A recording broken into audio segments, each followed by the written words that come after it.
Chapter 374. After the Sea King finished speaking, he noticed that the detective was deep in thought. Why, is she famous among the humans? I don't have any impression of her. The detective glanced at him. He was speechless at his friend's dullness.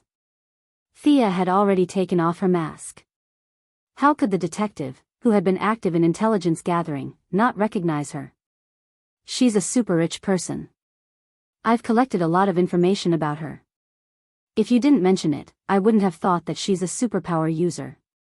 How's her combat power? The Sea King was embarrassed when he heard this question. He was facing the fear shock head-on. If Mela hadn't used a large ice wall to keep him awake, he would have been talking nonsense. Now, in front of his old friend, he couldn't say that he was almost beaten to the ground and called for his father. He could only say vaguely, about the same as me. The detective couldn't help but size him up. The Sea King was flustered by his stare, so he changed the topic. Arthur, if you want the people on the surface and underwater to live in harmony, she can provide you with some help. In recent years, she's been making a lot of big moves. The government and the military are behind all of them. The Sea King nodded. It was still too early to say anything. Both the people on the surface and underwater were not ready to accept each other. He still needed to observe before he could make a decision. Not far away, Thea and Amanda had also completed the handover. A few fully armed soldiers carried the Panther girl, who was tied up like a dumpling, onto the plane. Whatever happened after that would have nothing to do with Thea. If they wanted to ask her for help again, they would have to pay a new price. After Amanda left, the Sea King gave everyone a brief introduction. Next, they would study how to deal with the black manta rays. It's too wet here. Can we talk on my plane? I don't feel safe walking on the ground. The detective interrupted the Sea King. Everyone looked around. The originally deserted tropical rainforest was now a mess after Thea and the Sea King's lightning clash. Ditches were everywhere, and many trees were smoking.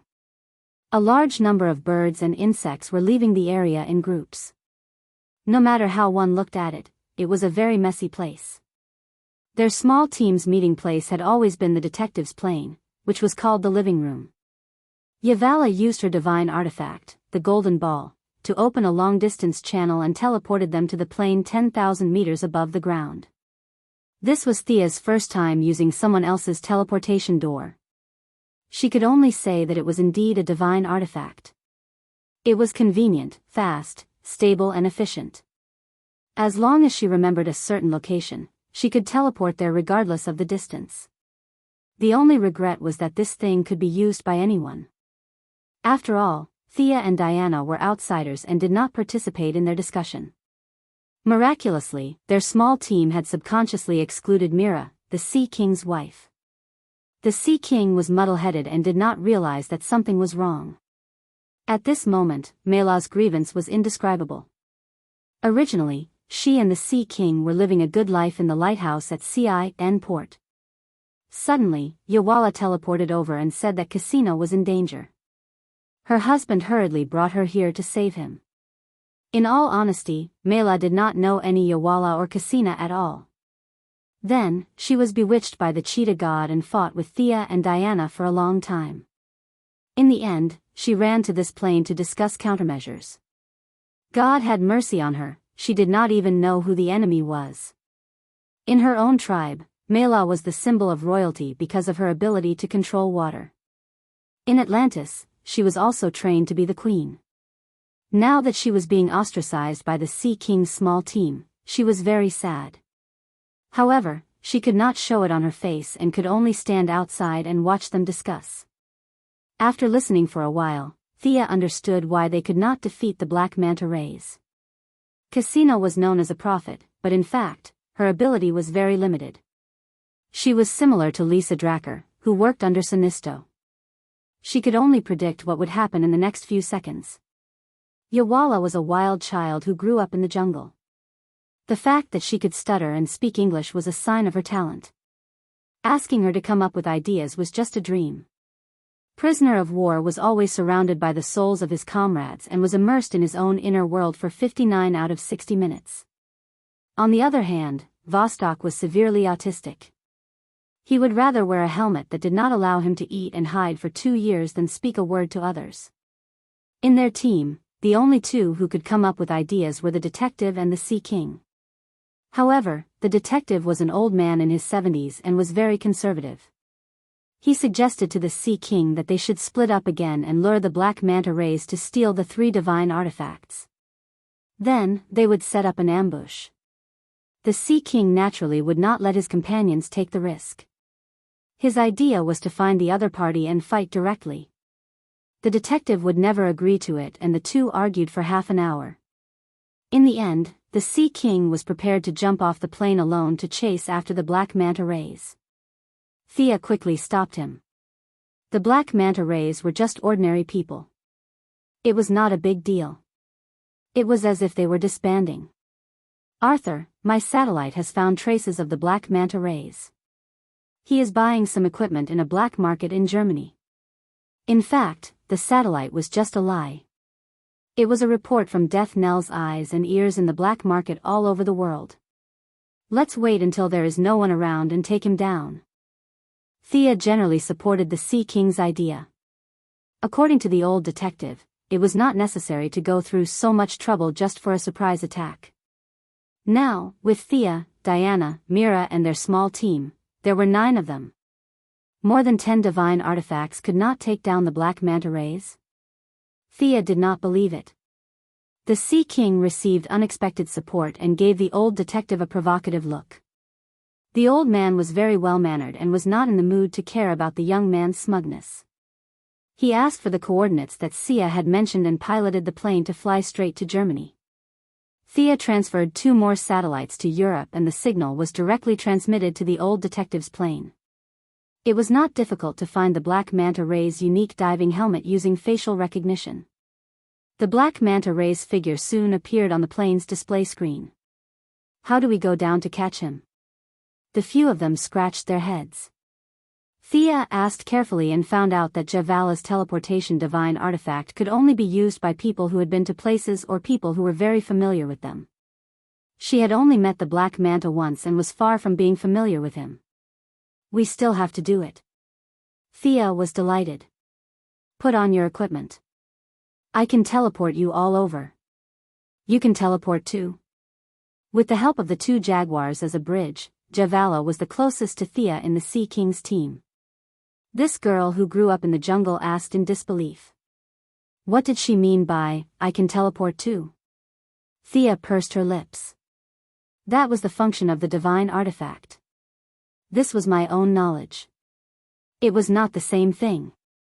She nodded casually, indicating that she could teleport too. She opened the Eye of Horus and observed the black manta rays 10,000 meters below, looking for the best opportunity to attack. Chapter 375. It could be seen that Black Manta's body had not fully recovered. He was still a little wobbly when he walked. Although Diana did not use her full strength in that punch, and most of the impact of the punch was absorbed by his waterproof suit, the remaining force was not something an ordinary person like him could handle. He had escaped from the rainforest with his life on the line, and his injuries had worsened. He had injected some recovery potions, but the effects were not great. Thea looked around carefully. The enemy seemed to be defenseless, but under Horus' gaze, there were many people in diving suits around them. If she was not mistaken, they should be Black Manta's subordinates. He might have sensed that the Sea King and his party had a teleportation artifact, so he was vigilantly setting up an ambush around them. As the Sea King's archenemy, Black Manta knew his enemy very well. If it were not for Thea and Diana, the Sea King would have rushed into his encirclement. Everyone. Thea spoke to attract their attention. The enemy has set up an ambush around us. Their ambush is like this. Thea used her magic to draw a sketch in the air, marking out the few hidden enemies. Other than Black Manta, there are a total of 15 enemies. 8 in the east will belong to the 2 of us, and 7 in the west will belong to the 5 of you. Arthur, you and your wife, go and capture Black Manta. Prepare your equipment. I will open the teleportation door in a minute. Remember, go through it as fast as you can. Don't hesitate. Sia was really tired of their brainless fighting style. Just like how she instructed her subordinates in her own company, she assigned the specific tasks to each of them. The few of them had no objections to the mission, and the Sea King also felt that it was appropriate for the couple to deal with their old enemies. The old detective was a little dissatisfied, but he forced himself to endure it when he considered her identity. "Let's go." Seeing that they were ready, Thea opened a dark blue teleportation door as fast as she could, and stepped in first. The others followed closely behind, and walked out in a single file. "Attack! The enemy is here." Black Manta Ray suddenly saw a dark blue portal not far away. He immediately knew that something was wrong and gave the order at the same time as Thea, who had stepped out of the portal. Thea's divine longbow was extremely fast. In the blink of an eye, she shot down 4 men in diving suits. Diana's long-range attacks were slightly slower than hers. She used her lassos to trap 2 men. The other 2 jumped over and knocked them down with a punch. On the other side, the Sea King's 5 companions had also defeated 7 ambushers. Everyone looked at the Sea King who was fighting. "Don't interfere. This is between me and him." Sea King Arthur Curry even stopped Mira from helping. He was determined to defeat Black Manta with his own hands. Black Manta also realized that this was his last chance for revenge.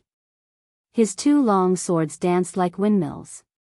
He no longer thought about escaping or treating his injuries. All he wanted was to kill Arthur Curry. Even though the Sea King's physique was superior to Black Manta's in all aspects, Black Manta's technological equipment was specially prepared to deal with the Sea King. The 2 of them were evenly matched.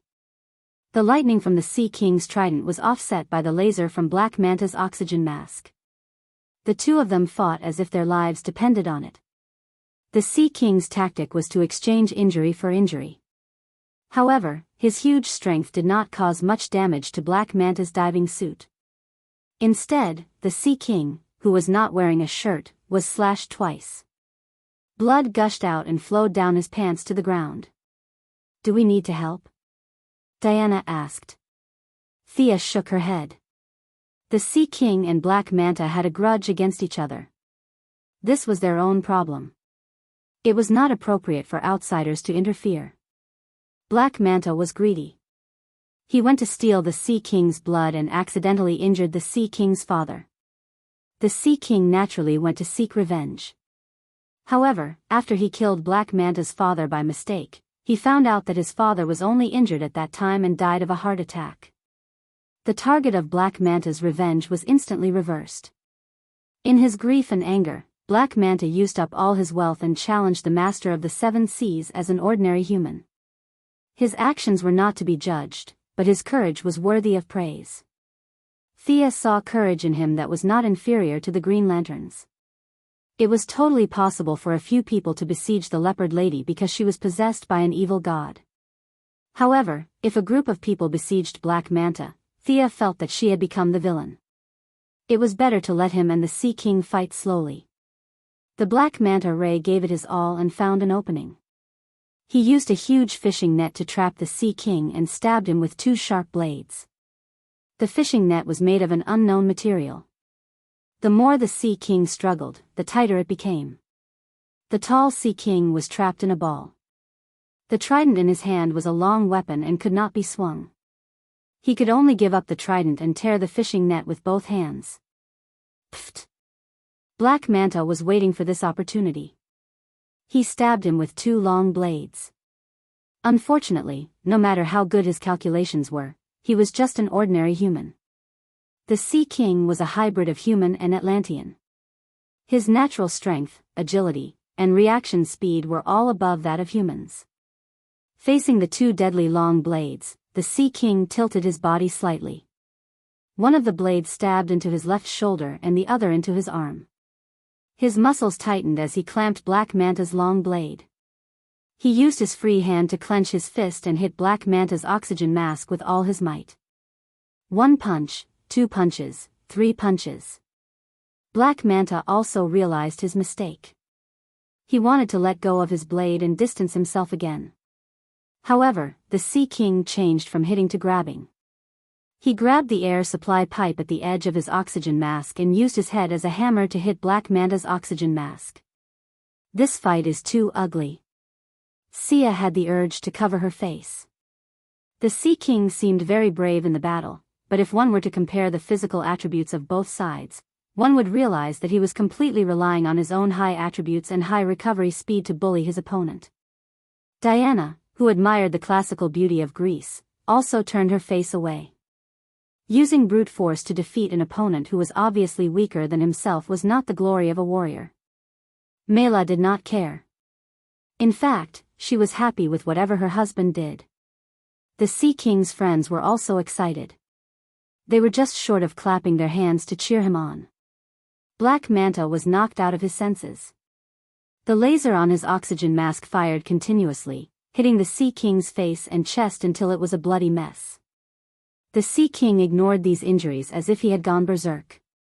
He kicked Black Manta to the ground and learned the tactic that Batman used against Bane. Pull out the tube. He grabbed the tube on Black Manta's oxygen mask and pulled it out. With a crack, one of the oxygen tubes was forcefully pulled out. A large part of the oxygen mask was also torn apart. An African man's face was revealed. The laser on Black Manta's oxygen mask was completely useless. However, he still had a lot of equipment on him. The two of them fought hand to hand. Each of the Sea King's punches caused great damage to him. However, Black Manta was also ruthless. He used all kinds of weapons on the Sea King. Water spikes, brass knuckles, stun guns, ropes with sharp blades. Black Manta used whatever he could grab. In the end, he even stuffed a mini-mine into the Sea King's wound. Chapter 376. Boom! The continuous attacks made Black Manta a little dizzy. There was a mistake in the estimation of the detonation time of the mine. Just as it got close to the Sea King's skin, it exploded on his own hand. Both of them suffered a violent impact. Although Black Manta's left hand was cushioned by the diving suit, it was still seriously injured by the explosion. Not to mention the shirtless Sea King, he took half of the explosion. The original 5-centimeter wound was blown into a big hole, vaguely showing signs of internal organs. Don't come over. The Sea King, who was stunned by the explosion, quickly stopped them when he saw that they were about to attack. The enemy was only left with a sliver of health. He could not let them take advantage of him. He staggered to Black Manta's side and raised his huge fist. When he realized that his opponent's diving suit had excellent defense, he attacked his opponent's half-exposed head. Do you admit defeat? How dare you chase after my companion? How dare you offend the dignity of Atlantis? After all, Black Manta was just an ordinary person. He could not take 2 punches and fainted in a daze. Although the Sea King's recovery was strong, he was still in a trance. He was relying on the unyielding belief in his mind to support himself as he punched again and again. Arthur, he has lost consciousness. You are the winner. Mela looked at her husband like a crazy fan, her eyes full of love. I won. Yes. I won. The Sea King, Arthur Curry, stood up with his tall body and raised his right fist. He was enjoying this hard-won victory. Thea saw this scene and clenched her teeth. The Sea King was now covered in wounds. There was a long sword in each of his shoulders and arms. There were also many steel needles, daggers, and other sharp weapons on his body. There was a big hole in his stomach and a rope full of barbs was wrapped around his neck. The left side of his face was burned by Black Manta's laser. Those who knew would say that Black Manta had many tricks up his sleeves to counter the Sea King. Those who did not know would think that he had gone to play the role of Whitebeard in the war. You beat up an ordinary person who has not received any combat training? You still have the guts to raise your arms and cheer.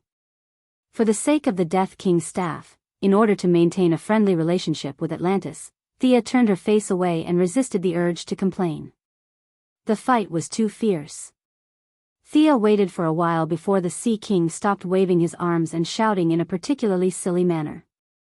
Thea guessed that he was most likely too heavily injured to continue shouting. Thea raised her hand and cast a healing spell on him.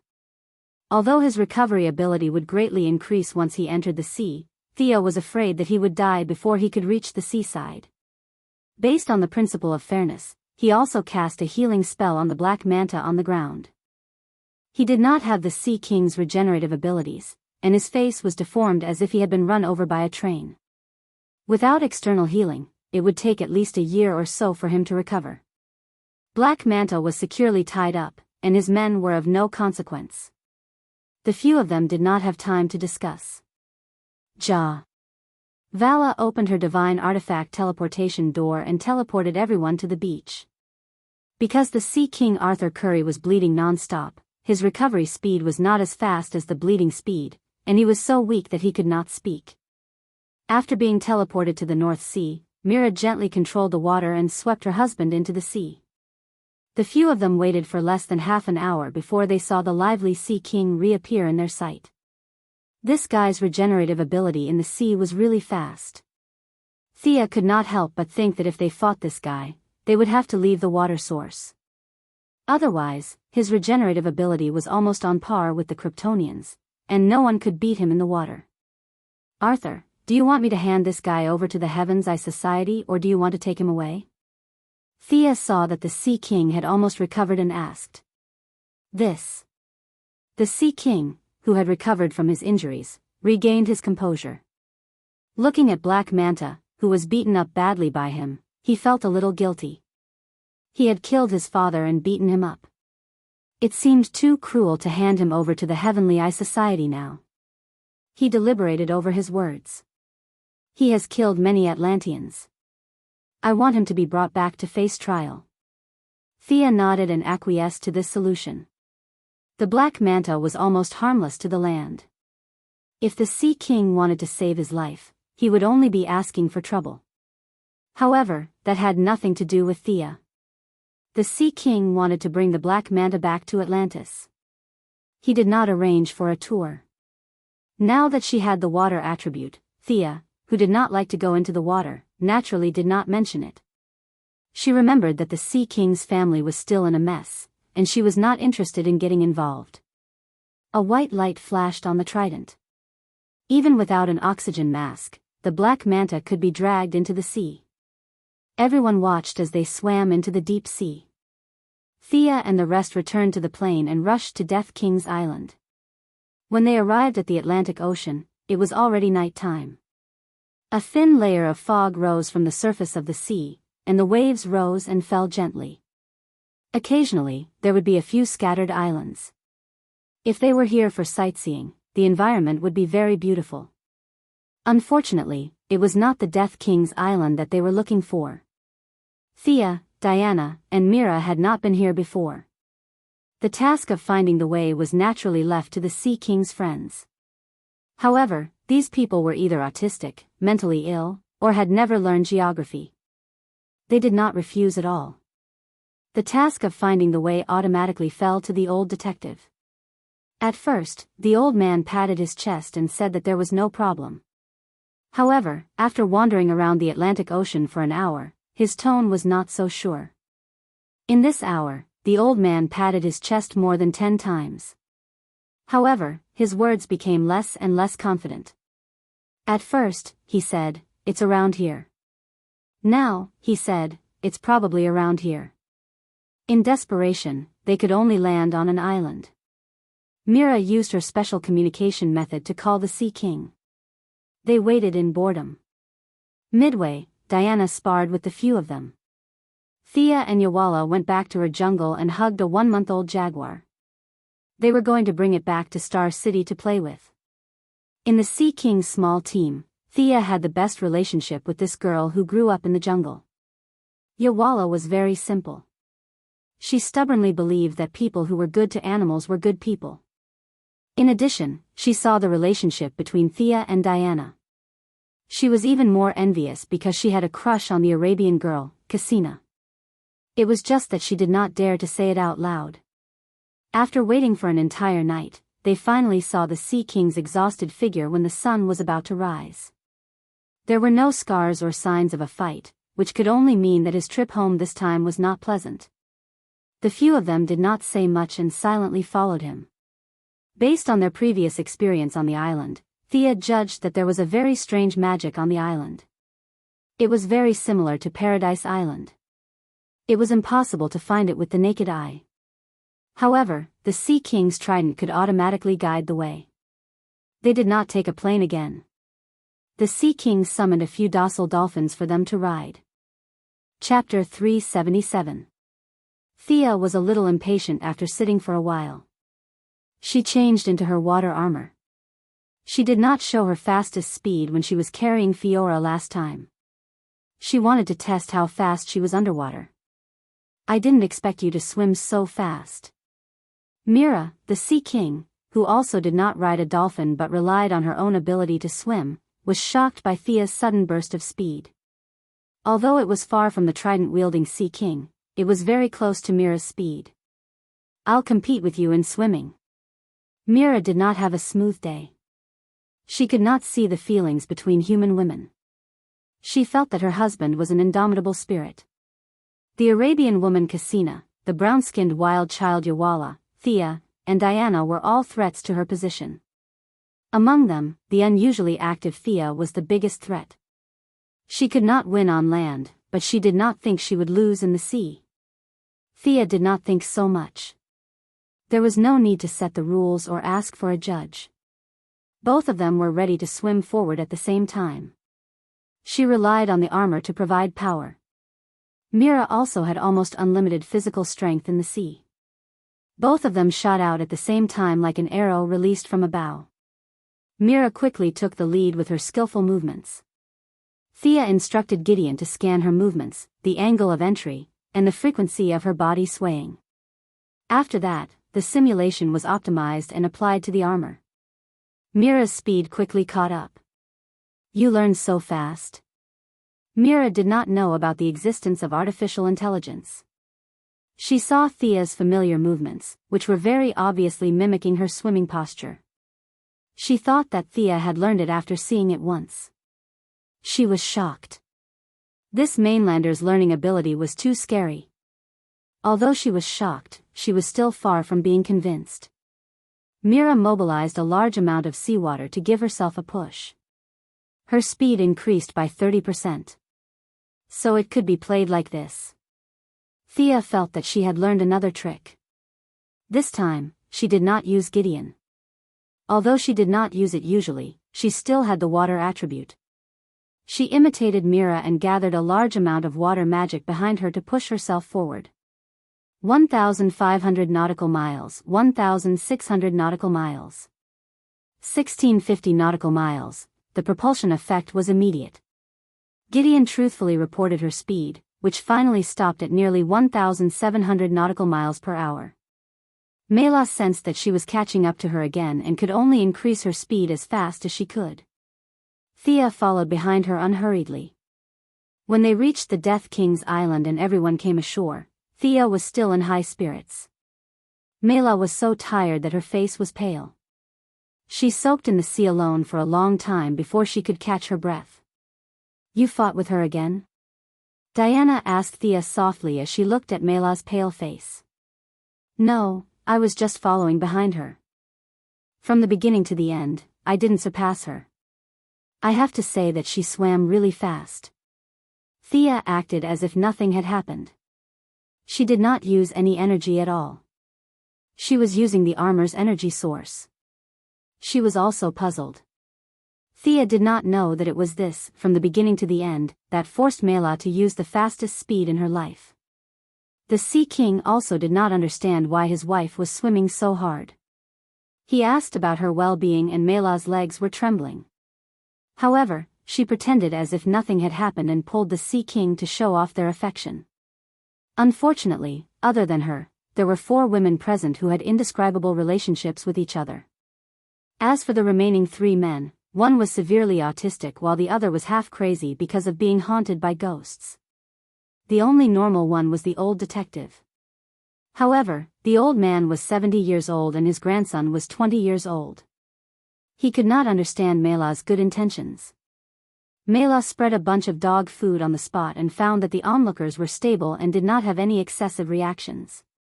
She felt that she had punched empty air and followed the others to the island. The island was not big. If they did not walk close to it, even the eye of Horus would not be able to discover the island. The plants on the island were very sparse. There was a mountain that was not too tall in sight. From time to time, dark red magma would flow out. The entire island was shrouded in a layer of invisible black smoke due to the high temperature. The few of them entered the cave on the side of the mountain. The cave was very deep. Along the way, everyone seemed to have lost interest in talking and carefully walked deeper into the cave. After walking for an hour through the winding bends, the view in front of them suddenly opened up. A high platform of man-made sculptures appeared in front of Thea. On the platform stood a huge throne. Behind the throne, there were 4 female statues that were either looking up or bowing their heads. The Sea King pointed to the female statues and said, "Back then, the artifacts in their hands were placed on those statues." Thea observed for a while. The god of death had fallen into a deep sleep. This island was just a diversion to hide the news of his death. The layout was not complicated. Or rather, the era he lived in was still pursuing the huge amount of magical power. The precision of the use of magic was far inferior to modern magic. You guys find 3 artifacts randomly and use them. Don't release them. I will find the frequency of the resonance and we can open the secret compartment. Javala took out her golden transmission bead first. Cassina also took out the golden seal that was snatched by the black manta ray. The Sea King raised the trident in his hand. The fluctuations of the 3 artifacts were very similar. Thea used her heart to feel the difference between them. Her hands moved slightly to adjust the resonance of the 3 artifacts. Finally, at a certain point, the 3 artifacts reached a very strange wave band. An invisible breeze swept in all directions. The female statue behind the throne slowly separated, and a golden staff slowly rose from it. The staff was 2 meters long and golden all over. It could be seen that the initial shape of the staff was very similar to a trident. However, later on, the trident was artificially combined into one. The 2 sides were extremely sharp. Upon closer inspection, there was an ancient text engraved on it. This staff was very similar to the staff in a game that Thea remembered, the golden staff of Sin Dorii. Thea looked back at everyone. Seeing that no one had any opinions, she reached out and took the staff. The staff neither rejected her nor took the initiative to cater to her. The sky changed color, the wind and clouds surged, but none of these appeared. Only a faint image was transmitted to Thea. In the image, an old man was betrayed. After that, he created an artifact and returned to his country for revenge. After being betrayed by everyone, the old man angrily hit the magic node with the staff, causing the destruction of the ancient Atlantis Empire. This old man was the god of death, Atlan. Thea compared it with her memory and sighed. It was a pity. He had a good idea to eliminate war and accommodate all foreign races. However, he was betrayed by his family and turned from a great hero to a devil in an instant. Just as Thea was about to carefully study the functions of the staff, she heard a loud shout. "People from the surface! Put down the treasure in your hand. That is the sacred artifact of Atlantis." A large group of strangely dressed soldiers surrounded a young man holding a halberd and wearing a finned helmet walked in. Chapter 378. Where did this retard come from? Call it and see if it will answer you. Thea's strength had increased now, so she was not as cautious as before. Since the other party was rude, she would fight back. "People from the surface. You." Before the young man with the helmet and halberd could finish his sentence, Thea turned her staff around and a dark golden lightning shot towards him. He didn't know what was real and what was not, so he cautiously dodged the attack. However, he underestimated Sia's combat experience. Just as he raised his leg and took 2 steps to the left, he saw a sharp spike suddenly rise from the ground. Coincidentally, it was aimed at his indescribable thing. The young man was shocked. He no longer cared about his demeanor and directly fell back, avoiding this fatal attack. The spike avoided the greaves at a tricky angle and cut a big wound on his inner thigh. Blood was dripping. A few of his subordinates quickly helped him up. Let go. The young man was very unhappy. His helmet had also fallen off, revealing a somewhat dignified face. His originally flashy clothes were now covered in mud because he fell to the ground. The leg guards on his cloak were also stained with blood. His originally arrogant aura had been forcefully reduced by half. How dare you attack me? The young man gritted his teeth and said. Thea replied scornfully, retard. The staff in her hand accumulated energy again. This was not a game. It was impossible to tell the user the attributes of a piece of equipment. The specific functions of the staff needed to be tested. Stop, all of you stop. The Sea King Arthur Curry stood in the middle and stopped the two sides from continuing to fight. Seeing him jump out to be the leader, Thea went with the flow and continued to study the staff. This young man appeared here. He was wearing a fish helmet and holding a halberd. Combined with the strange soldiers behind him, it was not difficult to guess his identity. Sea Lord Amu, Arthur Curry's half-brother and his most direct competitor for the throne. The two brothers were very similar to Thor, and Loki from Marvel Next Door. The only difference was that the older brother was a mixed blood, while the younger brother was a pure blood. At Marvel Next Door, the older brother was a pure blood, while the younger brother was a mixed blood. There were too many similarities. The elder brother was reckless, and the younger brother was cunning. The elder brother didn't want the throne, but the throne automatically fell on his head. The younger brother wanted the throne, but he couldn't get it no matter what. Thea scoffed at this kind of melodramatic love and hate. As long as the other party didn't provoke her, she wouldn't meddle in other people's business. Amu, you're following me. The Sea King wasn't stupid. He immediately figured out the cause and effect. Amu pointed at Sia, and with a swipe of his finger, he included a large group of people. Arthur. You actually gave all the artifacts of Atlantis to these surface people. You don't deserve to be called the ruler of the seven seas. Thea looked at him with a smile and didn't say anything. Originally, only Diana was standing beside her. But now, due to Amu's aggressive actions, a few of the Sea King's companions instantly stood on his side. They didn't care about the divine artifact, but Amu wanted to take it back just like that. Nobody could tolerate it. Mara hesitated. Amu wanted to steal her husband's throne, so she couldn't support him. She looked left and right, but there was no other choice. She also stood on Thea's side.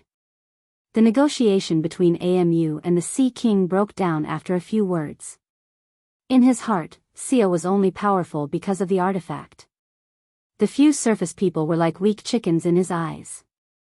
He waved his hand and commanded his subordinates, kill those surface people. The artifact must belong to Atlantis. Don't hurt them. The Sea King Arthur Curry hurriedly shouted. In fact, he was afraid that Thea and the others wouldn't hold back their strength. The soldiers in front of him were all his people. Amu misunderstood the subject of his sentence. He thought that his wild brother was worried about his friends. He grinned and held his halberd, wanting to entangle the Sea King. But after the two brothers exchanged 2 blows, he realized that something was wrong. He saw his subordinates rushing forward in a hurry. Then, they were beaten back as if they were riding on clouds. Screams of pain could be heard endlessly. The Atlantean armor that usually had excellent defensive capabilities seemed to be non-existent. A few of his subordinates were sent flying dozens of meters away. There was a hint of misery in their screams. Are you kidding me? Amu stretched his neck and looked to the side while he was fighting. The one-sided situation that he had predicted had indeed occurred, but it was his side that had the advantage. He saw a valiant woman holding a sword and a shield send his elite guards flying one by one as if she was throwing rubbish. Only his guard captain lasted 3 moves, but Diana also took special care of him and broke one of his legs with a kick. The guard captain, who used to be extraordinarily brave, was now hugging his leg and howling in grief. These guys aren't strong. Diana told Thea the truth. In her eyes, these guys were not much stronger than the German devils she fought before. That's because you're much stronger than before. Thea could only explain it this way. In her eyes, these elite Atlantean soldiers were quite powerful. She could easily take out tens of thousands of them and beat up the armies of other countries. The only flaw was that only a small number of soldiers could fight in the water. These small number of soldiers had to bring special breathing equipment. Otherwise, they would not be able to fight. Regardless of whether Atlantis leaders wanted peace or war, their bodies were no longer suitable for living on the surface. Conquering the land and restoring the glory of the past was just a dream talk. People on the surface are so powerful. This woman is Greek. Amazon. Amu almost broke down. He finally realized what the Sea King meant when he said not to hurt people. He was so ashamed that he wanted to find a hole to hide in. He tried hard to keep his mind calm. Then, he carefully observed Diana's appearance and equipment. There was no doubt that she had a full set of divine weapons. However, the forging style was obviously different from the Atlanteans. Unlike Arthur Curry, who was a wild child, Amu and even Mela were members of the royal family who had received strict education.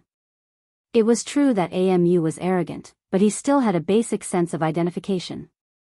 After careful observation, it was not difficult to notice the difference between Diana's appearance and that of the current humans. Take your men and leave this place now. The Sea King looked around and found that most of the soldiers had superficial injuries. They would recover after 2 days of recuperation in the water. He nodded at Diana to express his gratitude and turned his head to order Amu loudly. Amu was a lone commander. He needed this to get out of the embarrassing situation. He snorted and ran away with his defeated subordinates. Sigh. The Sea King sighed. There were too many troublesome things. The people on the surface did not accept him, and the people on the bottom of the sea were rejecting him. He was like a rat in a bellows, suffering from both sides. Everything here was over. He held Mela's hand and bade farewell to the others. Thea looked at the scene. There was no explanation document, so she could only go back and study the functions of the staff. She also left the cave with Diana and the others. The cave that was in full swing just now regained its tranquility as if nothing had happened. Chapter 379. Diana continued to work on her foundation, while Thea returned to Star City alone with the little jaguar and the staff. She handed the little jaguar to someone else and began to study the functions of the staff. The attributes were easy to judge. The staff had earth and water attributes. Thea dealt with Amu's spikes with the magic provided by the staff. With the power of the staff, Thea could form a pseudo-cycle of light, darkness, earth, fire, water, and wind in her body. It was still far from the real 6 attributes, but there were some embryonic forms. With the help of the earth attribute magic in the staff, Thea could already cast some more advanced earth attribute spells. The next time she dealt with the leopard lady, she might be able to solve it with a dungeon spell or a large-scale earth fissure spell. After studying for 3 days, Thea finally summed up a few characteristics of the staff. The God of Death's staff was the best for earth attribute and water attribute spells, with about 3 times the effect. It was slightly worse for wind, light, and dark attributes, with only a little more than double the effect. The fire attribute was the worst, with less than half the effect. The staff contained 2 very ancient magic, one of which was to control sea beasts. Thea was initially very confused about the definition of sea beasts. After studying for a long time, she realized that the staff referred to the superlarge ancient sea creatures. After searching her memory for a long time, Thea could only remember one sea beast. She only remembered that there was such a standard ancient sea beast hidden in the abyss of the Atlantean capital. It looked roughly like a hybrid of a crab and an octopus. For tens of thousands of years, the Atlanteans could only mind their own business until Arthur Curry returned. His outstanding telepathic ability could control all sea creatures. Although it was difficult to deal with this ancient giant beast, it could be said that he could slightly control the sea beast. It was because of this extraordinary ability that the Atlantean Council of Elders broke the 10,000-year-old Iron Law and allowed him, a mixed blood, to inherit the throne. If Thea went to Atlantis with the staff and claimed that she could control their biggest biological weapon, the Council of Elders would definitely kill her. Although it was a good idea, it could easily destroy the relationship between the two sides. Moreover, the strength of the deep-sea giant beasts would be greatly reduced on land. Thea secretly remembered this spell and wanted to see if she could improve it in the future and integrate it into her existing knowledge system. The description of the remaining function was even more vague. Thea could only understand that it was a combination of imprisonment and sealing. It would ignore the target's size and imprison them in a very small crystal. There was no information on whether there was a limit to the target's strength or how long the imprison could last. Maybe the god of death who made the wand would know, but this guy didn't leave any information in the wand. Thea had no choice but to run to the poison ivy's greenhouse in the metropolis. She tried to find a bunch of plants for a long time, but it was completely ineffective. Was the level of the plants too low, or did the confinement spell have other requirements for the target? There were too many options, and Thea couldn't figure it out in a short time. In the experiment, Thea found another function that wasn't really a function. This wand was different from the wands used by modern wizards and wizards. It was also a weapon. When waved around, it would create a strong wind. If hit, it would kill. If touched, it would be injured. Poison ivy's man-eating plants were enough to prove this point. "Boss, do you have a grudge against my plants?" Poison ivy's eyelids drooped as she said helplessly. As the number of interactions increased, Thea also revealed her true colors. She found that Thea was younger than herself by 2 years. Poison ivy was no longer as afraid of her as before and could even joke with her from time to time. I'm doing a little experiment." "Oh right, have you found the things I asked you to collect?" Seeing that she had destroyed a corner of Poison Ivy's greenhouse, Thea was a little speechless. The new weapon that she had obtained was more like a hammer than a wand. She had strengthened it many times, otherwise, ordinary people on Earth wouldn't be able to handle this ancient Atlantean artifact. When it came to business, Poison Ivy became a little more serious. "Billy Batson, I've already approached this child. His hair and blood have been collected quite a bit. According to your request, every time I talk to him, I've recorded it. I've also entered the original audio file into the main control computer. Boss, what's the use of this child? You didn't allow me to bewitch him. That child is too childish. I'm just chatting with him. It's really boring." Poison Ivy said with some confusion and some pride. "It's just a casual move." Thea said lightly. "Billy Batson, the future superhero Shazam." She said that it was a casual move, but in fact, this was her real purpose. Shazam and Black Adam were the only two mortals in the world with abundant divine power. However, this divine power was not cultivated by them, but was given by a ritual. When Shazam received the power, he could instantly contend with Superman. This was something that Thea had been envious of for many years. However, absorbing their divine power was not enough. Thea needed to spend a lot of time to artificially downgrade the given divine power into her own magic power. When her magic power reached the peak, only then could she transform it into divine power, a divine power that belonged solely to her. The old wizard, Shazam, was born 9,000 years ago. He was originally a shepherd boy. After receiving the blessings of the gods, he became the first Shazam. In the Magic Desert era, after the gods retreated, he thought that he was a true god. Unfortunately, he only had power but not vision. He thought that he was the guardian of the world, but in fact, he had done countless foolish things. Pandora was like that, Black Adam was like that, and Billy Batson was also like that. He chose Billy Batson as his successor. As long as Billy shouted out the 2 words, Shazam, he would be able to obtain Superman's power. His standard for choosing his successor was extremely vague. The most virtuous person. How could there be a virtuous person among humans? This was just a beautiful goal, an impossible moral standard.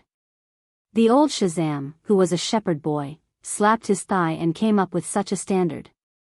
Although it was a melodramatic standard, at least there was a standard. Then, how did the old Shazam choose his successor?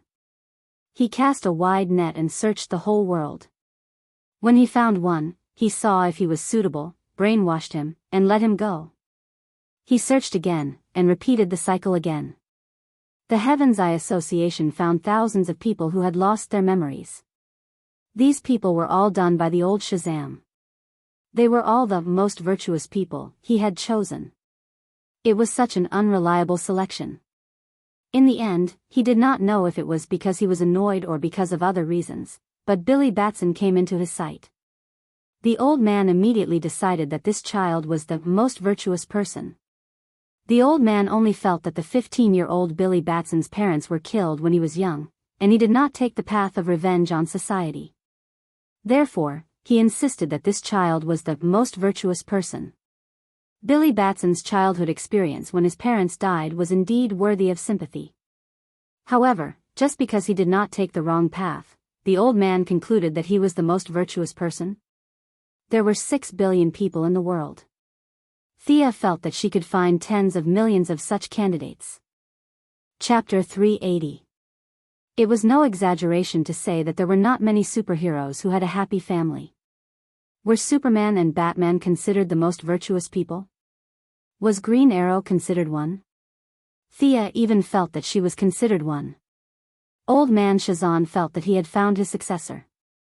After a simple ceremony, he handed over the divine power that the gods had given him and the heavy responsibility of protecting the world that he had imagined to a child with no social experience.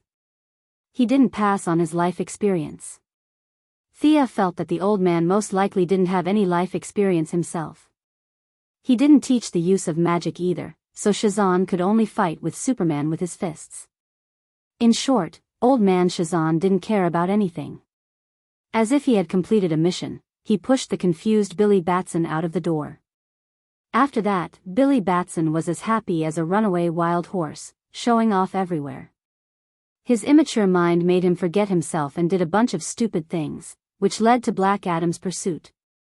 Billy Batson, who had forgotten the pain after the scar healed, didn't learn his lesson at all.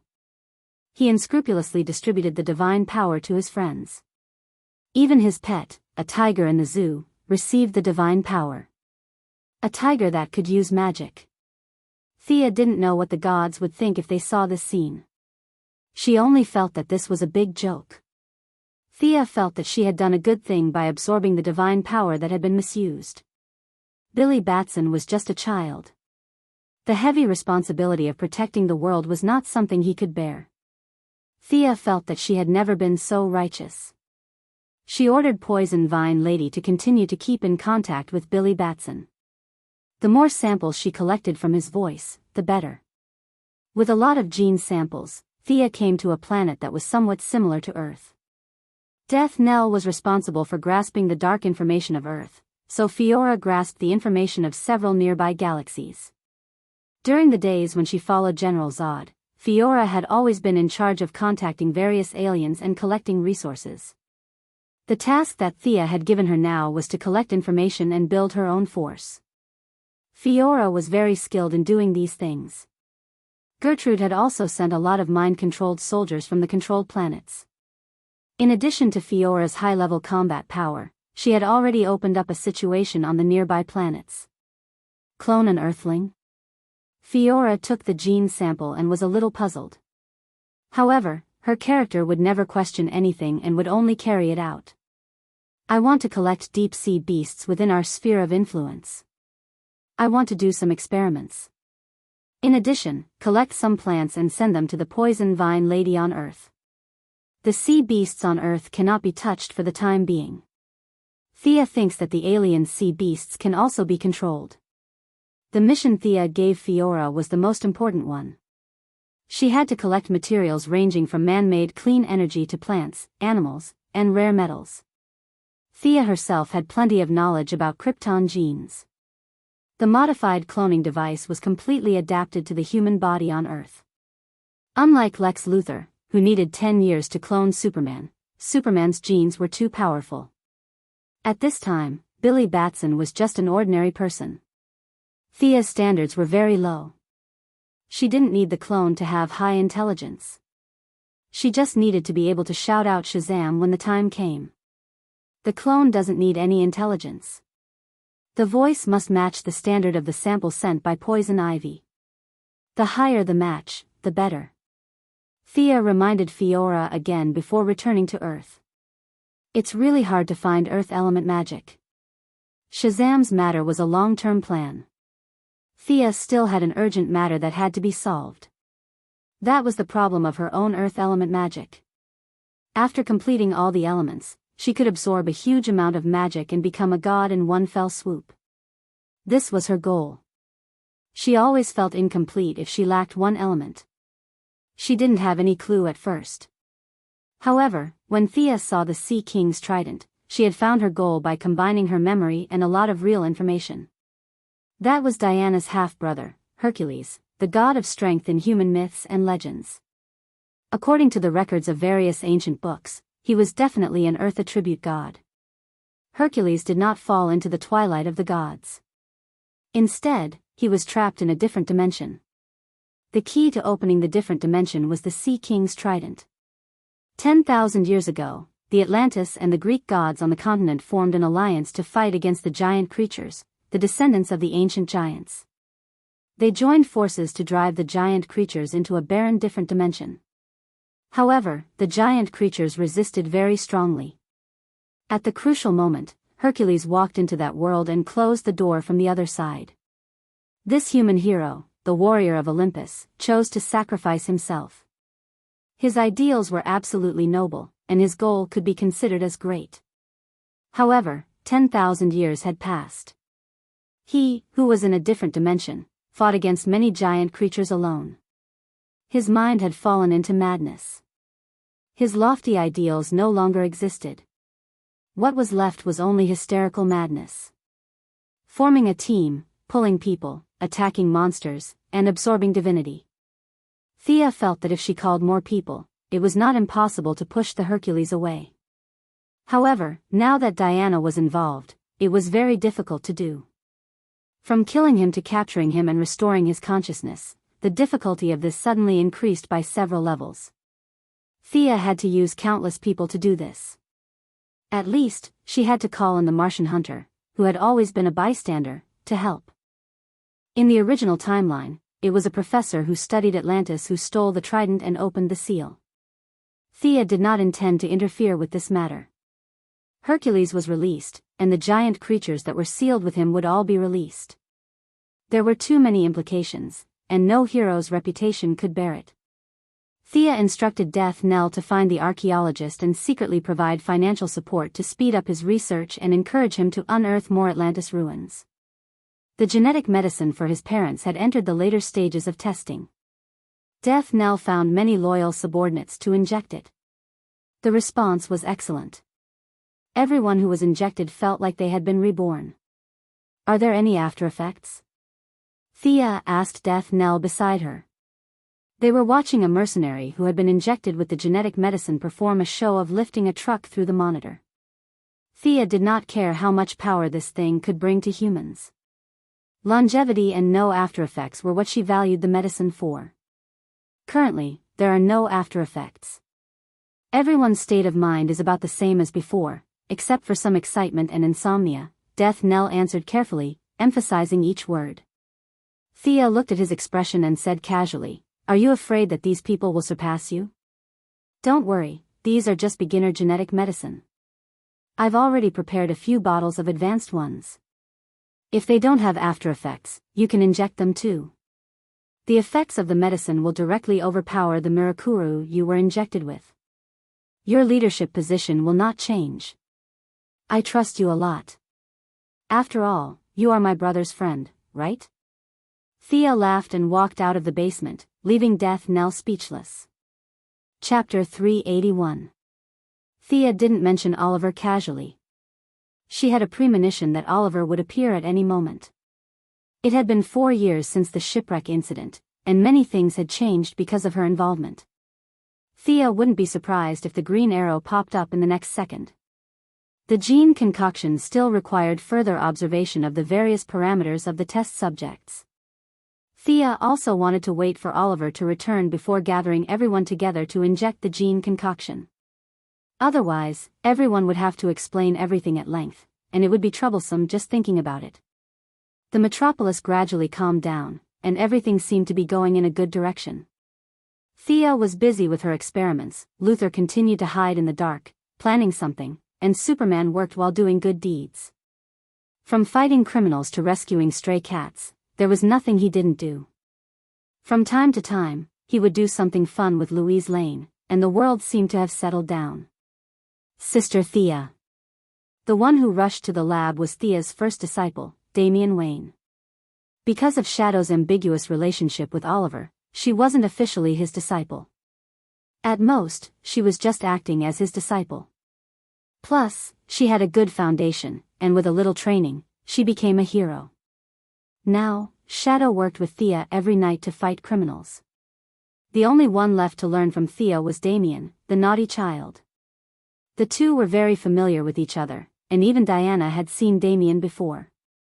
Thea never put on airs, and she would usually chat with Damian happily. To some extent, the two's relationship was better than Damian's relationship with his strict parents. Thea ignored Damian's yelling and continued with her experiments. The super gene optimization fluid was basically complete. According to her calculations, the molecular gene concoction, which was stronger than death knells, was about the same as Captain America's super soldier serum. However, the amount was too little. After all, it wasn't appropriate to always draw blood from Fiora. Thea was still waiting for the final experiment results before she could inject it into her parents. Jason. Jason is dead. Damian grabbed her arm and shook it hard. Thea's eyes were fixed on the liquid in the test tube. She subconsciously replied, "Oh." After 2 seconds, her thoughts were pulled back. Jason? The one beside Batman? Dead? Damian nodded his head painfully and looked at Thea with anticipation. Hey! Don't even think about it. I can't bring the dead back to life. Thea guessed what the kid was thinking. Are you kidding me? Resurrecting the dead? If I was so strong, why would I study medicine? Damian had learned magic from her for more than a year, and he knew the difficulty of resurrection. The level involved was too high. He couldn't help but sigh, and his little face drooped. Jason Todd's ideas were similar to Damian's. Both of them didn't agree with Batman's principle of not killing. He was one of the few people in the Bat Cave who could talk to Damian. Jason Todd. Thea listened to Damian's story and thought of the young man she saw that day. He was stubborn, confident, and unwilling to admit defeat. Now that a bomb had taken the life of such an outstanding young man, Thea sighed. It was fine if she didn't know, but now that she knew, she had to pay him a visit no matter what. After opening a portal that led directly to the Bat Cave, Thea pulled Damian and walked in. There were many familiar faces in the Bat Cave. The 3 old men, Old Gordon, Old Butler, and Old Fox were all there. Nightwing Dick Grayson, Batgirl Barbara, Catwoman, and Talia were also standing or sitting nearby. When they saw Thea and Damian walk out of the light screen, they just nodded slightly and didn't have the mood to talk. Batman's tall figure stood alone in the dark. Just like Luther didn't need pity, Batman didn't need comfort. Thea didn't say much. She just lifted the white cloth on the platform. The body had obviously been cleaned up. The blood and dust had been washed away, but the bruises on the body were still a sign of the abuse the body's owner had suffered when he was alive.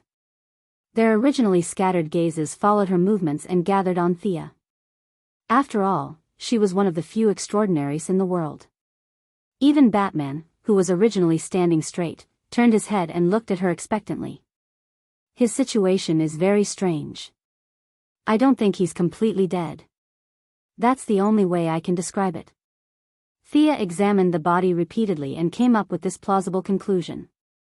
Jason's heart has stopped beating, but his brain is still resisting the illusion. In other words, his body is dead, but his brain is still alive. However, this time will be very short. If he realizes that everything in the outside world has ended, then he will die at any time. Thea crossed her arms and said thoughtfully. Do you have a way? Batman asked anxiously. Thea didn't answer directly. She took out the most advanced medical cabin from the dimension ring. According to Gideon's estimation, the medical cabin's technology was at least 70 years ahead of Earth's current technology. A few idlers quickly came up to help. Wiring, electrifying, testing, and a series of tasks were completed. Only then did the bruised Jason Todd enter. Scanning and formulating a medical plan. Although Batman's mind was in a mess, he forced himself to calm down and discuss the plan with her. The two quickly agreed on a plan. The medical cabin's shield closed and the 4 mechanical arms began to work quickly. Batman saw Jason enter the medical cabin and seemed to have some hope. He quickly asked Thea what happened after that. However, Thea didn't say what he wanted to hear. The situation is very complicated. His heart has stopped beating, but his consciousness hasn't dissipated. This means that he is using the remaining life force in his body to maintain his life. He is overdrawing his life force every minute and every second. This kind of overdraft is comprehensive.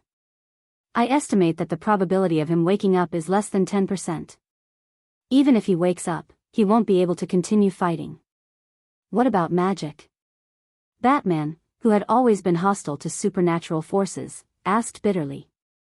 This involves what modern medicine calls consciousness. We call it the level of the soul. The effect of magic is minimal. Thea shook her head and briefly explained. It's fine as long as he can come back to life. Batman's voice was hoarse. Unlike the usual voice changer, this was his own voice. It was just that he hadn't drunk water for a long time, so it was particularly harsh, like a hard object rubbing against sandpaper. This time, the medical cabin's working time was unusually long. It took a full 3 hours. There's a heartbeat.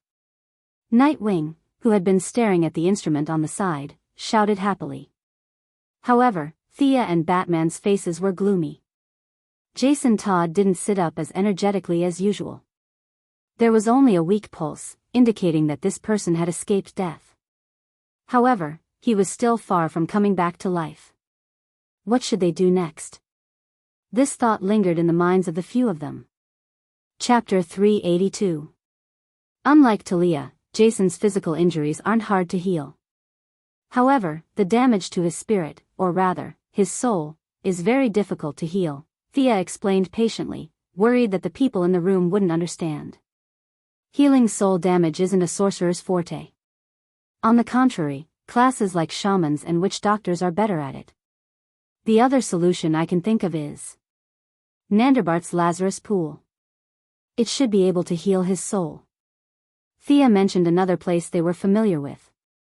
It was up to them to decide whether to accept it or not. Batman hesitated for less than a minute before he made the decision to save Jason. Thea was satisfied with his decisiveness. I have a friend here. His condition is similar to Jason's. Batman waved his hand. 1 sheep was the same as hurting, 2 sheep was the same as letting them go. He took them all with him. Thea quickly contacted Shadow to change her equipment and bring her father along. The convenience of the teleportation portal was demonstrated here. In less than 5 minutes, she brought Shadow and Yao Fei, who were wearing green Kevlar and carrying a bow and arrows, over. Knowing Batman's taboo, Thea didn't teleport directly to the Bat Cave. Instead, she waited outside with Shadow. Soon, everyone was there. Yao Fei. Talia cried out in alarm. Although Yao Fei was older than her by more than 10 years, he was indeed personally trained by Talia. The two of them still had a bit of affection for each other.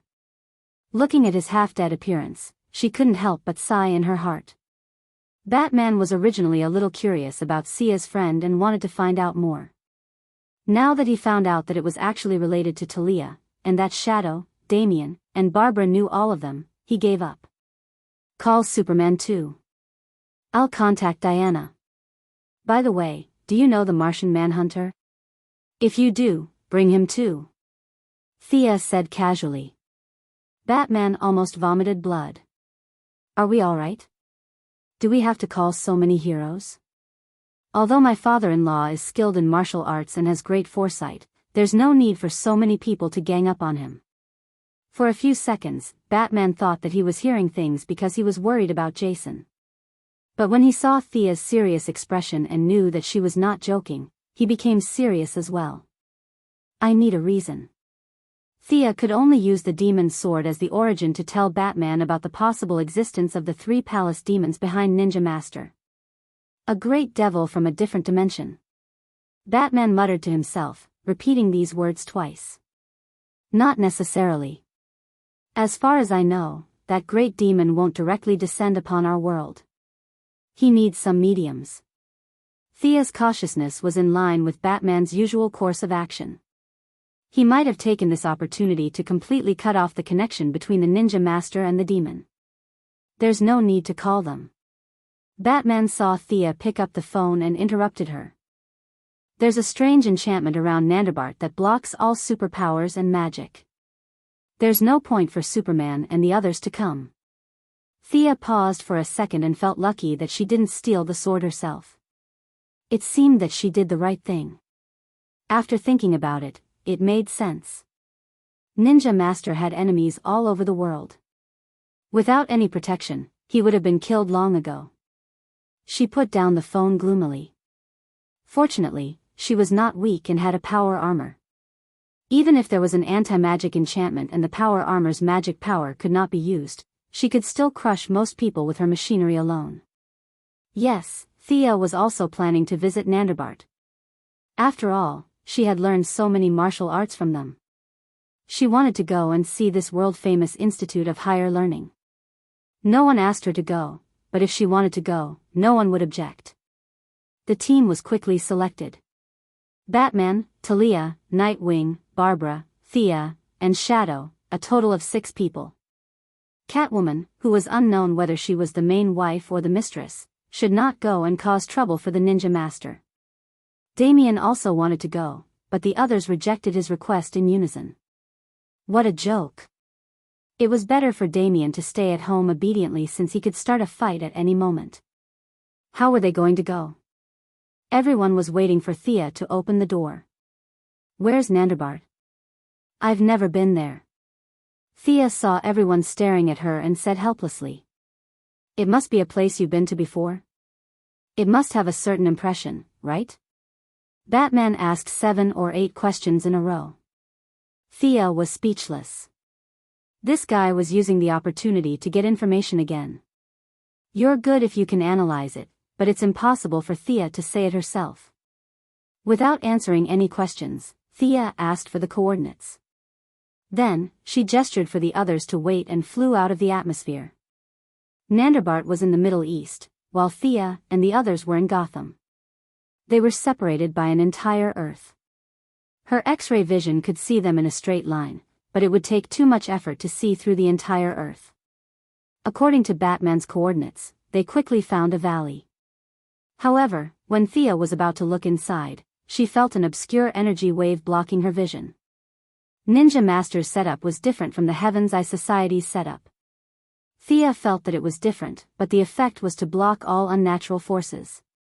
She remembered that in the original plot, Barry Allen ran to Nandabart and didn't feel anything strange when he rescued the Green Arrow team. However, after that, his speed was blocked in the Heaven's Eye Society. Perhaps the level of the shield was not high enough, or there was something like a switch. Thea didn't think too much about the future. She landed on the ground and opened a portal that led to the outside of the valley. Her spirit wrapped around the 2 unconscious heroes and stepped in first. She walked out of the portal and began to put on the power armor. When everyone else came out, she removed the spirit of the 2 heroes and carried them on her back for the rest of the journey. Shadow automatically carried her father on her back, and Nightwing also carried Jason on his back. The group walked towards the valley at a constant speed. If the negotiation fails, you can fight, but you're not allowed to kill. Batman walked at the front and said without looking back. Nightwing, Barbara, and Shadow, who didn't dare to talk to Batman, nodded at the same time. Thea and Talia had different thoughts, but they didn't directly refuse. Batman, what are you doing here? The old ninja master, dressed in fancy clothes, walked out of the shadows on the side. As if he didn't see his daughter, he only looked at Batman who was walking in the front. He knew Batman's true identity, but he didn't intend to reveal it. My assistant is seriously injured and needs the help of the pool of Lazarus. Haha. The ninja master laughed loudly. When Thea felt that the old man was acting a little too much, he stopped laughing. I said before that as long as you accept the position of the demon leader, everyone, including me, will listen to your orders. After that, the ninja master stared at Batman carefully. I refuse. Sure enough, Batman gave him a reply that he had expected and made sense. The negotiation failed in just a few sentences. Thea felt that the two understood each other very well. The conversation was just a formality, and no one expected to move the other with words. Chapter 383. Attack! Attack! Both of them shouted at the same time. Batman threw darts at the ninja master. Hundreds of assassins from the League of Assassins appeared around them and pounced on them fiercely. In the face of the arrows, Thea raised the energy shield of her armor to protect them. She was very relaxed. She was ready to watch this rare battle between father and son-in-law. Lex Luthor could create an energy shield. With so many extraterrestrial technologies to learn from, it was too easy for Thea to create this thing. This shield was useless against the Sea King and Superman, but against the ordinary people from the League of Assassins, it was too powerful. Powered by the White Dwarf, the entire shield was huge and thick. A few of the Assassin League's minions who were charging at the front were slightly shocked. However, this group of people had always been trained to look down on technological weapons. They raised their large swords and slashed at the energy shield. There was no sound of metal clashing, no scene of swords breaking the shield. Their swords seemed to have hit the air, but no matter how hard they tried, they couldn't cut through. A few of them didn't believe it and slashed with their swords. Without exception, they were all stunned. Idiots. Thea glared at them coldly. How terrible it is to be uneducated. It was enough to supply electricity to a city with a population of 1 million for a year. That was a huge amount of energy.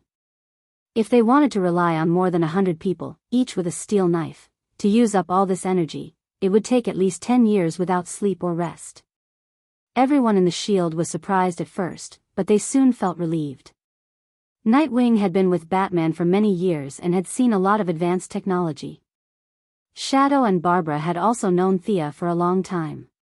It wasn't surprising that she could come up with something like this. A bunch of League of Assassins soldiers couldn't do anything to the shield. Talia was nervous for a while, but when she found that the enemy couldn't enter, she was relieved. She focused on watching her father and Batman fight. The two of them punched and kicked. The ninja master's moves were strange and deadly, while Batman took advantage of his brain and integrated the essence of fighting in the world, changing his moves to the extreme. Why are they fighting so conservatively? Thea's fighting skills were not inferior to the two of them. She watched for a while and soon found something wrong. Whether it was Batman or Ninja Master, they were too conservative. In the first 10 moves, it was understandable that they were more defensive than offensive. But now, after 40 to 50 moves, they were still more defensive than offensive. This was too problematic. When Thea watched them fight for 80 moves, she finally understood. Ninja Master really likes this son-in-law of his. He can't wait for him to quickly take over his mantle. Today, he didn't even use 1/10 of the momentum he had when he fought with Thea. He only wants to lose by 1 or 2 moves, and then he can complete the job of handing over.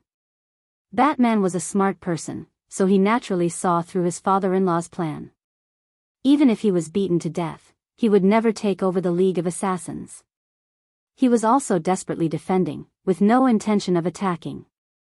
Thea looks at the stupid moves of the father-in-law and son-in-law and understands what they are thinking. The actors don't work hard and only care about slacking.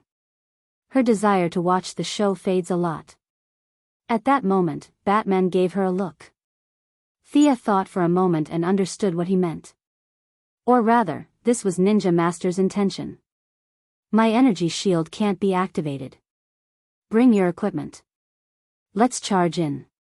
Talia, you stay by my side and lead the way. Save Jason and the others as soon as possible. Thea turned around and ordered the others. 3, 2, 1. Charge with me. They were still outside the barrier. Thea didn't know how strong the barrier was in Nandarbart. She didn't take her bow and arrow. She cancelled the barrier and raised her hands to shoot out 2 streams of cold air.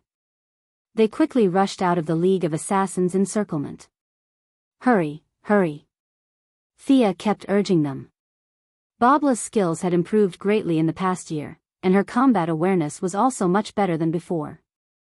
Talia had to lead the way, and Nightwing and Shadow were carrying people, so it was inconvenient for them to attack. The task of bringing up the rear fell to Babla. She kept throwing smoke grenades and bat darts to the back and sides. Amidst the flames, they rushed into Nandarbart. The interior was built in an antique style. The ground was paved with bluestone bricks, and there were torches on both sides of the road. They could hear faint screams in the distance. It was as if they had suddenly entered an ancient tomb from a civilized society.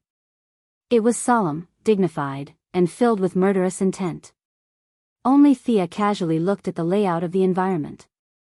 Babla was under more and more pressure. Shadow handed her father to Nightwing and took out her bow and arrow. She put all kinds of high-tech arrowheads on her bow to stop the pursuers.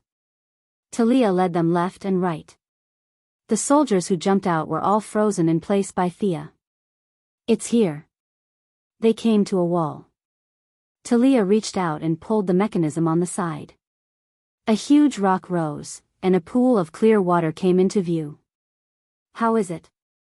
Babla wiped the sweat from her forehead and asked Thea, who was studying the water. Thea shook her head. My abilities are all sealed. I can't tell if there's anything wrong with the water. But the monitor in my power armor did detect a large amount of energy in the water. Don't hesitate. Throw them in at the same time. Because of the demon's influence, although the energy in the water could repair souls, it could also make people go crazy. Thea 1. 0 in the original timeline suffered a lot. Would it be better to let the 2 of them share the pain? Nightwing took out the rope he had prepared, wrapped it around their waists, and slowly put them in. The pursuers were still coming. Thea didn't dare to use the frost gun to seal the door because once it was sealed, they wouldn't be able to get out for a while. She picked up a long sword from one of the soldiers and blocked the door with the others.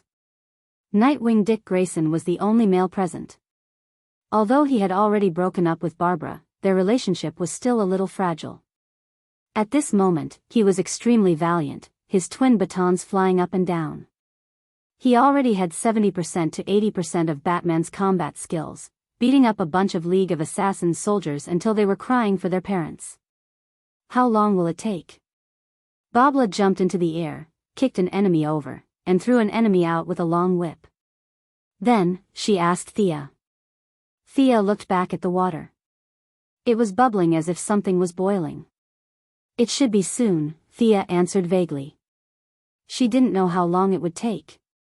She couldn't see the magic fluctuation, the energy flow, or even the enemies hiding in the dark. She was used to the existence of the Eye of Horus. Now that it was suddenly sealed, she was very uncomfortable. Thea just thought of the Eye of Horus and suddenly found that her vision was restored. Her body shook, and the magic connection was restored. Nandarbart's anti-magic enchantment suddenly disappeared. Yao Fei and Jason Todd jumped out of the pool. Their eyes were bloodshot, and their mouths were growling, revealing a ferocious glint. Chapter 384. The green pool water did not calm down after the 2 jumped out. Instead, it became more and more intense. The disappearance of Nandalbart's anti-magic field did not make her happy.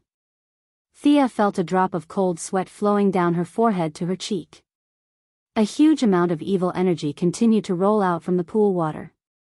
Thea did not know if this was originally the case or if Jason and Yao Fei broke some kind of barrier after entering the water, and a world full of evil energy was connected to this place through the pool water. 2 magicians' hands tied up Jason and Yao Fei, who were more like beasts than humans, and threw them to Nightwing. Thea looked at the pool water again. Disorderly, evil, chaotic energy was seeping into this world through the gap in the pool water. Even this strand of energy did not stop. It was constantly bewitching the combatants at the scene. The few heroes had strong willpower and were not affected. The Alliance's soldiers had also been through strict training and did not show any signs of being bewitched for a while. But Thea knew that this state would not last long. As the gap in the passage expanded, more and more evil energy seeped into this world. Pure willpower would not last long. Bruce, something's wrong. A passage full of evil energy has opened. You and Ninja Master stop immediately. I'll let the people here withdraw quickly. I'll try to seal this place. Thea told Batman telepathically. But she waited for half a minute and did not get a response. Did he not hear it or what? Thea was puzzled. Suddenly, she realized that she was dumb. Batman did not know telepathic telepathy. He did not have this skill even if he wanted to. Just as she was about to use the Eye of Horus to check the situation outside, she saw that the power armor's communication system had intercepted a new call request. Thea opened it, and Batman's vigorous figure appeared on the comm. Your system is really good. Did Felicity do it? I heard what you said, but Ninja Master suddenly went berserk a minute ago. He can't stop now. After Batman said that, he turned the camera to Ninja Master, only to see that the old man, who had been rather elegant before, had changed drastically. His symptoms were even more severe than Jason's and Yao Fei's, and when he attacked with both hands, there was a faint blood-red energy. He has been demonized. After soaking in the pool for so many years, his body is no longer human. Thea only took one look, and combined it with the other party's demonized physique when they fought that day. She instantly came to a conclusion. Can he still recover? I don't know. I'll close the gap here first. We'll talk about the future later. The two quickly ended the call. Thea turned to Talia and asked, Can you restrain these people? Your father has gone crazy outside. We can only rely on you here. Talia had always been an ambitious woman. If it weren't for her relationship with Batman, she wouldn't have had anything to do with justice. Hearing that Ninja Master had gone crazy, a trace of sadness flashed across her face. However, this trace of emotion quickly dissipated and was replaced by joy. Let me try. If you can help me get the old man's ring, then I'll be more confident, Talia said in a low voice. Thea glanced at her coldly. Put away your schemes. I know your rules. Anyone with a ring can order them around. Calm them down first and don't cause trouble for me. The other side of the pool is an extremely evil world. If my seal fails, no one here will survive. Talia wasn't annoyed that she didn't fall for her trick. She took down 2 enemies in a row with her katana, jumped onto a high platform, and shouted, Brothers of the Alliance, I'm Talia al Ghul, the eldest daughter of Ninja Master. Listen to me. It had to be said that Talia had a high prestige in the Alliance. When she betrayed the Alliance, there were hundreds of people who swore to follow her. Although the people present weren't that loyal to her, they still believed in her. A large number of black-clothed assassins of the Alliance stopped attacking, wanting to hear what she had to say. Ninja Master has gone crazy. Talia's words were shocking. Nonsense. Impossible. You traitor. The originally quiet crowd boiled up again. Ninja Master had taken in disciples all over the world. For a moment, the black-clothed assassins who spoke various languages cursed at Talia. However, many of the classic curses were related to their ancestors. This group of people didn't dare to use Ninja Master, so they seemed a little weak. Thea was busy inscribing a sealing circle. The Constantine family had dealt with demons for generations, so they were very good at summoning and sealing spells. Although they were a little unhappy with Talia taking advantage of the situation to seize power, they still helped her. A huge water mirror appeared in front of everyone. The people in the mirror were Batman and Ninja Master who were fighting outside the building. The old man's eyes were red, and the sound coming out of his mouth was like some kind of beast. His entire temperament had changed drastically. Anyone could see that something was wrong. See? He's gone crazy. I'm the real leader. Sardin, do you still believe me? Felix, have you forgotten who taught you archery? Talia used both the carrot and the stick. While telling the truth, she also tried to rope in a few assassins who were somewhat close to her. Their attitudes soon relaxed. Many of them were loyal, but only to the system. If Ninja Master had really gone crazy, then it wasn't impossible for them to be loyal to Talia. Let's go. Thea was sweating profusely. She didn't know if the other party was a demon from the Three Palaces. She only felt that she had never faced such great pressure before. Ninja Master was obviously being held back by something and wasn't using all his strength to break through the barrier between the two worlds. Talia knew that she wasn't bluffing. She immediately ordered the group to run out. You guys go out first. I'll see if I can help. Nightwing had the demeanor of a general. He knocked out Yao Fei and Jason and ordered Barbara and Shadow to go out first. He stayed behind to help. Thea nodded at him. She was currently spending all her energy on the circle. She really didn't have time to pay attention to other things. When Thea was chanting loudly, a mysterious rhythm filled the small room. The other side's resistance increased. The tunnel between the two worlds didn't shrink. It actually grew bigger. In such a distant exchange, Thea was able to determine that her opponent was not just a little bit stronger than her. She was fighting on her home ground, and her opponent was able to increase the gap on her side despite having obvious constraints. His strength was far greater than that of Horus back then. Thea took out the God of Death's staff from her space ring. She released a clone. Her body and the clone's minds were connected. They cast spells at the same time. They slowed down her opponent's break world speed. The God of Death's staff strengthened Thea's casting power and shortened her casting time. Suddenly, things seemed to be going well for her. Thea's eyes shrank. She saw a black shadow come out of the gap. It was like lightning. Chapter 385. The doppelganger threw a magic missile at the enemy, while Thea took advantage of the moment when the enemy was unsteady to kill the monster with a stab to its chest. Damn it, it really was the Three Palace demon. Thea sized up the monster she killed. It had bull horns, white hair, 3 pairs of eyes on its face, and dark red skin. This should be the son of the Three Palace demon. How frustrating. Thea looked at the corpse sinking into the ground and shouted to Nightwing, "The enemy is not dead. He can absorb all the negative emotions in the world. We can only restrain him." Nightwing saw the enemy killed by Thea emerge from the ground unscathed. He nodded and said, "Leave it to me." With that, he began to fight with the son of the Three Palace demon with a short stick. With his help, Thea was finally able to restart the seal. The barrier that was about to be sealed was damaged by the enemy's sudden attack. The two sides were in a stalemate again. Unknown spellcaster, can you hear my voice? Just as Thea was trying to push the enemy to the other side, a weak young girl's voice appeared in Thea's mind. Who are you? Thea was very busy. She had to coordinate the spells of her doppelganger, and she also had to pay attention to Nightwing's battle. The enemy kept shooting dark red energy beams, and Nightwing, an ordinary person, was struggling to hold on. Phew. Great, you have the ability to transmit telepathy. You are much more powerful than I thought.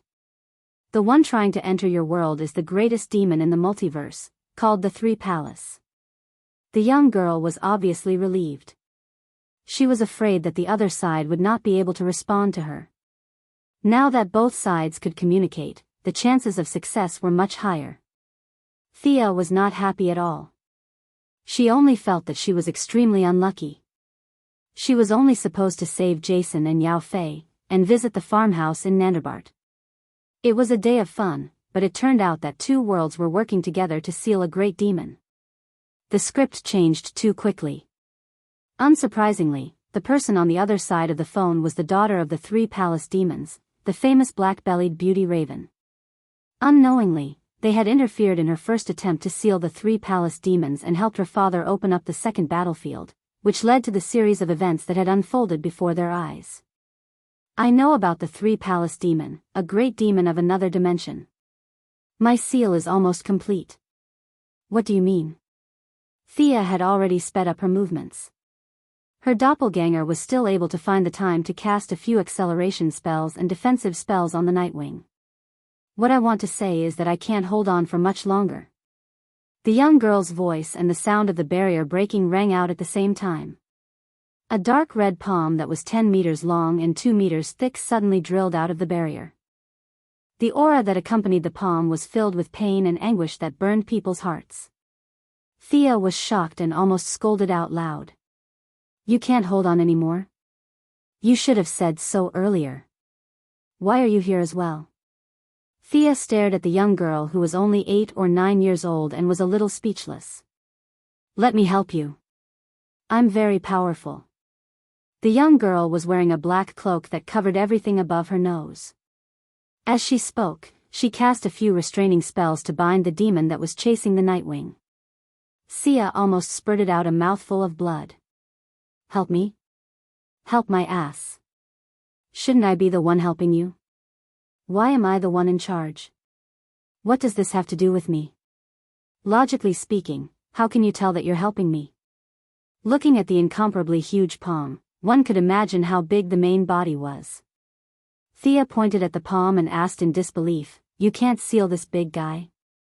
The young girl Raven looked at Thea as if she was looking at a retard.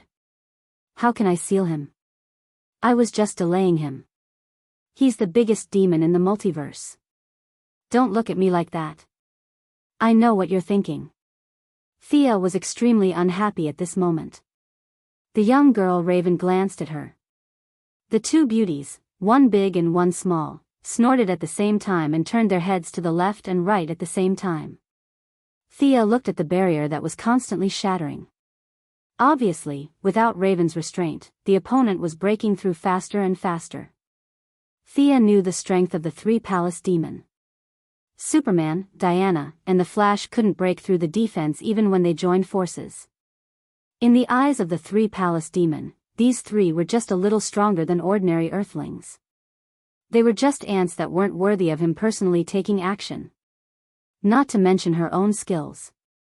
Once the three-palace demon came out, it would be best for her to immediately take Moira and the others and run away. The problem came back again. She had to take advantage of the fact that he hadn't come out yet to beat him back and seal him again. Because the node of Nandarbat had been broken, it would take some time to repair it. She had to resist the three-palace demon while repairing it.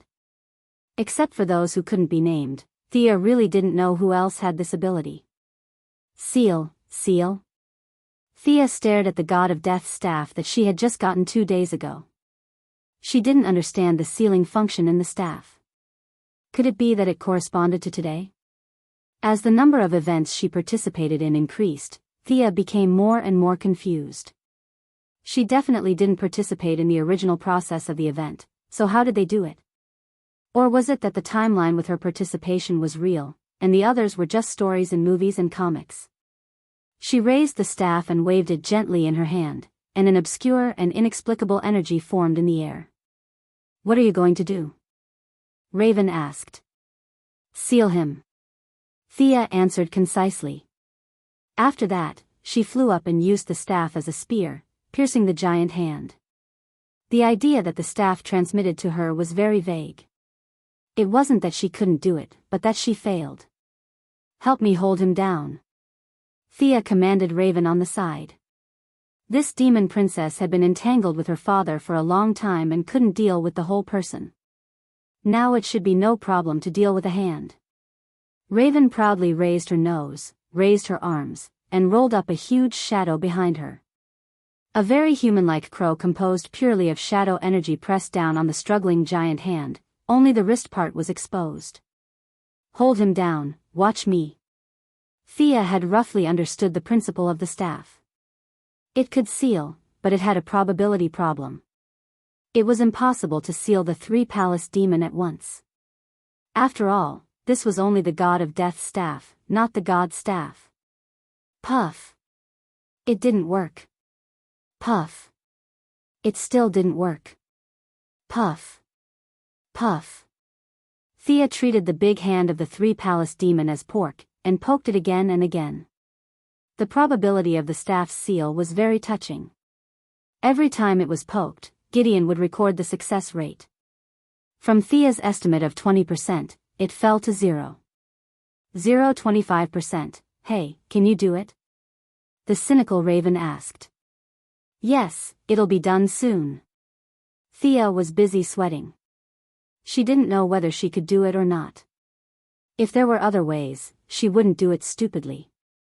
When Gideon calculated that the probability was reduced to 0.0007%, he saw that a large group of non-attribute energy suddenly gathered on the staff, rolled back the bead curtain, and the energy wrapped the giant hand, rolling all the way to the other side.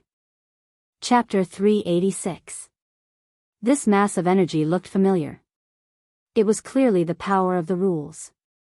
Just like Diana's lasso and Thea's arrow of vengeance, this staff was also added with the power of the rules when it was forged. However, the sealing rules were far more powerful than the rules of revenge and truth. The quality was higher, but the quantity was much less. This was the main reason why the staff's sealing probability was so low. This demon must be completely sealed. Your ability can restrain him. Come with me, the black-bellied lowly raven said cheerfully. Okay. Before Thea could say anything, Batman, who only showed his face after killing the monster, agreed. Thea thought about it repeatedly. The other party could not resist the power of the staff's rules, which meant that the other side was not too dangerous. She nodded. Hearing that the other side was Hell, Nightwing, who had been chased for a long time, was also very curious and wanted to follow. Even though Raven Lowly couldn't tell what kind of magic these two men had, she didn't object to it.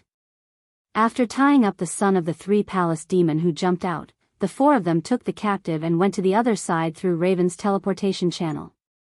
This is hell. Thea looked at the surrounding environment. The surroundings were filled with the main color of dark red. The sky was wrapped in thick dark clouds, and the soil on the ground seemed to be soaked in blood. The gray ground was mixed with dark red, and it looked particularly uncomfortable. Come and help.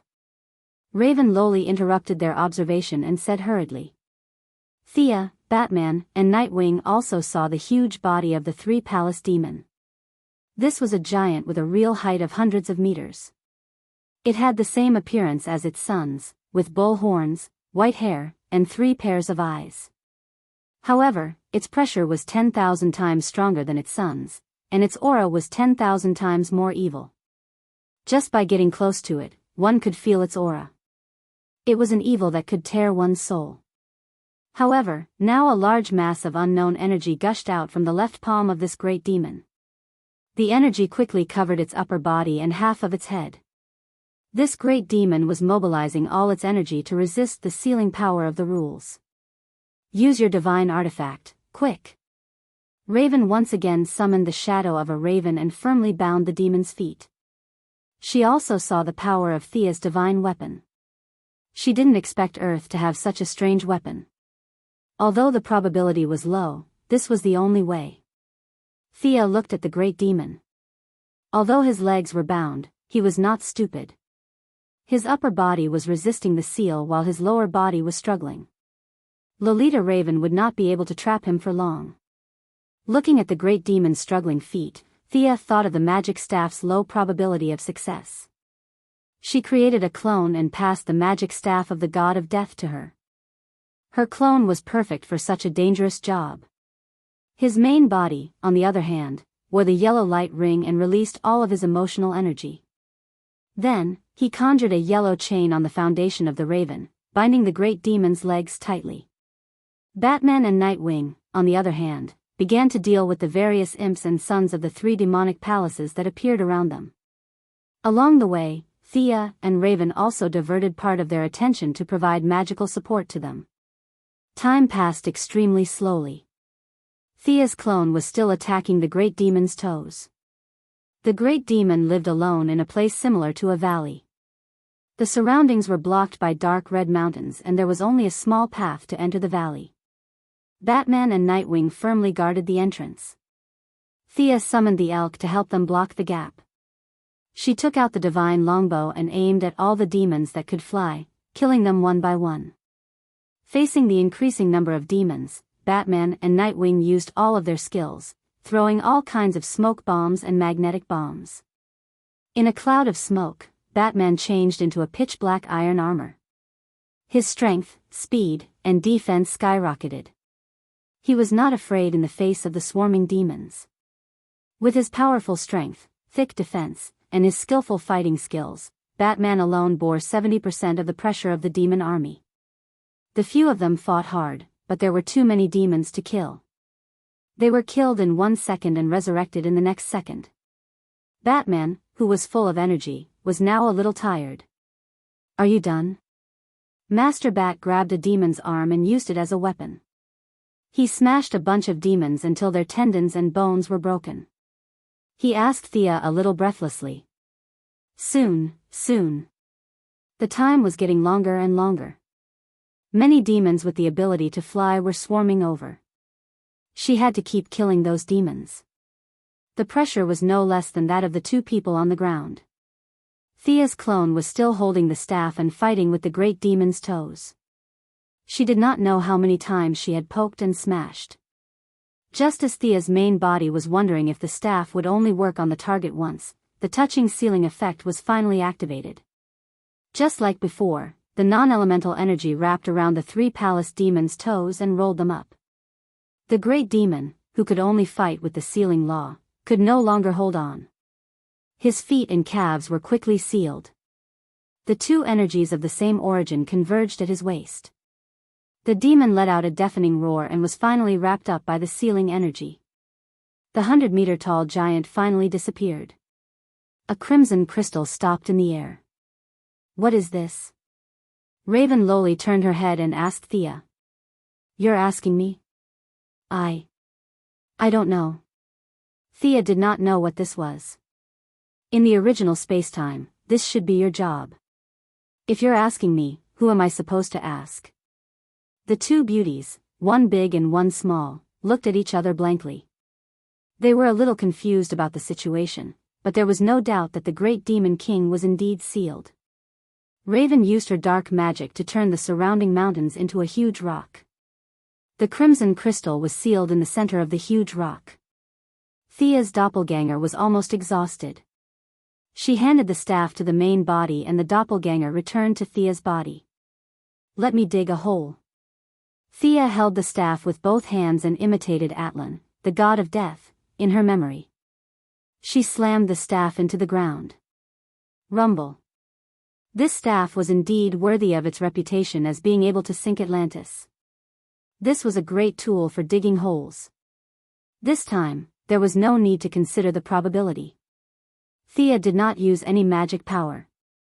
With just one hit, she created a huge hole that was 1,000 meters deep and 100 meters wide. Raven controlled the huge rock to fall to the bottom of the deep hole. The 2 of them increased their magic power and filled the hole. They looked at each other and heaved a sigh of relief. When the great demon army saw that the 3 palace demon was sealed, most of them fled. The few loyal ones were also killed by the few of them. Raven brought the few of them back to Nandarbat. Thea began to seal the extra-dimensional passage. When she wanted Raven to help, Raven replied casually, "I don't know how." "You really don't know how?" Thea asked again in disbelief. Raven lowly turned her head away arrogantly and ignored her. Another naughty child. Thea was speechless. She could only do it herself. She constructed the magic circle, dismantled the details, and added a few patches to the original foundation.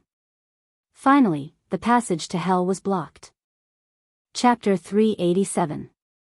As soon as she was done, Shadow dragged her to see Yao Fei and Jason. After soaking in the pool water, the 2 had recovered from their vegetative state. However, their minds were in a mess. Barbara and Shadow could only tie them up and wait for Sia, a wise person, to come take a look. Sia did a quick check and wanted the black-bellied lowly raven to take a look. "I don't know these things. I was born with my magical powers." Raven lowly pretended to glance at it and shook her head to show that she did not understand. How envious. Thea was born with powerful magic. She felt like this world was full of cheats. There weren't many people who studied magic as hard as she did. The demon princess said that she could blast her enemies to ashes. She had plenty of practical experience, but she didn't have any theoretical knowledge. Thea could only draw her own conclusions. Their souls were damaged before. Now, with the help of the pool water, their souls are complete. However, this is a supplement, not a repair. The original soul and the new soul will fight fiercely. They will be confused for a while. When their own soul devours the foreign soul, they should be able to wake up. Thea explained her judgment to them.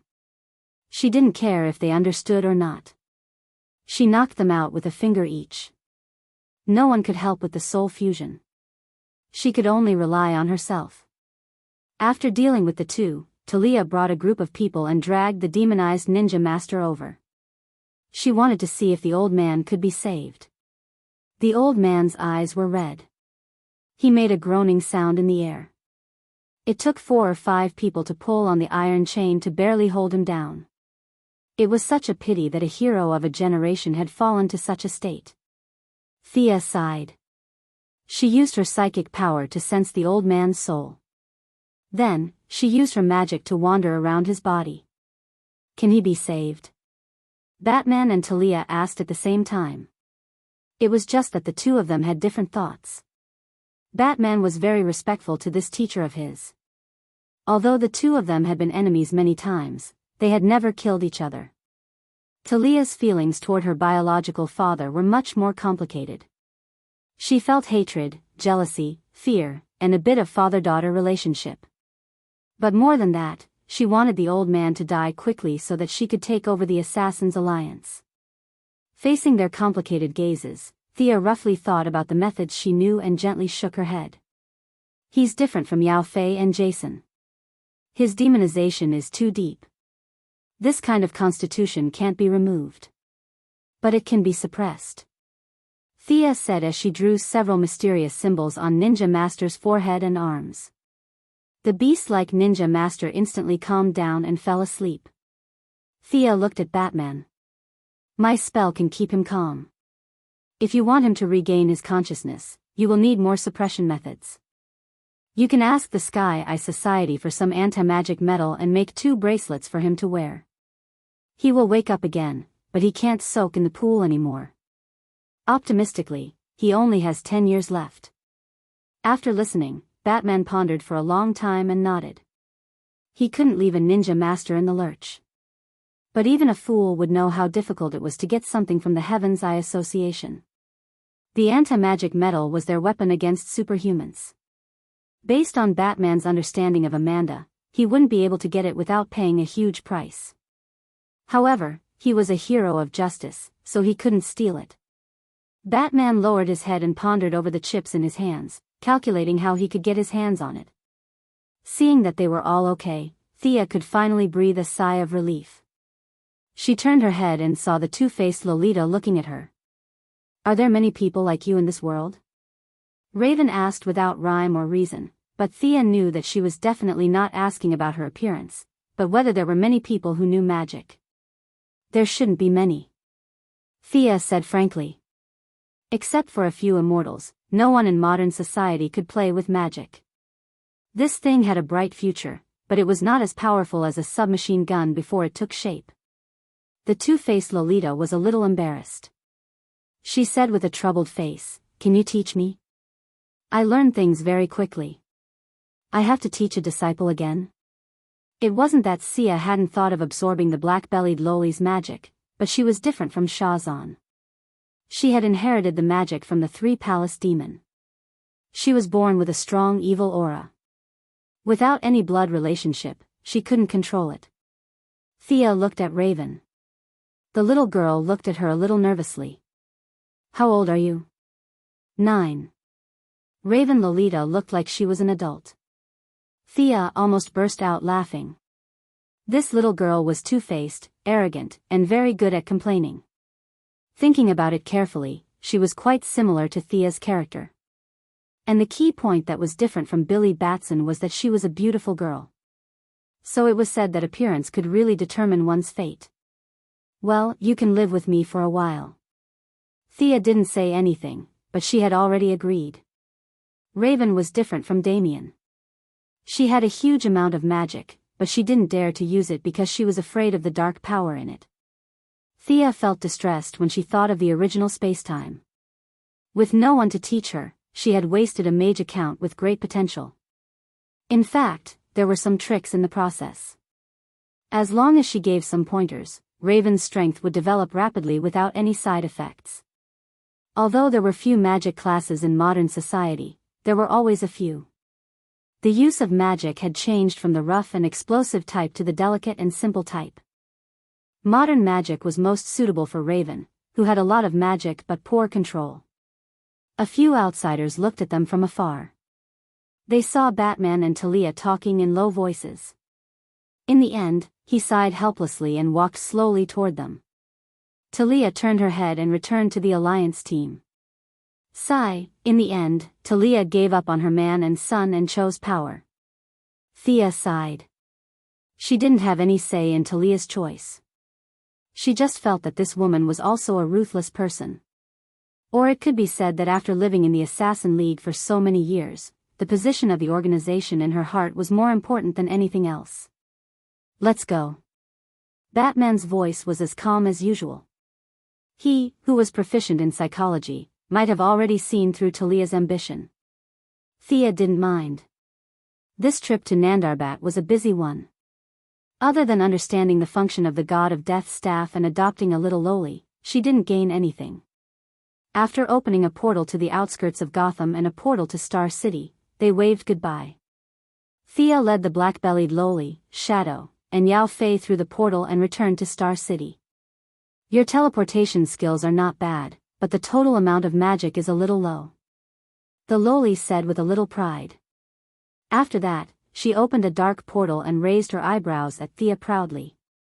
Chapter 388. 3 black lines appeared on Thea's forehead.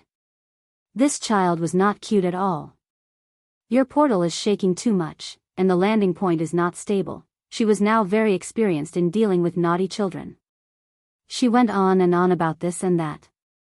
She took advantage of Raven's lack of basic knowledge and pointed out 4 or 5 problems, completely dispelling Raven's arrogance. However, she did not just beat her down. She even complimented her appropriately, causing the little girl to pout before raising her head again. You have good taste. The proud Raven took off her hood, revealing a slightly pale face. She kept looking at the crowd on the street. I think your father still needs some time to rest. He should be able to recover in about 2 months. No matter how one looked at it, Shadow's relationship with Yao Fei was closer than that with Jason. Before leaving, Thea checked old Yao again before returning home with Raven.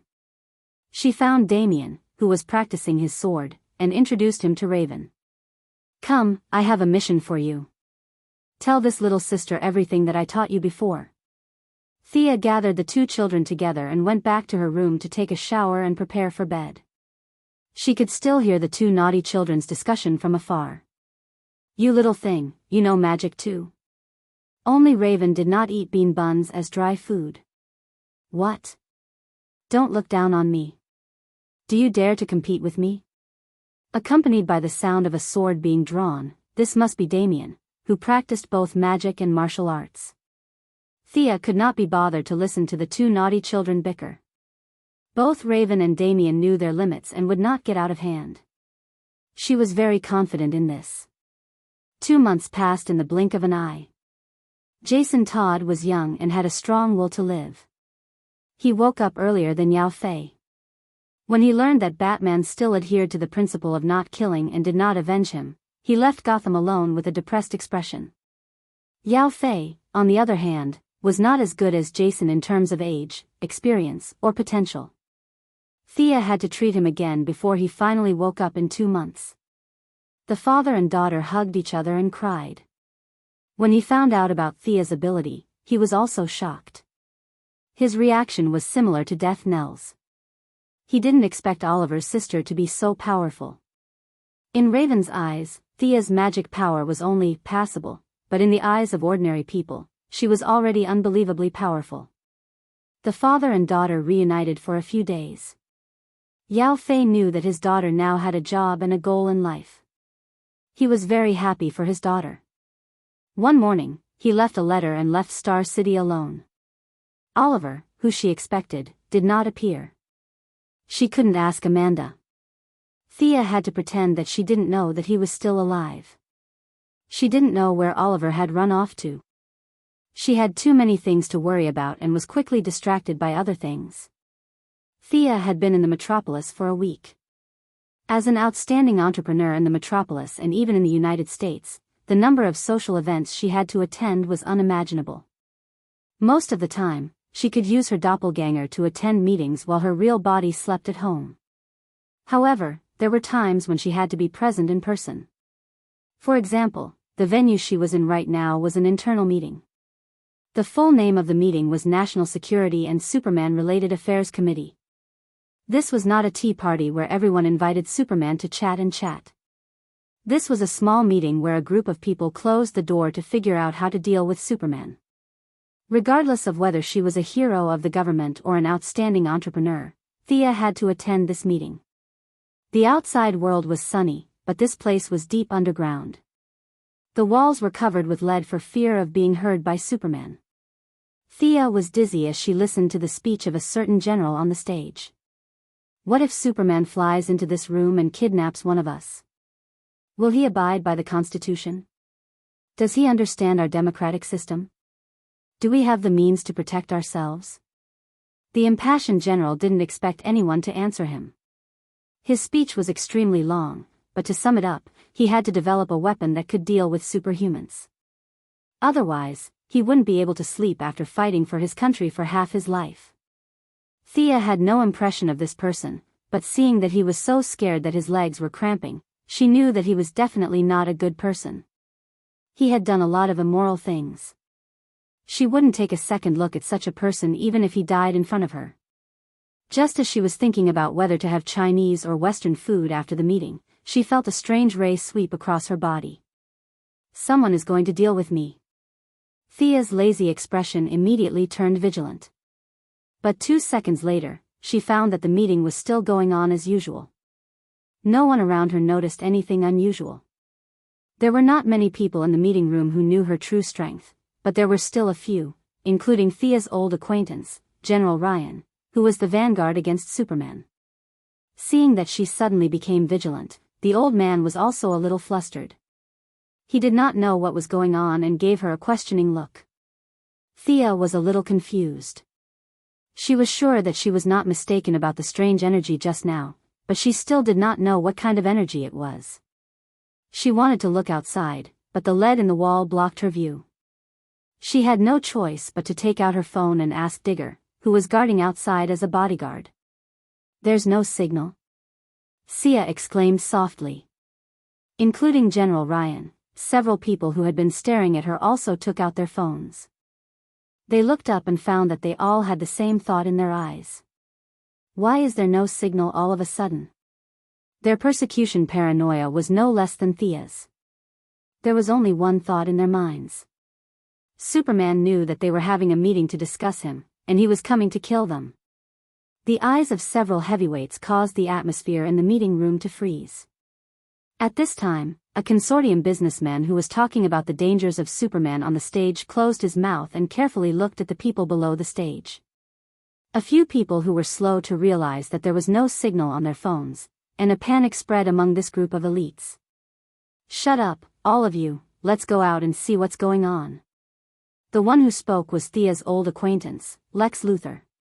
But before he could take action, the door of the meeting room was slammed open. A large group of bodyguards in suits, guards in military uniforms, and secretaries in professional attire rushed in. Luthor's secretary and Thea's bodyguard, Digger, were among them.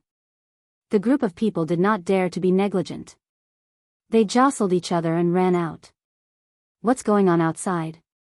Is the guy in the red cloak here?" A guy who could not keep his cool asked his bodyguard. The rest of the people, including Thea, listened attentively. The bodyguard found that n number of bigwigs who could only be seen on TV were staring at him. He told them the situation outside with a lisp. There is a huge glass dome in the sky covering the entire city. Everyone's communication devices can't receive any signal. You will know the specific situation when you see it. Chapter 389. A glass dome? A bunch of people couldn't figure out what it was, and they all rushed out to take a look. They didn't know until they saw it, but they were shocked. Everyone went outside and immediately saw what the glass cover the bodyguard was talking about. They saw a sky blue cover standing outside the city. It was boundless and had no end. A few people raised their heads to look at the sky, but they could only see that the top of the dome was faintly obscured by the clouds. It was supposed to be working hours in the city, but at this time, everyone was stunned by the sudden change. A large number of citizens walked on the streets. Those who were slow to react were still looking at the horizon, and those who were quick to react were trying to call their phones. However, no matter how they tried, there was no signal on their phones. The crowd was filled with confusion. No one knew what was going on. Mr. Mayor, the city's power supply seems to have stopped. The remaining power can only last for half an hour. General, the army is unstable, we can't contact the gas company, and the city's heating system will be down soon. The members of the Anti-Superhuman Committee could be said to be the current elite representatives of the metropolis. There were people from all walks of life in politics, military, and business. There were people constantly passing on the news. The leaders were all in a terrible fix. The key point was that they did not know what this scene meant. What they didn't know was that Thea had already guessed most of it. The strange energy ray and the huge glass dome. Others couldn't see it, but her eye of Horus wasn't limited. There were many glass products outside the dome, and there were all kinds of cities in them. Combined with the huge robot walking by not far away, Thea clenched her teeth. She was so King unlucky. This was Brainiac's collection room. The robot wasn't huge, but she and the others, including the city of tens of millions of people, were all shrunk. The opponent's ray shrunk in an instant, and then it changed space again. Under everyone's gaze, Thea couldn't fly, and she could only determine that they were on an alien spaceship. As for whether they were in the solar system, it was hard to say. Fortunately, Gideon's main program was placed in the power armor, and the armor was separated by a space ring, so Brainiac didn't notice. Otherwise, even Gideon on the Wave Rider would not be a match for Brainiac, an AI that had evolved to its peak, let alone the current Gideon. His consciousness was eternal, and he knew all the knowledge of the universe. In a way, Brainiac was an immortal god. Gideon could not take it out. Once he took it out, he would betray them without any discussion. It was not unreasonable for the high-tech planets in the universe to ban the development of artificial intelligence. Brainiac could easily think of 100 ways to deal with low-level artificial intelligences, just like how Thea dealt with ordinary people. Several government and business leaders initially thought that it was an experiment by the military. They pulled General Ryan's sleeves and spat on his face. The old man repeatedly explained and finally dispelled their suspicions. "Everyone, does anyone know what's going on?" General Ryan asked. He seemed to be looking at the crowd, but in fact, he was mainly looking at Thea. After all, she was the only supernatural person present. The old man did not take the initiative to talk about Thea's ability. It was not difficult to guess what he was thinking. In case the situation was extremely bad, he would let Thea save him first. If he exposed Thea's ability, a bunch of people would need to be saved. It would be troublesome if he didn't save who. There was no need to increase the number of competitors. A few people who had the same idea also stared at Thea with bright eyes. They all had the same idea, to ensure their own safety first. Thea chose her words carefully. She did not speak, but Luther did not plan to let go of this opportunity to be in the limelight. "Let's go to my lab. My equipment has detected a ray, but the specific effect needs to be analyzed by the experimental equipment." Luther then raised his wrist and showed everyone the high-tech equipment he was wearing. Thea, of course, did not want to watch him show off. She cleared her throat and said, "Mr. Luther, there's no need to go to your lab. I'll tell you now." When everyone on the ground focused on her, she continued, all of us, including the entire city, have been atomized by a ray. Atomization. The group of businessmen and politicians did not understand what this meant, but Luther did. His expression was extremely serious. The secretary sitting next to him also looked at Thea with a complicated expression. Luther's originally calm face finally showed a trace of panic. This field was too difficult. Although he had dabbled in a small part of it, he was still far from being a master. His smart brain was thinking quickly, and before he knew it, sweat had appeared on his forehead. Thea saw this scene and snorted. In fact, Thea did not know much about this field, but she had all the information and notes of the Atom Man atomizing people and then reducing them were the field of expertise of the Atom Man. In terms of intelligence, Ray Palmer was definitely not as smart as Luther, but Luther's research was too broad, while Ray Palmer only focused on one field. In terms of depth of research in the field of Atom Man, Ray Palmer was far better than Luther. Miss Thea, let's talk aside. General Ryan and a few other high-ranking officials who knew about her abilities pushed Diggle, the black bodyguard, to the side as if they were fighting. They pulled Thea to the side to talk. The black man had served in the military for many years. Although he was now retired, he still obeyed the generals reflexively. Seeing that General Ryan was pushing him aside, he did not know why the old general suddenly used so much force. He was a little confused and looked at them from afar. Is there any way to get me out of here? I have to report to the minister. Yes, I have to report to the president too. I have to report to the Congress. A few people surrounded Thea and asked in low voices. A bunch of rats. Thea despised them in her heart, but she did not say it out loud. She used her heart to feel the magic flow, and there was no problem at all. Although she did not know where she was now, she was not worried at all. It was just within the scope of this universe. The light ring allowed her to travel through the universe, and the divine bow and arrow could travel through time. She could not understand the feelings of these old guys. Everyone, don't worry, listen to me slowly. Thea first calmed them down. Old Ryan was still okay, but one of the senior officials could not stand still. Although it will be troublesome, I can send you back. First, she gave them a reassuring pill. Sure enough, when they heard her say that, they all breathed a sigh of relief. Their expressions were calm, their legs stopped shaking, and their teeth stopped chattering.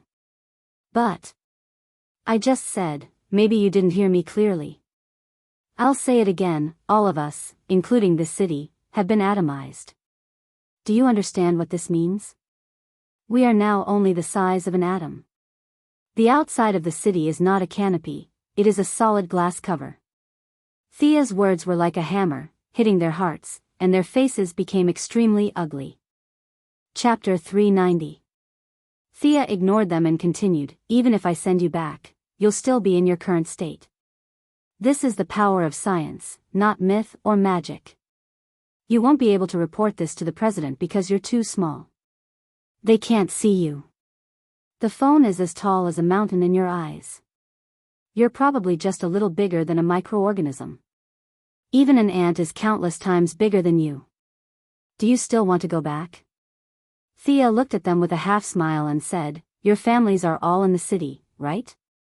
General Ryan's daughter, Senator Harry's mother and son, and Miss Emily's husband. These people can't all live like microorganisms, right? They fell silent. Thea didn't mention one thing, but they could all think of it. It was power. After all, the army couldn't obey a general who could only be observed under a microscope. The same went for the government officials. The voters couldn't go out and watch them give speeches with a high-powered lens. Then do you have a way to restore us to our original state? Someone asked Thea. First, I have to find a wavelength that can make us smaller. Then, I just have to set up an inverse matrix using the isotope principle. At this time, I can stimulate the atomic structure. In modern quantum mechanics, Alan Fest has a theorem, okay, we get it. They quickly interrupted Thea's long speech. None of them cared about what the F*King quantum mechanics said. They just wanted to restore them to their original state. Unfortunately, their voices were a little loud. The rest of the people, including the bodyguards, also came over to listen to what they were saying. Thea was secretly pleased. Where did prestige come from? Wasn't it brought by turning the tide at a critical moment? This incident was very suitable. She could solve it with the theory of the Atom Man without revealing any superpowers. Everyone, listen to me. Today was not a formal meeting. Thea didn't wear her old-fashioned business suit. Instead, she wore a V-neck white shirt with a navy blue skirt and strappy heels. Now that she had put away her lazy aura, she looked like a sharp sword. Her cold eyes looked around at everyone. Everyone who met her eyes couldn't help but quiet down. Like I said, all of us, including this city, have been atomized. We need to maintain the order of the city and find a way to save ourselves. An old man in the crowd stammered, "Will Superman come to save us?" Thea almost gave in to the old man. 10 minutes ago, he was still incessantly calling on Superman to abide by the Constitution. He wanted to develop a weapon to deal with him, but now he thought of Superman. He picked up his bowl to eat, then put it down to curse. This person's skin was really thick. Can Superman care about everything you do? When the house caught on fire, Superman went to save it. Because of Superman's existence, we no longer cared about where the source of the fire was because of Superman. You don't have to follow the traffic rules when crossing the road. Superman will come to save her. She definitely won't die because of Superman. Everyone, I didn't see Superman anywhere today. We can only rely on ourselves. Thea looked at the crowd coldly. There was sparse applause at the scene. This group of people had not completely abandoned their integrity. After all, they were all here to hold an anti-Superman rally. It would be too ironic if they counted on Superman to save them now. Even the conceited Luthor clapped twice reluctantly. Between being rescued by Superman and dying, he might have swallowed his anger and chosen to live. But now that it was not a matter of life and death, he agreed with Thea's words. It was just a pity that he did not say it himself. In fact, Thea was not lying to them. She really did not see Superman in the city. She saw many acquaintances, such as Louise Ryan, who would appear wherever there was danger. She also saw the wife of the black man beside her, the mature woman of the Heaven's Eye Society, Lila Michaels, and her own subordinate, Poison Ivy. But as for Superman, sorry, she really did not see him. Miss Quinn, do you really have a way to solve the current situation? Luthor asked in disbelief. Although it's not a sure thing, but this is my plan.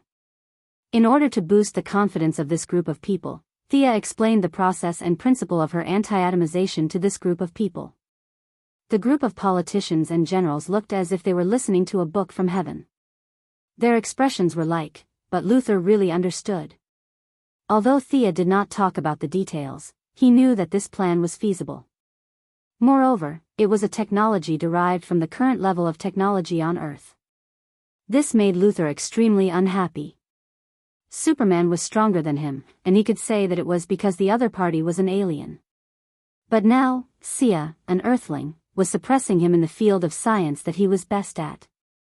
This was something that he could not tolerate no matter what. He was too proud to lie through his teeth.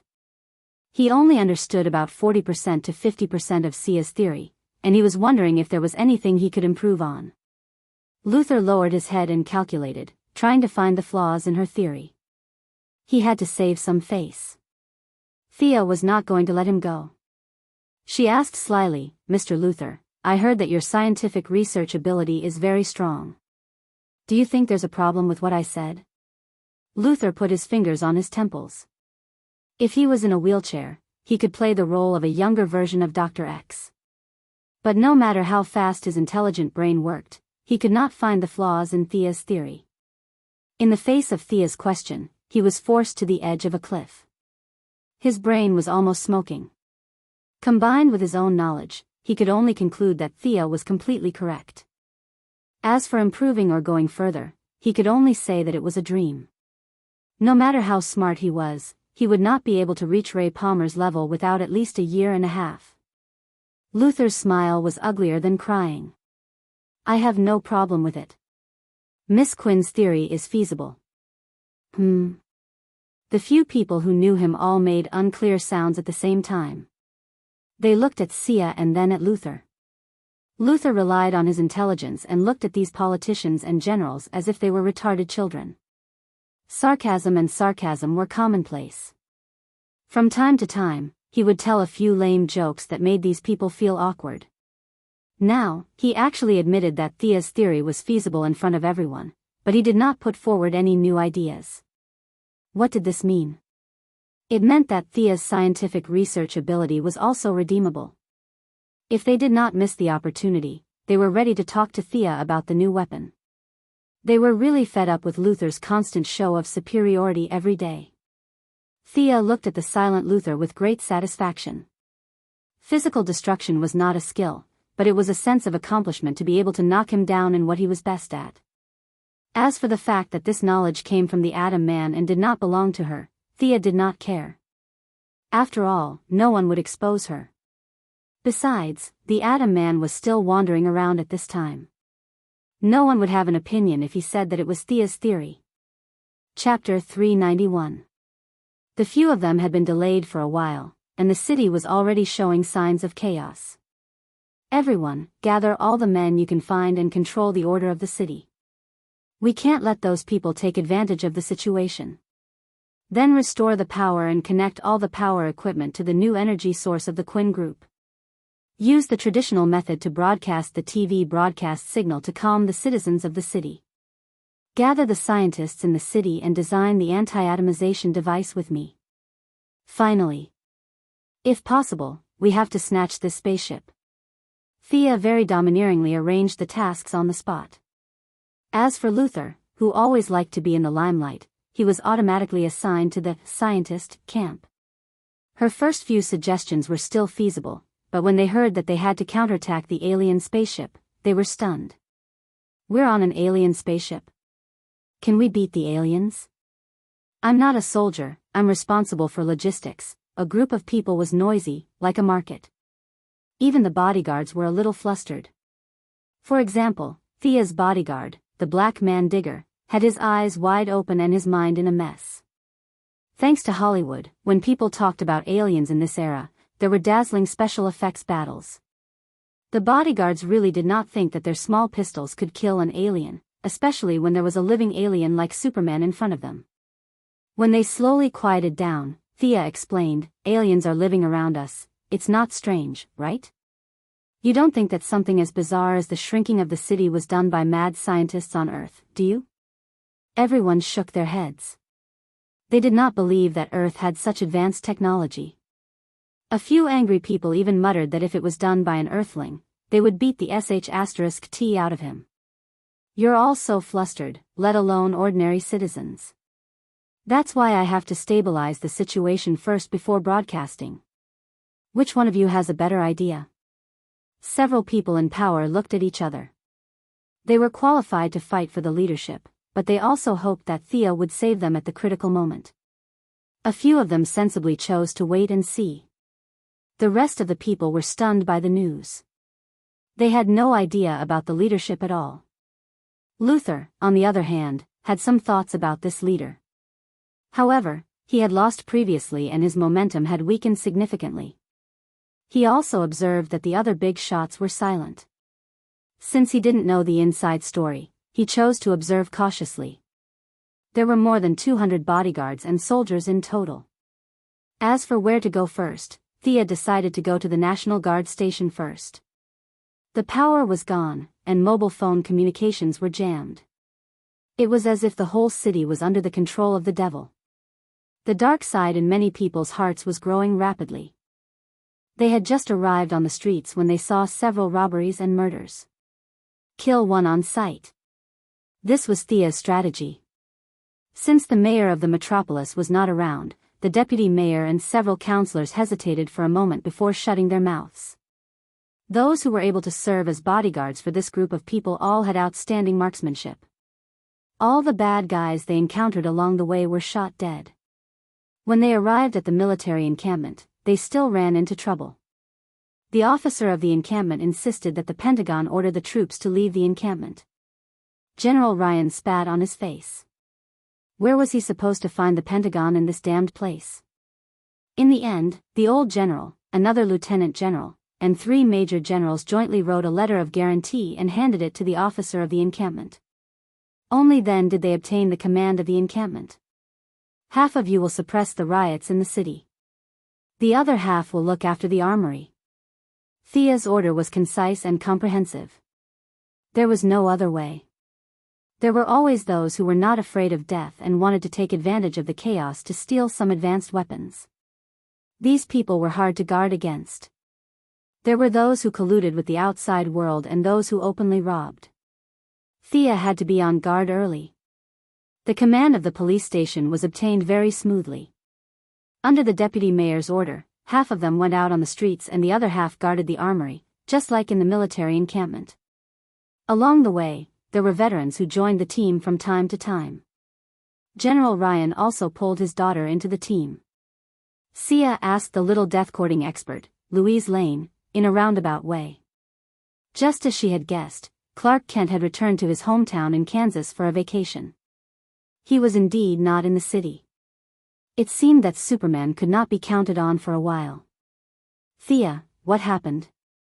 Laura Michaels, the wife of the Black Man and the assistant of the Heaven's Eye Society's Amanda, found the team. Using the Black Man's connections, she squeezed to Thea's side and asked in a low voice. In the original timeline, her first marriage with the Black Man lasted very short. The Black Man's pride did not allow him to live off a woman for a long time, so they broke up peacefully. They only remarried when the Black Man joined the Green Arrow team. Now, with Thea's employment, the Black Man was doing well. Whether it was Amanda or Lara, they needed the Black Man to maintain contact with Thea. Although the couple's life was still a little bumpy, they were much more tolerant than they were in the original timeline. Thea could only tell her again in a low voice. Halfway through, Louise Ryan joined the audience, saying that it was the so-called reporter's right to know. Aliens, are we on an alien spaceship? Lara's ability to accept things was much stronger than a group of high-ranking officials. She instantly made a decision to stay by Thea's side and not leave. The Black Man did not know what she was thinking. He thought that his wife wanted to seek his protection. His masculinity instantly exploded, and he patted his chest to show that he would protect his wife. It was not easy to stabilize a big city with a population of tens of millions. Before evening, the chaos was finally suppressed. The hot-blooded people were beaten to death, and those with ulterior motives chose to wait and see. Thea first restored communication between her own people. Luther launched a small satellite over the city and set up a special channel to temporarily transmit communication information. Several of the city's main circuits were also connected to the Quinn group. The power plant was on the outskirts of the city and did not come at all. They could only rely on the new energy source developed by Quinn to supply the city's electricity. Using the broadcast room of the Daily Planet, Thea began to speak to the city. The reputation that she had gained in the metropolis was quite useful. Most people knew Thea and knew that she was a young and caring billionaire. You may or may not know me. It doesn't matter. But please listen carefully to what I'm about to say. Many people have questions. Where did the electricity go? Where did the communication signal go? Where did the city's water supply and gas go? Let me tell you. We were kidnapped by an evil alien. We were all shrunk by an extremely advanced technology and then locked in glass containers. Yes, you can see it now. It's not some special metal. It's just a $2 glass container that we bought from the market. All of us were shrunk. Her shocking remarks made everyone who was listening to her speech dumbfounded. Even the robbers who were clamoring for a large sum of money stopped their actions. This was too unexpected for everyone. What was the point of robbing when they had been shrunk by aliens? Chapter 392. The homeless man who was preparing to steal from the burger shop listened to the broadcast with the salesman. Several robbers with black masks and rifles also sat with the bank staff to listen to the shocking news. The truck driver parked his car in the middle of the road. The city was shrouded in darkness, and he no longer had to transport goods. The small shops were also closed, and no one would come to buy things today. The teachers and students in the school, the doctors and patients in the hospital, all quieted down, and several lunatics were also gagged. Only Thea's voice could be heard in the city. Thea left a few seconds for everyone to digest the news, and then she continued. The evil aliens miscalculated. They underestimated the wisdom of us Earthlings. A group of scientists and I are working hard to crack a way to restore everyone and the city to its original state. Just give us a little time, and everyone will return to normal. Thea's voice suddenly rose from low to high, and the residents of the city were moved by her words. Although there were still many people who were skeptical, the original low mood finally returned to normal. From the live broadcast of Daily Planet, faint cheers could be heard from some places, and Thea smiled with satisfaction. She was smiling, but there were people who were extremely displeased. Lex Luthor never thought that he would be automatically assigned to a group of scientists one day. To think that he, Lex Luthor, the smartest person on Earth, would be reduced to such a state. This made him gnash his teeth in hatred, and he wanted to bite Thea's smiling face. But no matter how much he hated, scientific research could not be improved. If he could, he could. If he couldn't, he couldn't. He worked hard to use his brain to learn, and he was so anxious that he lost a lot of hair, but he was only at the beginning of the path of atomization. If he wanted to catch up with Thea, who was backed by Ray Palmer's research, the most optimistic estimate was that it would take him at least a year of research. Therefore, although Ray Palmer was a joker, he was also a joker with a high IQ. His IQ was not as high as Luthor's, but the gap was not that big. Even the scientist from the 25th century, Reverse Lightning, praised him. How could Luthor catch up with Ray Palmer's 10 years of research by cramming at the last minute? Citizens, please remain calm. The law is still in place. The military and police are all on the streets. I have received the authorization of the Parliament to kill all troublemakers on the spot. Everyone just needs to endure for 2 days and maintain the stability of the city. I promise to send everyone back to Earth. Thea was using a tiger's skin as a flag. How was she going to get the authorization from the Parliament? However, it was true that strict laws were needed to protect the safety of most people, especially those in power in the room. Without laws and rights, they were nothing. Old Man Ryan had secretly mobilized the army. In peacetime, he could be executed on the spot. He had been feeling uneasy.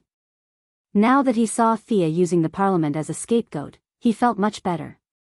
After the TV talk ended, Thea returned to reality. She still had to lead the group of scientists to study the problem of anti-atomization. Thea's words pulled Luthor back to reality. Mr. Luthor, how many space suits do you have? Huh? At this moment, Luthor's mind was filled with formulas and theorems. He had almost forgotten his surname. It took him a long time to realize that someone was calling him. He didn't know why she would suddenly mention spacesuits, but he still answered truthfully, more than 300. Thea nodded. She looked at everyone's puzzled eyes and said, the Quinn Group also has more than 100. If several departments in the city collect them, there may be a few hundred more. Everyone still didn't understand why she said this. However, Luthor reacted quickly. You mean the oxygen content in this spaceship is different from that on Earth? He really didn't pay attention to the oxygen problem.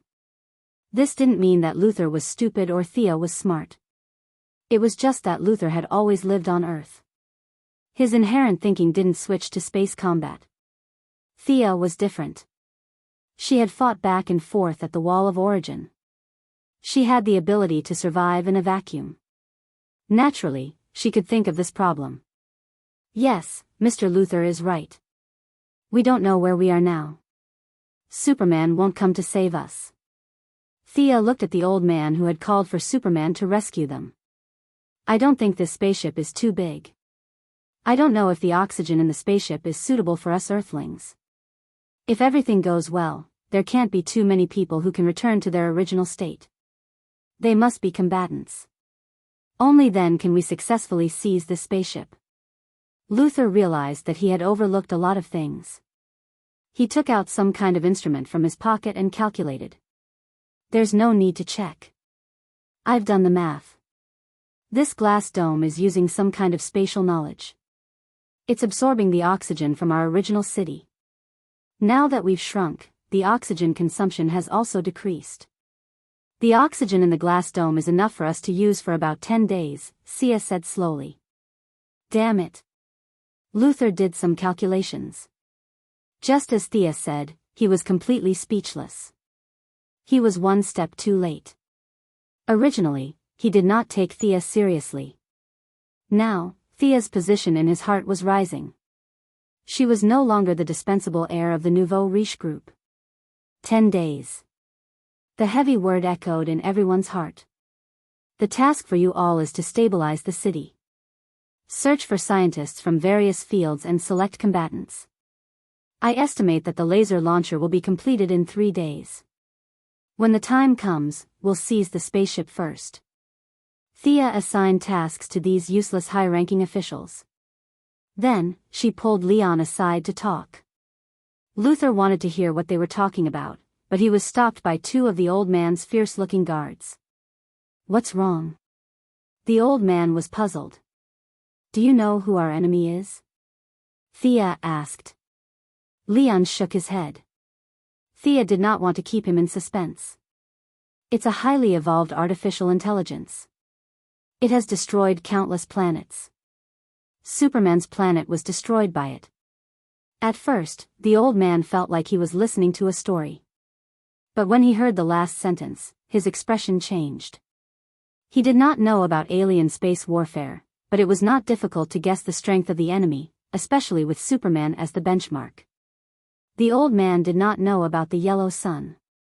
Combined with the fact that Superman looked exactly the same as the people on Earth, he automatically imagined a planet with 6 billion people wearing blue tights and red capes. Then, these people were directly flattened by a guy whose shadow could not be seen clearly. Damn it! How powerful is the enemy this time? He did not believe it at first, but when he thought of how the enemy took away a city without anyone noticing, which was a method only heard of in fairy tales, the old man's legs trembled like noodles. He was so scared that he could not speak. Thea did not know what the old man was thinking. Otherwise, she would have snorted. 6 billion Supermen? Are you dreaming? With such a powerful force, even God would have to run away if 6 billion Supermen came. Chapter 393. If Brainiac, whose main body was still in the depths of the universe, knew that Superman's father-in-law had such a high opinion of it, he would be laughing his head off. Thea didn't know why the old man's face suddenly turned pale. After waiting for a few seconds and seeing that he didn't faint, she was relieved. Right now, this spaceship is just one of the spaceships it has spread out into the vast universe. Its main body is still in the depths of the universe. If we want to seize this spaceship, we have to intercept its communication signals. Do you understand what I mean? Thea explained her intentions. The old man had just caught his breath. What the hell did he understand? Seeing his blank face, Thea could only explain again. Artificial intelligence is that powerful? The old man asked Thea uncertainly. Yes, all high-tech planets in the universe prohibit the development of artificial intelligence. I remember I told you in the Department of Defense, right? We have to intercept the signal of this spaceship as soon as possible. This step can't be done by machines.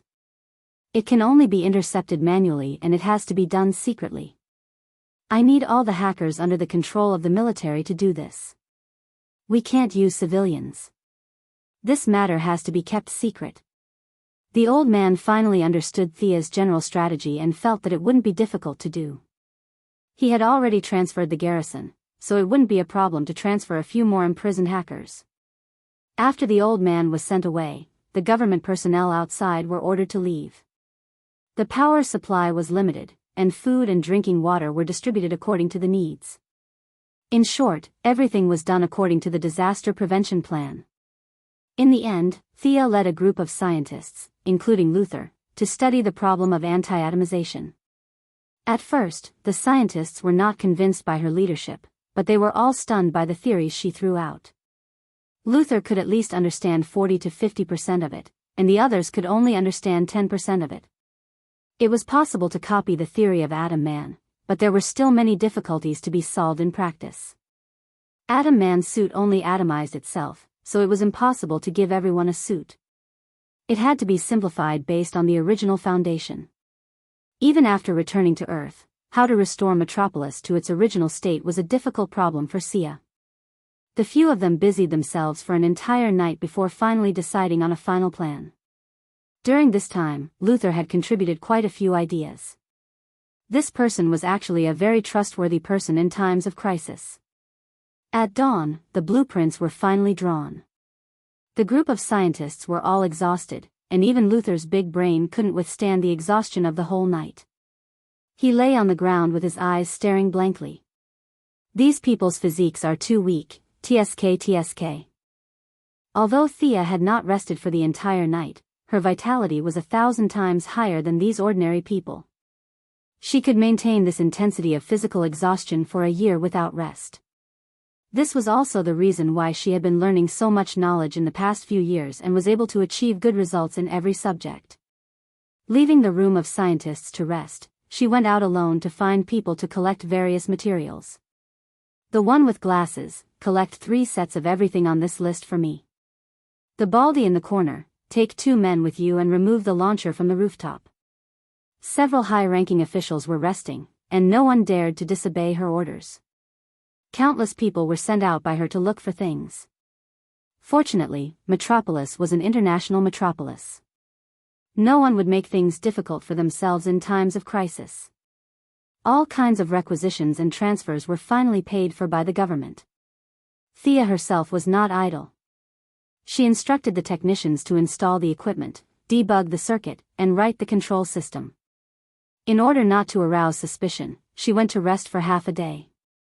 The on-site work was handed over to Luther, who had recovered for a while.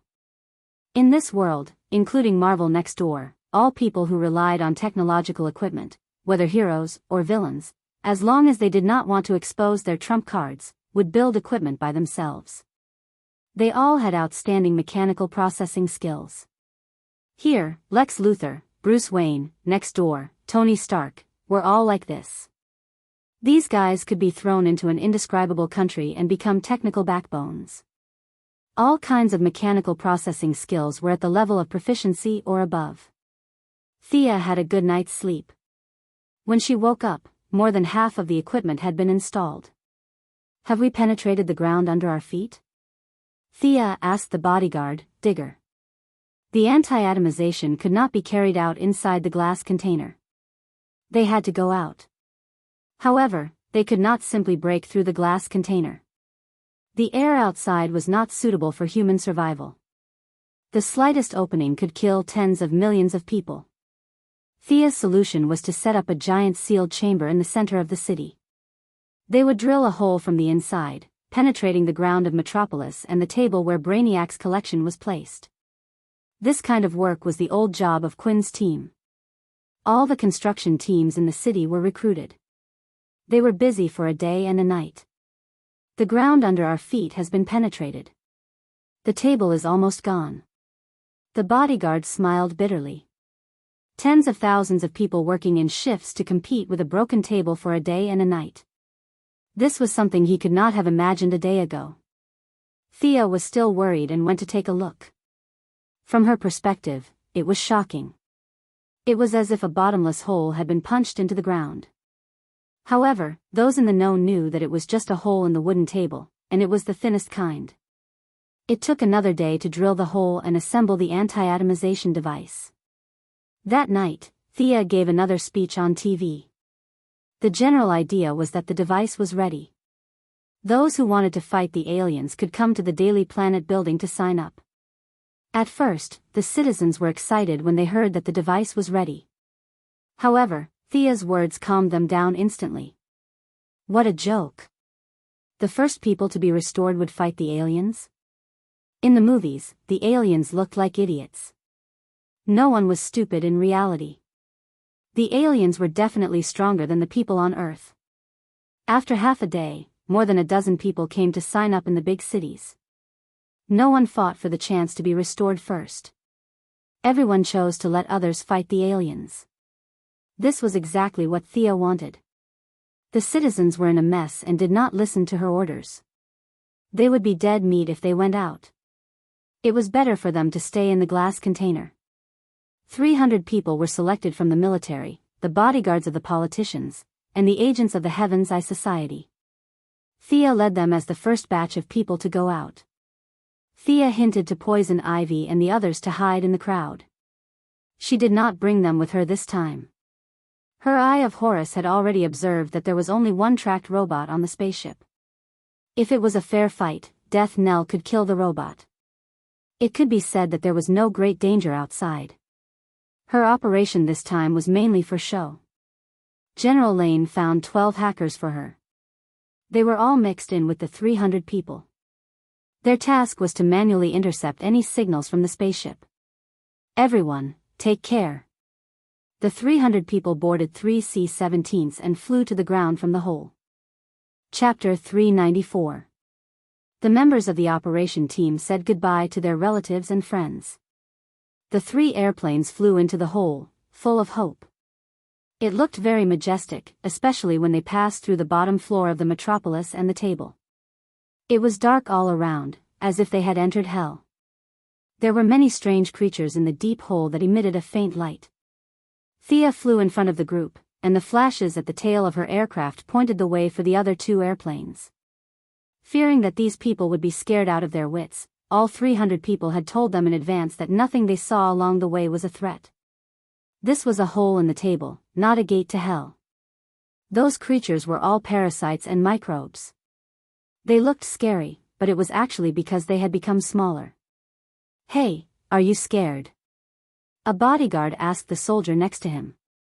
In fact, the soldier was also scared to death, but could he say that he was scared? In the future, if a certain captain was scared to the point of peeing his pants because of a table, would he still have the face to live? "I'm not scared." The soldier gritted his teeth and said. In fact, most of the people on the 3 airplanes were scared to death, but the atmosphere was so strange that no one had the courage to admit that they were scared. After asking each other and encouraging each other, they finally passed through what they would later call the dark door, which was actually a wooden plank of a broken table. The airplanes shook slightly because the air content in the spacecraft was different from the glass cover. Fortunately, the 3 airplanes had been modified and tested in advance, and finally landed on the ground after an hour. Everyone walked out of the airplanes in spacesuits. Thea first arranged a few hackers to start intercepting the spacecraft signal. She pushed the anti-atomization equipment out of the airplanes. "Who's first?" Thea asked. Everyone looked at each other. Thea saw that no one said anything, and knew that they still didn't believe in this technology that only existed in movies. "Then I'll go first." Thea was afraid that she would become bigger and trample them to death, so she ran away alone for a long time before shouting, "Start."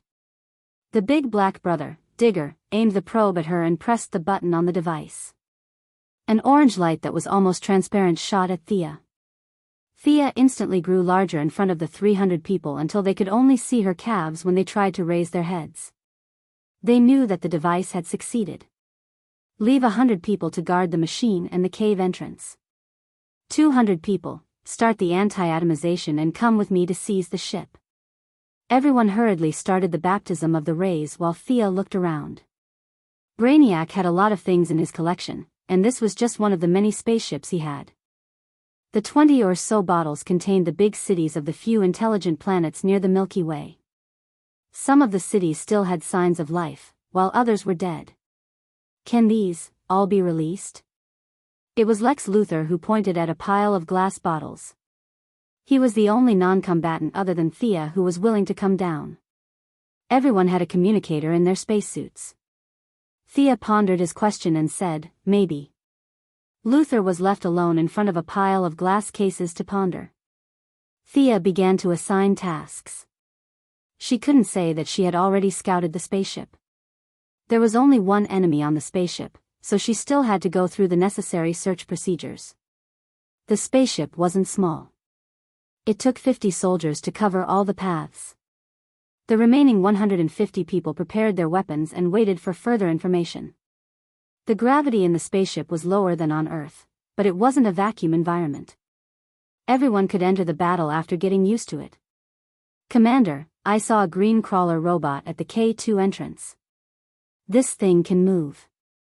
It seems to be an enemy. These passages were named by Thea. The soldier who found the target couldn't be sure and reported vaguely. Thea asked him to continue tracking and didn't make any moves for the time being. After half an hour, there were no traces of the enemy in the remaining 49 passages. When she felt that the act was about done, she led the troops to the K2 passage mentioned by the veteran. After the battle between Superman and Zod in this world, ordinary people on Earth were much more accepting of aliens. However, they were still shocked when they saw the owner of the spaceship for the first time. Is this an alien or a robot? This thought appeared in many people's minds.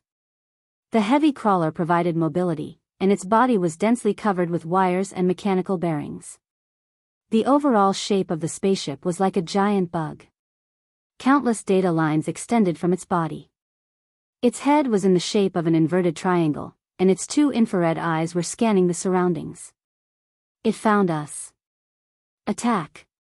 Thea knew that things were not good as soon as she arrived at the scene. These soldiers knew too little about high-tech weapons. Thea found 4 or 5 detection ray devices at the scene. The enemy had already found out that they were being followed and was obviously waiting for them to fall into the trap. Intelligent artificial intelligence was too troublesome. Thea didn't participate in the battle. She contacted the hackers first. Is there any signal out? Commander, we've intercepted 14 signals. That's 15. The dozen hackers must have suffered a lot in the hands of the military. Their rebellious characters were basically worn out. Continue to intercept. Tell me when you can't hold on. Thea didn't say anything else. If they really couldn't intercept the signals, there was nothing she could do. Gideon didn't dare to take out his gun. Now, they could only rely on the hackers to simulate the spaceship's signal and intercept it manually. To deal with an alien that they didn't know the depth of, and to avoid damaging the spaceship, more than 100 M4A1s opened fire at the same time except for Thea and Luther, who were armed with rifles. Amidst the roar of the bullets, the robot calmly lit up its energy shield. The rain of bullets slanted and caused ripples on the energy shield, then disappeared without a trace. Use grenades. Thea continued to order. More than a dozen soldiers with grenade launchers aimed at the target at the same time and pulled the trigger. The rifle grenade with a tail flame hit the robot's energy shield. The power of the explosion caused a large amount of electric sparks to surround the robot. It was obvious that the robot's energy shield had a hard time withstanding these attacks. Paw paw. Paw paw. Humans were afraid of damaging the spaceship, but the robot didn't have such scruples. Flames flashed under its tracks, and 4 rockets were fired rapidly. The target was the crowd. At the same time, its mechanical arms changed rapidly.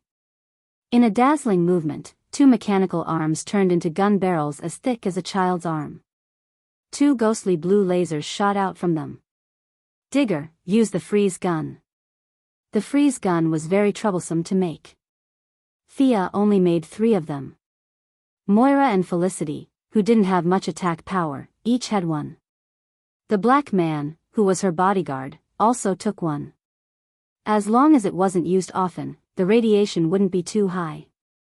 The black man was very excited to be back on the battlefield. He was full of a sense of mission. His tall body rolled forward and sideways, gradually approaching the robot.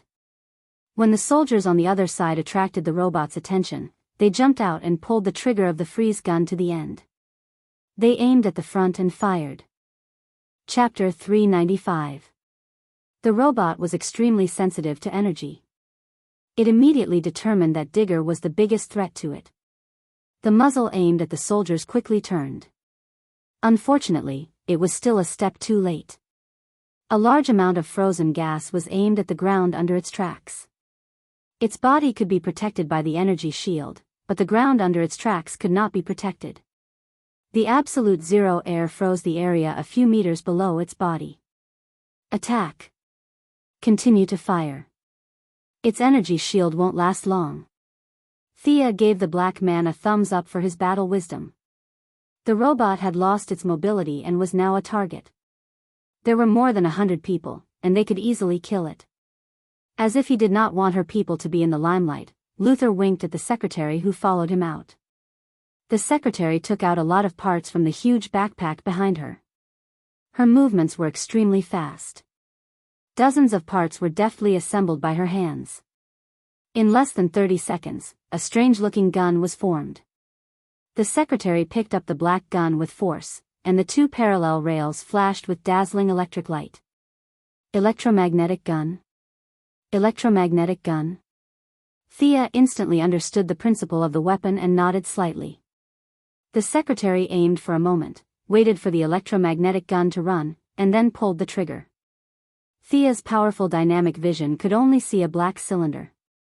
It was pushed by the electromagnetic force and slammed into the robot's energy shield. The cylinder was pushed by the huge kinetic energy, and the orange energy shield lit up. The two sides were in a stalemate for a second. The robot continued to provide energy. Unfortunately, in the face of such a small amount of damage, its defense was too weak.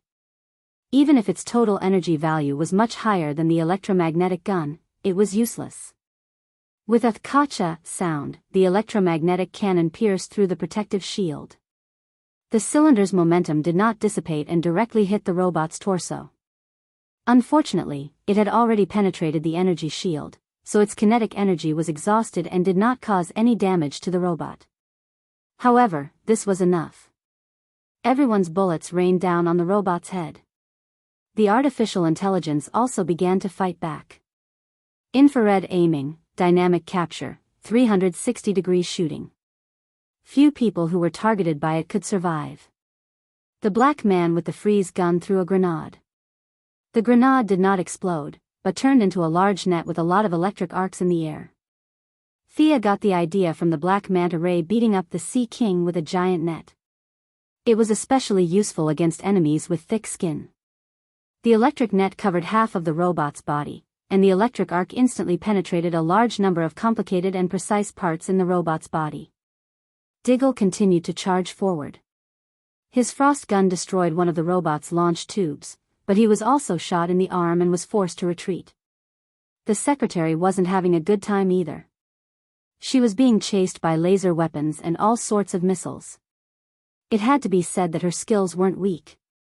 She had to dodge and maneuver desperately to escape the robot's maximum shooting range. The price she had to pay was that her electromagnetic cannon was destroyed and her shoulder was injured. As for Mr. Luther, when he ordered her to shoot, he ran in the opposite direction to Thea's side. The two of them looked at each other and smiled brightly. As for what they were thinking, only they knew. There was no need for the two of them to supervise the battle. The soldiers and bodyguards at the scene fought bravely. After all, this was an immobile enemy. There were more than 100 people fighting against one. No matter how bad their morale was, it wouldn't be too bad. Send out interference messages. Thea ordered the hackers to create some trouble for Brainiac. A lot of useless messages were crazily poured into the robot's receiving system. Hundreds of windows popped out in a second, garbled emails, inexplicable installation packages, and all sorts of things that were not viruses but were better than viruses were all thrown over.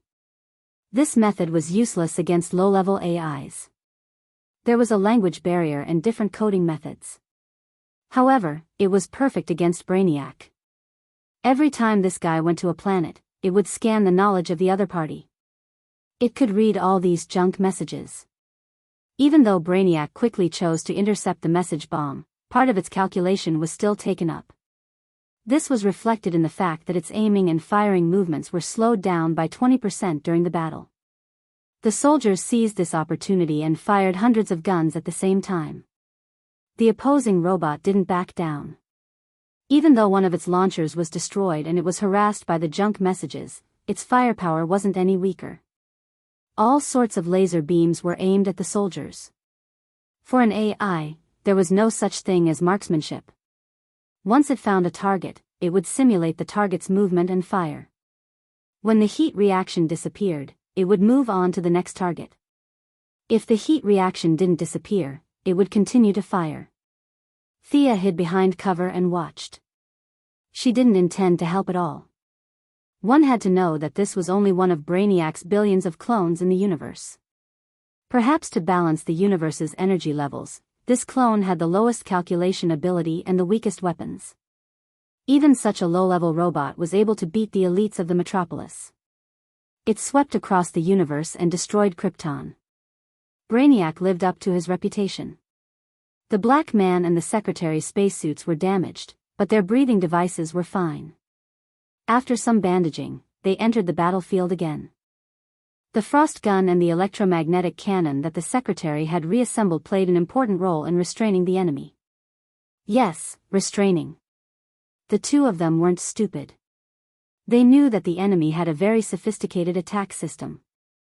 The advanced weapons in their hands attracted a lot of attention, so they didn't dare to stand out too much.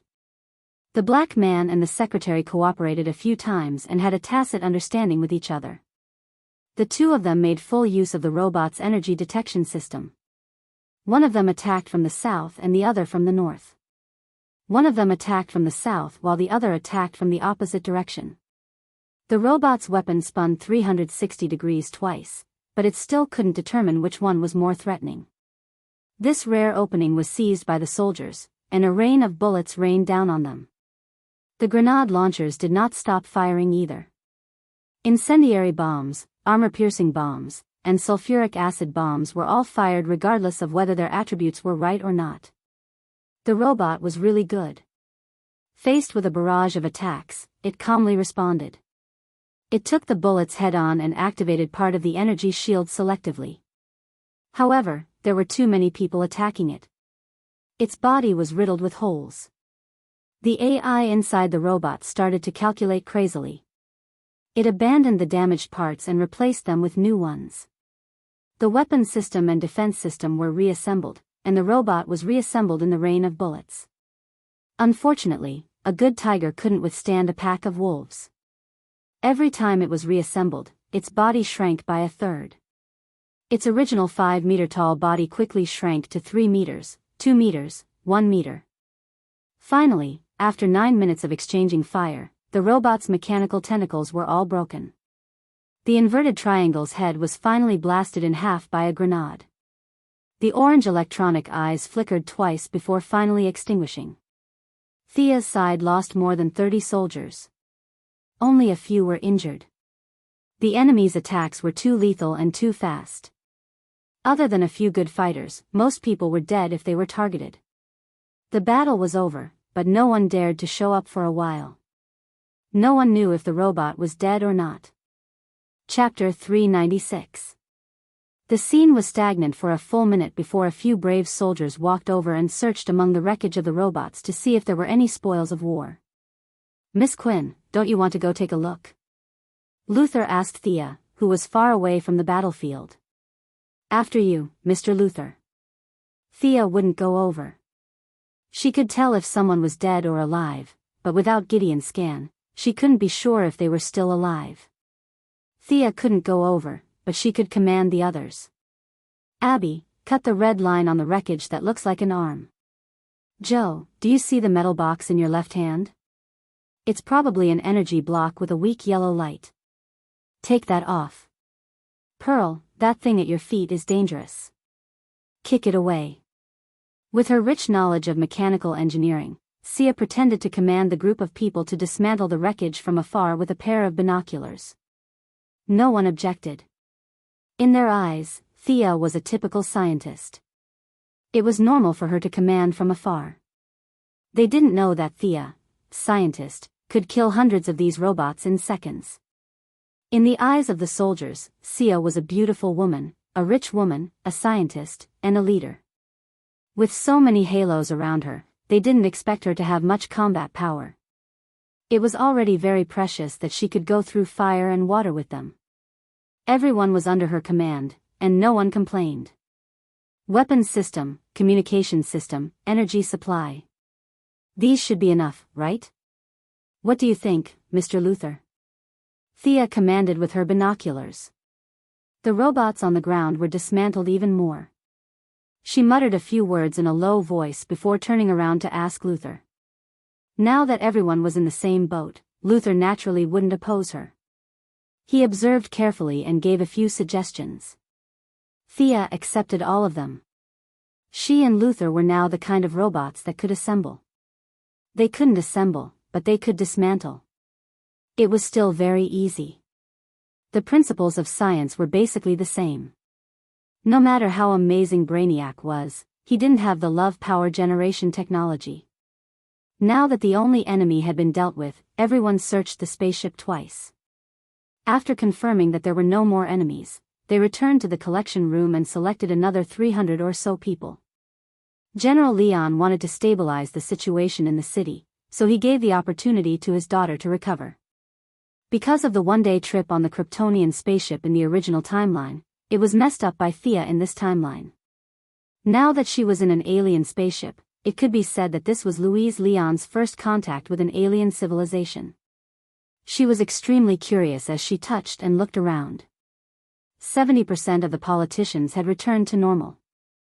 They rejoiced with each other and swore to themselves that they would never come to the metropolis to participate in the damned anti-Superman convention again. More than 10 scientists were also pulled out. This was their first time coming into contact with an extraterrestrial civilization, and they were extremely excited. The spacecraft's power system, shell materials, and energy weapons were all the focus of their discussion. The entire procession was very quiet. Only their chattering could be heard in the comms channel. At first, Thea refrained from interrupting, but later she could not help but pick out some things that were similar to the current technology on Earth and tell them about it. She had seen more spaceships than these scientists had seen living people. This spaceship's technology was very advanced, but it was only above average in the universe. After all, Earth was too remote, and Brainiac would not use an advanced spaceship to come to this area. Because of the success of the anti-atomization project, the scientists had already accepted Thea as one of them. They all humbly asked her for advice. 3 correct sentences, 4 wrong sentences, and the rest was nonsense. Thea blindly answered their various questions while leading the way to the main control room. This was not because she had foresight, but because a few military hackers had found this place by following the signal source. Pretending that she did not know how to operate the spaceship, Thea took out a tablet and recorded all the things that looked like words on the spaceship. She ran around with a group of scientists and used a few hints. After a series of brainstorming sessions, a simple operating manual for the spaceship was officially produced. First, adjust the oxygen content on the spaceship to Earth's level. Then, let's see how the synthetic food is made. We have grown bigger, and we don't have enough food. Let's see where we are. Are we in the Milky Way? What's the speed of this spaceship? Thea found a box and sat on it. She had become more and more adept at commanding people. A group of scientists and politicians did not know what to do, and no one complained when they were commanded. They each used their own brains to study the functions of the spaceship according to the operating manual. The oxygen problem was easy to solve. They just had to set it according to Earth standards. When the environmental test met Earth standards, Thea first took off the cumbersome spacesuit.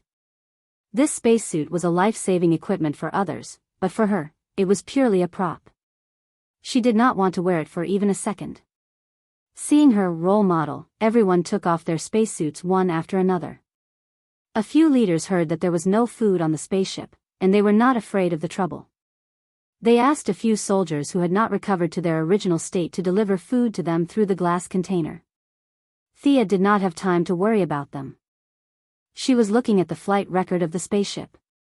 Just by looking at it, she knew that the spaceship had already flown out of the solar system. How far are we from Earth now? Thea could understand most of the text on the spaceship without the help of the light ring. It was basically the universal language of the universe. Luther did not have this experience.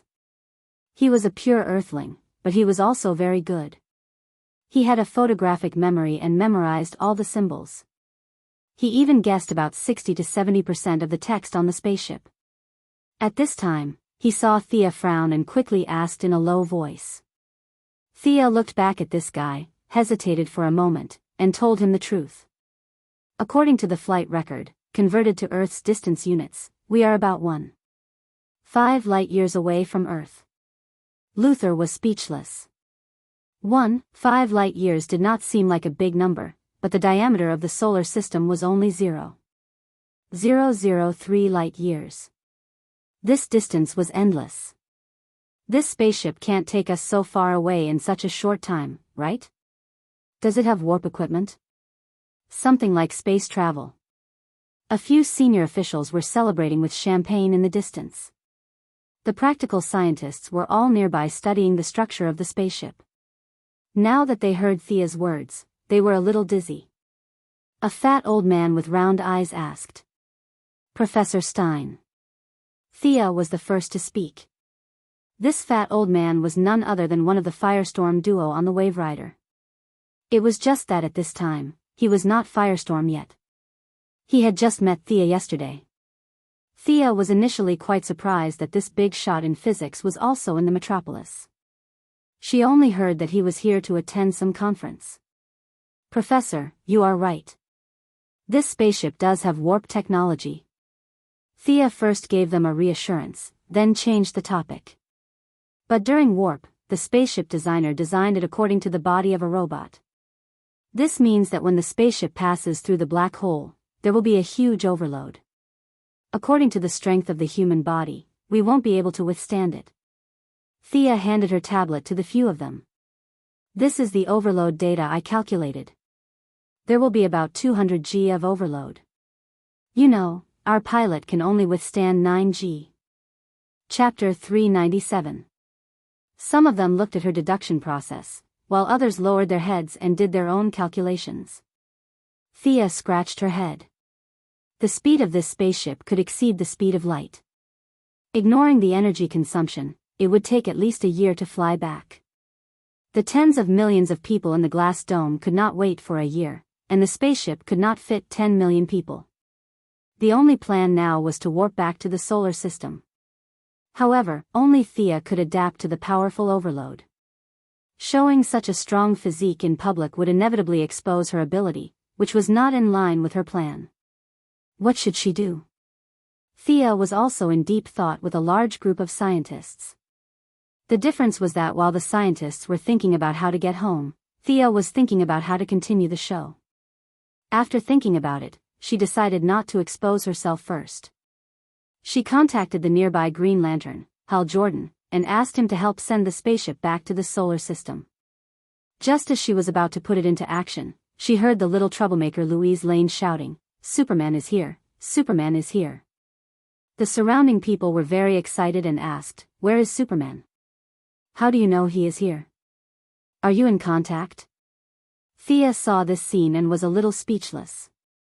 Louise Lane and Clark Kent were so close, but this group of slow people in the metropolis did not connect Clark to Superman. She really did not know what to say. However, it was a good thing that Superman was here. At least she did not have to waste a favor.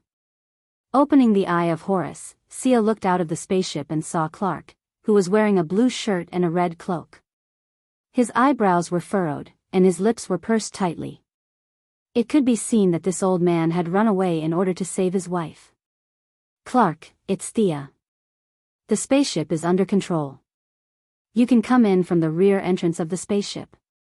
Thea originally wanted to discuss the plan outside, but found that Superman was no different from Batman. He could not communicate telepathically, so she could only let him in. "Superman is here. Superman is here to save us. We're saved." When the people in the spaceship saw Superman enter, they were all excited. This made Thea a little depressed. After all, the people present were not ordinary people. Most of them were government military personnel. 60% of them were people who usually peed their pants when they heard Superman's name. Now that they were so supportive of Superman, it could only be said that Superman's reputation had been maxed out. "You're unhappy too, aren't you?" Only Lex Luthor would speak in such an eccentric manner. According to his heart, he would rather fly back to Earth directly than accept Superman's help. He, who was originally unhappy, noticed a trace of unhappiness on Thea's face. This kind of expression had appeared on his face many times over the past year. It was the kind of expression that would appear on Superman's face even after working hard for half a day. He, who was in the same boat, felt much better now. Luthor used his chin to point at Superman, who was surrounded by people. A perfect alien with a godlike character. People only worship strength and ignore wisdom and knowledge. Thea did not comment. She pretended not to know him and introduced the situation to Superman. Superman completely understood why she hid her true identity. In his opinion, Earth heroes like Thea and Batman did the same. They usually used one identity and another during battle. It was not a big problem. After listening to Thea's explanation, Superman said without hesitation, "I'll push the spaceship away." "Can you do it?" Thea secretly asked him telepathically. Superman could not directly reply to her, so he just nodded slightly. Thea thought about it and could not think of a better way. At worst, she could use the light ring to replenish him with some yellow energy. After instructing Superman to prepare in space, Thea began to calibrate the position. Brainiac did not care about Earth at all. It did not keep Earth's coordinates in its spaceship. Thea had to calculate Earth's position. Brother Superman was similar to Diana in the original spacetime. He clearly had the ability to travel through space, but he stayed on Earth for decades. Superman came so quickly this time because he relied on Louise Lane's locator to find her. Otherwise, he might not be able to find her even if he searched for her all over the universe. After calculating the position, the engine ignited and started. The spaceship emitted a huge tail flame and flew towards Earth at the speed of light. Superman waited for a while until the spaceship's speed reached its limit. Then he pushed the tail of the spaceship with both hands and relied on his flying ability to add a huge amount of thrust to the spaceship. 3 days later, when Thea announced that they were about to enter the solar system, everyone on the spaceship cheered. Few praised Thea, but many praised Superman. They did not know that if Thea had not sent a clone to recharge Superman with the light ring, Superman would have been dead from exhaustion. Superman did not enter the spaceship for 3 days because he wanted to help Thea cover up her secret. He did not want anyone to see his weak state. After entering the solar system, he returned to Earth directly.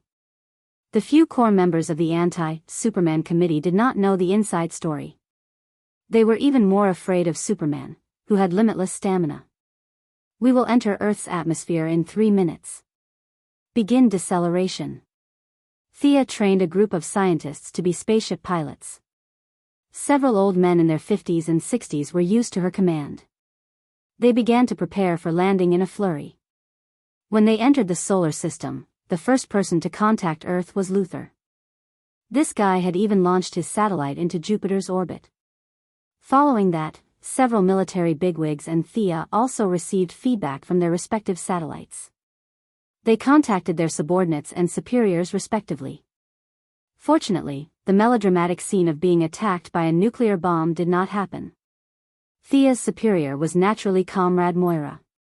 She probably knew what she was capable of. She had not heard from her for a week, but she was not very worried about her. She just said that she would pick her up at the scene and bring her a big surprise. A big surprise? What the hell was that?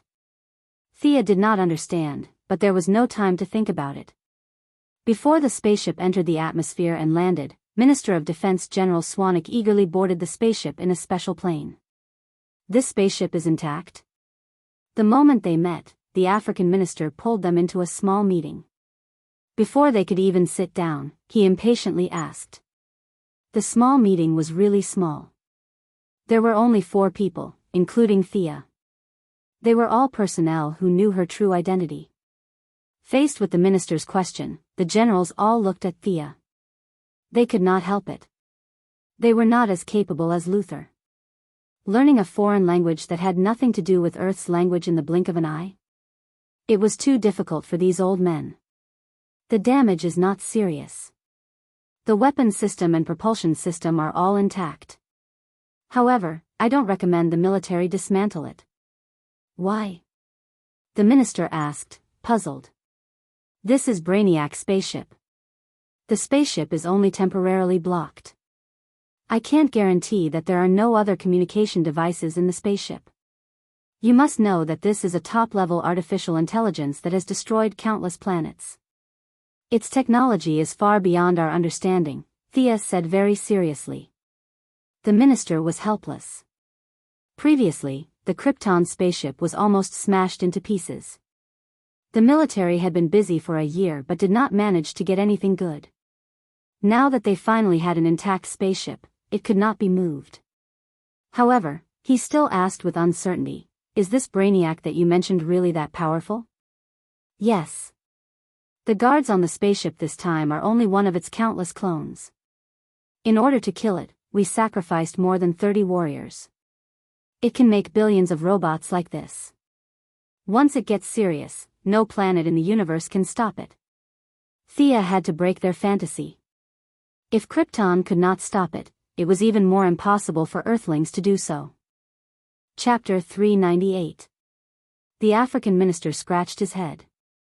In the end, he could only put the matter aside and restore the metropolis to its original state. In the week that they disappeared, the entire world's media went crazy. They could not cover up the disappearance of such a large city even if they wanted to. The other big countries said they were concerned, but they were actually enjoying the show. Thea thought about it, then called the minister to one side and whispered a few words to him. "What? There are aliens in the spaceship? How many are there?" General Swanwick was shocked. He was not happy at all as a minister. He spent his days wandering around the aliens. Those who did not know better would think that he was in charge of Earth's affairs with the aliens. Thea did a rough calculation. There were more than 20 glass domes, and the same number of alien cities. Although many life forms died due to environmental problems, there were still a few alien races that had strong vitality and persevered. They only lacked atomized equipment. About 100,000? Thea said uncertainly. Seeing General Swanwick's bloodshot eyes and trembling lips, Thea continued to explain. They are all cities that were taken away by Brainiac's spaceship. I took a look and they are all life forms in the nearby star systems. They are all intelligent life forms, and their technological level is about the same as ours. No, this is too big. Even the president can't make a decision. I'll report it. Let the people who should be worried think about it. The minister thought about it and knew that this matter involved too many people. He did not dare to make a decision and had to report it. Thea did not have a choice. Breaking the glass domes and letting 100,000 aliens die was a little cruel. Other people aside, Superman had been on a spaceship before. If he knew that Thea and the government had killed 100,000 aliens, he would immediately turn evil. The minister did not think too much about it. He just felt that killing 100,000 intelligent life forms with a single order was not in line with his morals. However, he could not just leave them be. As for how to deal with these people, he would leave it to the higher-ups to discuss. Thea didn't know that her casual suggestion made the president call for a meeting of the top 5 that very night. All kinds of advisors, think tanks, international experts, and former leaders gathered and discussed behind closed doors for 7 days. They still couldn't make up their minds whether to execute, expel, or take her in. Of course, this was a story for the future. Thea was very busy at the moment. The AI could easily take away the city, and she wanted to put it back in its original state. This required a lot of calculations, including the city plan, spatial coordinates, and the angle of anti-atomization. There weren't enough scientists on the spaceship, including Luther, so they urgently gathered the world's renowned scientists to calculate. Thea's old acquaintances, Dr. Sareth Stone from the Red House Laboratory, Reverse Lightning from the Advanced Technology Laboratory, and Psyker, were all forcefully pulled over by various organizations to help, regardless of whether they were willing or not. After working for a day and a night, the results were finally out. Connect to the glass dome of Metropolis. Coordinates confirmed, airspace is prohibited in this area. Activate the space stabilizer and equalizer. After a series of complicated instructions, Thea checked that there were no errors before giving the final order. Activate the anti-atomization ray. Different from the anti-atomization equipment they were researching, the built-in ray of the spaceship was at least 200 years more advanced than the equipment they had developed. A colorful ray shone into the glass dome, and the moment it shone, the space displacement was activated. The displacement coordinates were calculated by Thea and the others. The originally empty flat land was instantly filled with skyscrapers, the dirt was replaced by asphalt roads, and an artificial lake appeared abruptly on the flat land. Tens of millions of citizens had no idea that they had returned to their original state. Except for a few screeching zoo animals, it was as if nothing had happened at all. The people who saw this scene on the monitor were very excited.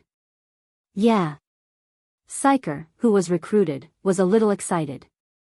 He wanted to find someone to high-five to celebrate, but he found that the people in the room were all old men and old women. The only three young people were himself, Thea, and Lex Luthor. Luthor pulled a long face as if everyone owed him money. Psyker did not dare to provoke him. He gently high-fived Thea to celebrate. The city had returned to its original state, but there were more or less some flaws. Thea at least saw that the city's sewer pipes were off by 5 meters, various oil and electricity transmission, and the suburban roads were a little off, but these were not things she should worry about. Let the metropolitan government deal with them. Thea. Not long after they walked out of the spaceship, they saw Moira. The mother and daughter hugged each other warmly. Come and see who this is. Moira's face was full of smiles, and a young man walked out from behind her. Thea. The young man's temperament was calm and his face was serious, but he still showed a heartfelt joy when he saw his family. Oliver. Thea was really surprised. This was not an act, this was a real surprise.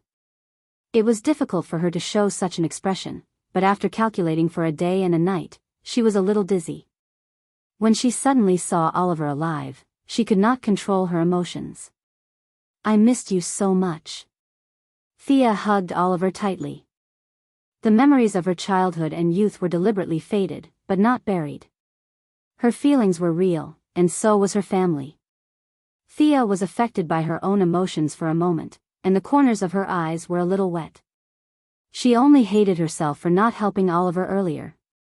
The family of 3 hugged each other and cried. Many scientists on the spaceship and many citizens who came to thank them when they learned that they had returned to normal silently watched all this. The image of a strong, intelligent, and caring girl came into everyone's eyes. This was the representative of the modern heroes of the United States. She was calm in the face of trouble, calm in command, and so humane. The onlookers gave the family of 3 their blessings and applause. It's a pity that her talent is wasted. She's a woman after all. Very coincidentally, there was also a family of 3 on Luthor's side. Although he wanted to be in the limelight, he was an old man in his 30s. It was impossible for him to cry while hugging his mother and brother like Thea. Luthor was very unhappy and left the scene with his mother and sister.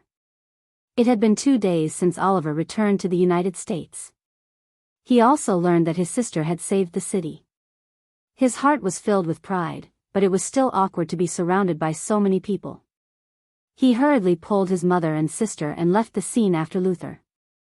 Oliver did not know about the trouble his sister had caused in the past few years. As soon as her brother appeared, his name instantly appeared on the desk of many insiders. The government and the Pentagon copied his information from the Heaven's Eye Society to evaluate this person's future achievements and influence on Thea. Several heroes such as Superman, Batman, and the Martian Manhunter were collecting information on him through different channels.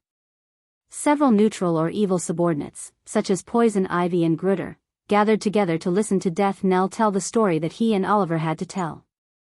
Chapter 399. At this time, Oliver still didn't know that his every move had attracted the attention of others. When the family left the scene and was about to take the plane back to Star City, they saw the black-skinned avatar from afar.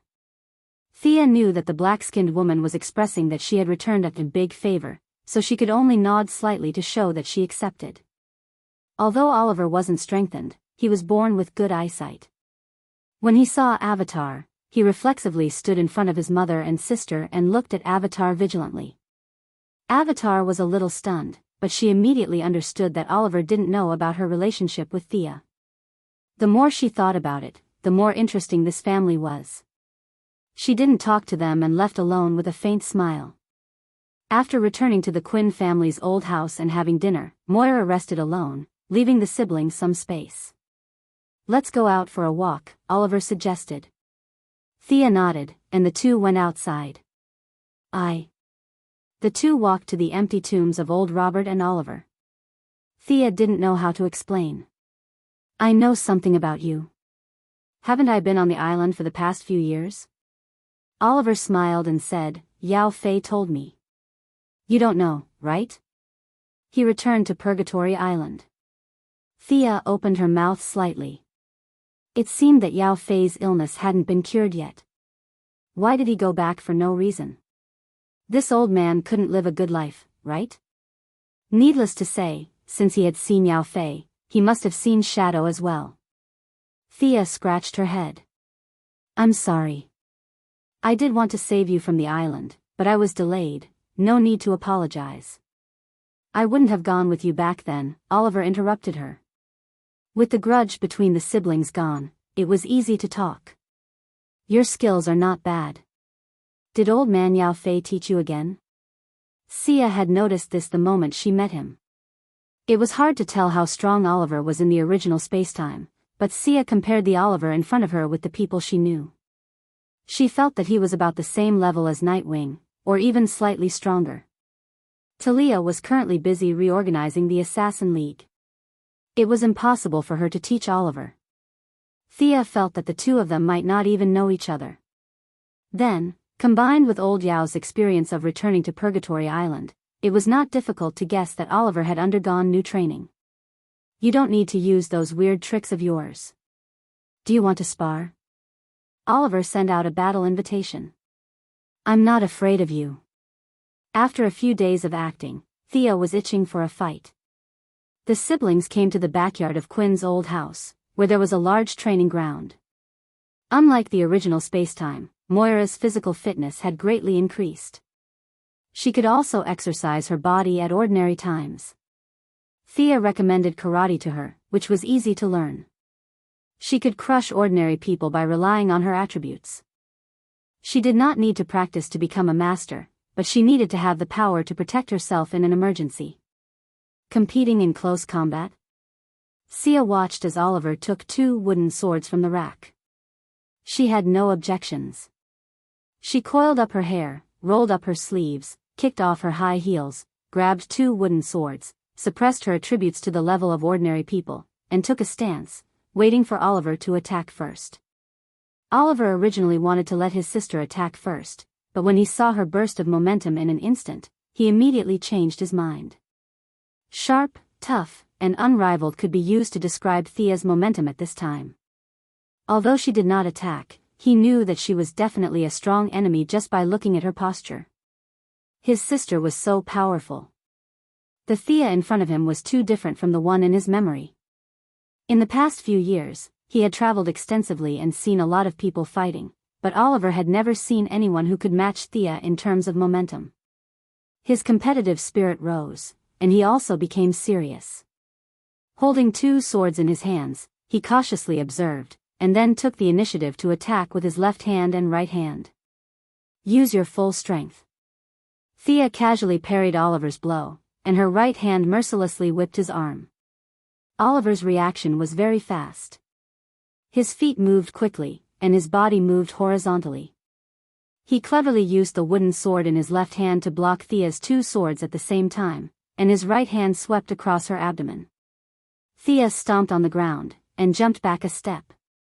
At the same time, her body turned lightly in the air, and her wrist slashed across Oliver's body.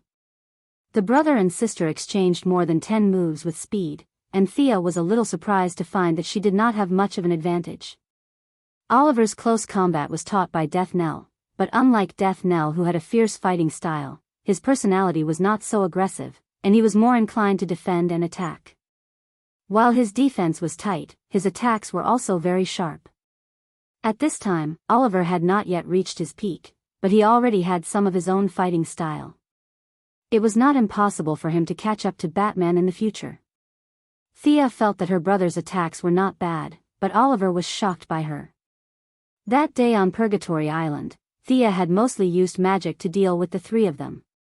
Oliver really did not know that his sister was so skilled. At this time, Oliver had already surpassed Death Knell's old teaching, and had his own understanding of fighting. But no matter how he changed his moves, he could not break through Thea's defense. Thea sensed Oliver's competitive spirit and secretly laughed. She did not want to beat her brother on the first day they met. After all, they grew up together, and their relationship was much deeper than Tommy's. In order to save Oliver's face, Thea secretly lowered her speed by 20%. At this time, Oliver was finally able to keep up with her attacks, and the two of them exchanged more than 10 moves before stopping. Thea finally confirmed her judgment. Oliver's close combat was similar to that of a Nightwing. Considering his outstanding talent for long-range attacks, he, with a bow and arrow in hand, was only second to Madame Shiva and Batman among ordinary people. He was slightly stronger than the Nightwing Talia. The siblings had no interest in continuing the fight, and strolled on the back mountain covered in leaves. What exactly is magic? Do you know, Constantine? Oliver deliberated for a moment, and asked a question that had puzzled him for a long time. Magic is an energy application that ancient humans summed up from the demon language and various otherworld creatures to find the truth of the world. Why? Did you meet Constantine? I don't know him, but I know that this person has a bad reputation and is not a good person. Thea was puzzled. Oliver should not know Constantine. Hearing his sister's evaluation of Constantine, Oliver thought of something and smiled bitterly. He is indeed a bastard. I met him on Purgatory Island. At that time, he was looking for a magic ball. Horus Magic Ball. Thea was shocked. Oliver nodded, as if that was the name. Thea's heart was in turmoil, and she did not say anything. She took the magic ball, traveled to 1918, and gave it to Madame Xanadu. Could it be that Madame Xanadu buried the magic ball on Purgatory Island after that? After circling around, the magic ball still ended up in Constantine's hands, and Zakong still knew Oliver. Fate's adventure was evident. Chapter 400. That night, Sia called Oliver and Moira together and gave them the super gene optimization fluid that she had developed. She also explained the usage and matters that they should pay attention to. She also gave Oliver the diluted god's blood that she had prepared before. As for how he planned, that was his own business. If he had to reject supernatural forces like Batman, Thea had no other choice. She couldn't press his neck and give him a shot, right? Everything was voluntary. The opportunity was given to him, and the choice was entirely up to him. Early the next morning, Thea called the mother and son to discuss. She wanted to return the shares that should have belonged to Oliver. Oliver insisted that he didn't come back for the money. But under Thea's more determined attitude, he finally accepted the division plan. Quinn Group could be said to be old Robert's life's work. After all, Thea was not his flesh and blood. Now that Oliver had come back, it was reasonable to return his share to him. Moreover, Thea had already obtained her doctorate. The transformation of the new group into a high-tech group was a matter of fact. Thea didn't want to have a doctorate and be followed by a lot of construction workers and bulldozers. That image was too bad. With Oliver's primary school degree and his muscles, he was quite suitable to be a foreman. The new division was very simple. The original Quinn Group's building parts were stripped and given to Oliver. In the next few years, there would be constant wars, and the construction team would definitely not have to worry about starvation. It was just that the work would be very cumbersome. After getting rid of the construction part, only the new R&D department, the medical department, and the new polymer compound department were left. Thea's wealth, which was originally close to Luther and Batman's, was cut in half. However, the staff was reduced by 90%, and the troubles were reduced by 70%. I'll let Oliver worry about the construction industry in the future. After 2 days of relaxing and happy days, the debate at the 5 permanent shareholders meeting finally spread among the higher-ups. Thea was urgently summoned to the Bat Cave. The P5 held a national meeting. Thea and the other heroes held a small meeting in the Bat Cave. Superman, the Martian Manhunter, Thea, Diana, and the landlord, Batman. There were exactly 5 of them. Thea had originally wanted to introduce the Martian Hunter and Diana to each other, but she did not expect that the 2 of them not only knew each other but were also quite familiar with each other. Come to think of it, it wasn't surprising. The Martian Hunter had been on Earth for 200 years, and Diana had also been in the modern world for more than 100 years. It was normal for them to know each other. Everyone, the Big Five, has been discussing the hundreds of thousands of aliens for 3 days. What do you think about this matter? As the convener, Batman was the first to speak. Let's heal their bodies first. I only glanced at them at that time. Many of them are already very weak. Superman was the first to speak. Only by confiscating their weapons can we provide them with food. The Martian Hunter also expressed his opinion. Thea and Diana also said something similar. The few heroes had similar views on this point. No one would say that they should kill all the hundreds of thousands of aliens. That would be too unjust. The initial plan was set, but there was an important disagreement on the follow-up arrangements. Superman, based on his own experience, believed that they should cultivate their feelings for Earth and even arrange a job for the aliens. The Martian Manhunter believed that they should be kicked out immediately. Diana, on the other hand, believed that they should be settled and divided into areas for them to live in. The 3 of them felt that they made sense. Their voices became louder and louder, but no one could convince the other. You met the president before you came? Batman watched them argue calmly. He was not anxious at all. He turned his head and asked Thea, who was also watching the show. Thea wanted to laugh when she thought of this. Mr. President actually thinks that we should settle the aliens in Afghanistan and withdraw the US military. I'm dying of laughter. Batman snorted. You're going to New York tomorrow. What do you think about this? Thea did not think too much about it. She said firmly, accept them. The future of Earth needs to unite all the forces that can be united. They are also intelligent life and are not much worse than us. She could not talk about Doomsday and Darkseid, but this time, Brainiac was also a big threat. Thea continued, did you see the robot on the spaceship this time? That was just one of Brainiac's countless clones. Krypton was so powerful, but it was destroyed. I don't think Earth can withstand it. Before Batman could answer, Superman, with his sharp ears, turned his head and asked, was Krypton really destroyed by that artificial intelligence? 70 to 80%. That's the result of the investigation by the Lanterns. There were many opinions about who destroyed Krypton, and Thea did not dare to say with certainty. Superman was immersed in the tragic death of his own kind. The Martian Manhunter and Diana were also not in the mood to argue. At the end of the day, they were all worried about nothing, and no one cared about their opinions. When Thea made it clear that she supported her lover, Batman considered carefully and agreed to Diana's relocation plan. It was a little far from the Martian Manhunter's goal, but it was still a compromise. He finally agreed, and Superman had no choice but to give up. The next day, Thea, who was getting better and better, had to go to New York to be questioned by the P5 and persuade them to pass the resolution. Professor Quinn. An old man asked first. Yes, Thea had studied hard for 5 years and finally got rid of the title of Mississippi. This incident had fully demonstrated her intelligence, and the title of Professor in front of her name was well deserved. Can't those aliens be sent back to their original planets? Thea nodded slightly. Gentlemen, among the 20 glass domes, the results of our investigation so far show that only 7 of them still have signs of life, and their planets have long been destroyed. Collecting the essence of the cities and destroying the others' planets has always been the Collector Brainiac's policy.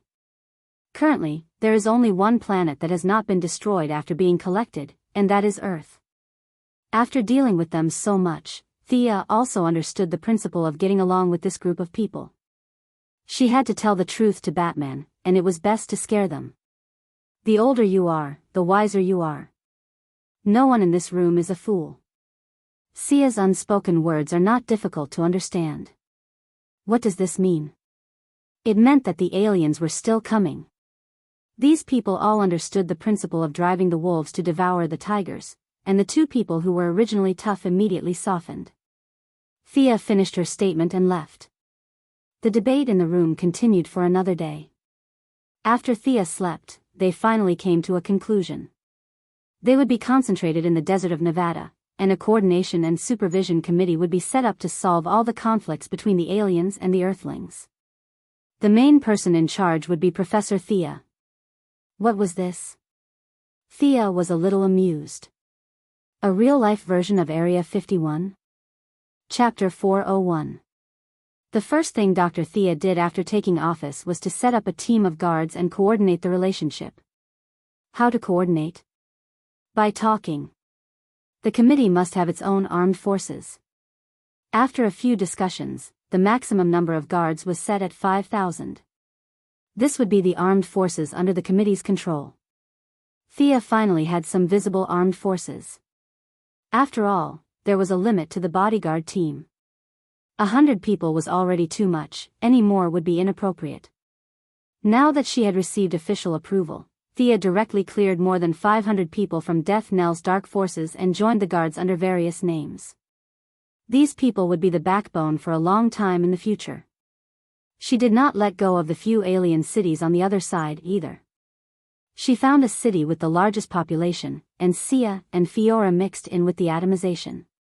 She brainwashed a few leaders and made up a story that Fiora had fallen to another planet after leaving Earth and was later kidnapped by Brainiac. The future management committee would have 7 seats. The alien cities would choose 3 representatives to occupy 3 seats and the Earthlings would occupy 4. Thea would occupy 1 seat, the Heavenly Eye Society would occupy 1 seat, the government would occupy 1 seat, and the military would occupy 1 seat.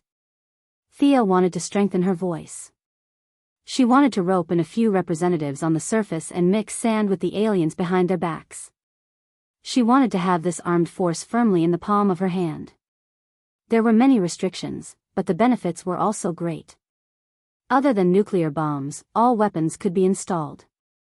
In order to prevent the aliens from having any special abilities, the Heavenly Eye Society also provided a portion of their secret black technology to support the committee.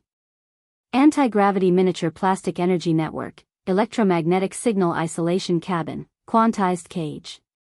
Both Amanda and Steve Trevor of the Heavenly Eye Society were quite cunning. They slightly twisted the decision of the higher-ups and provided Thea with defensive equipment. Of course, Thea did not agree. Now that she had the support of the P5, she could enter the president's office whenever she wanted. She wasn't afraid of the Heaven's Eye Society at all. Today, she could pull in a councilman, and tomorrow, she could pull in a general. The Heaven's Eye Society couldn't win against her, so they could only provide her with a blueprint for an advanced laser gun. Thea was still not satisfied. If she developed the finished product herself, who would it belong to? This was a scientific research mission, not a preferential condition. Then what exactly do you want? Amanda felt that Thea was indeed easier to talk to than other superheroes, but this was both a strength and a weakness. Other superheroes, such as Batman, came and went in a hurry. They would leave after they finished speaking. Who could sit in her office for 3 hours? I want to visit the Black Room, Thea stated her condition. Amanda thought about it and shook her head. No Esper can enter the Black Room. This is the iron rule of the Heaven's Eye Society. Sightseeing was just an excuse. She was just an ordinary person who couldn't keep an eye on them. She couldn't open her mouth. Thea snorted. In the future, the Heaven's Eye would meet a great enemy, and Constantine had gone in. She had never heard of any iron rules. These people would not give up until they saw the coffin. However, she did not want to push Amanda too far. Some of the things in the Black Room were indeed heaven-defying.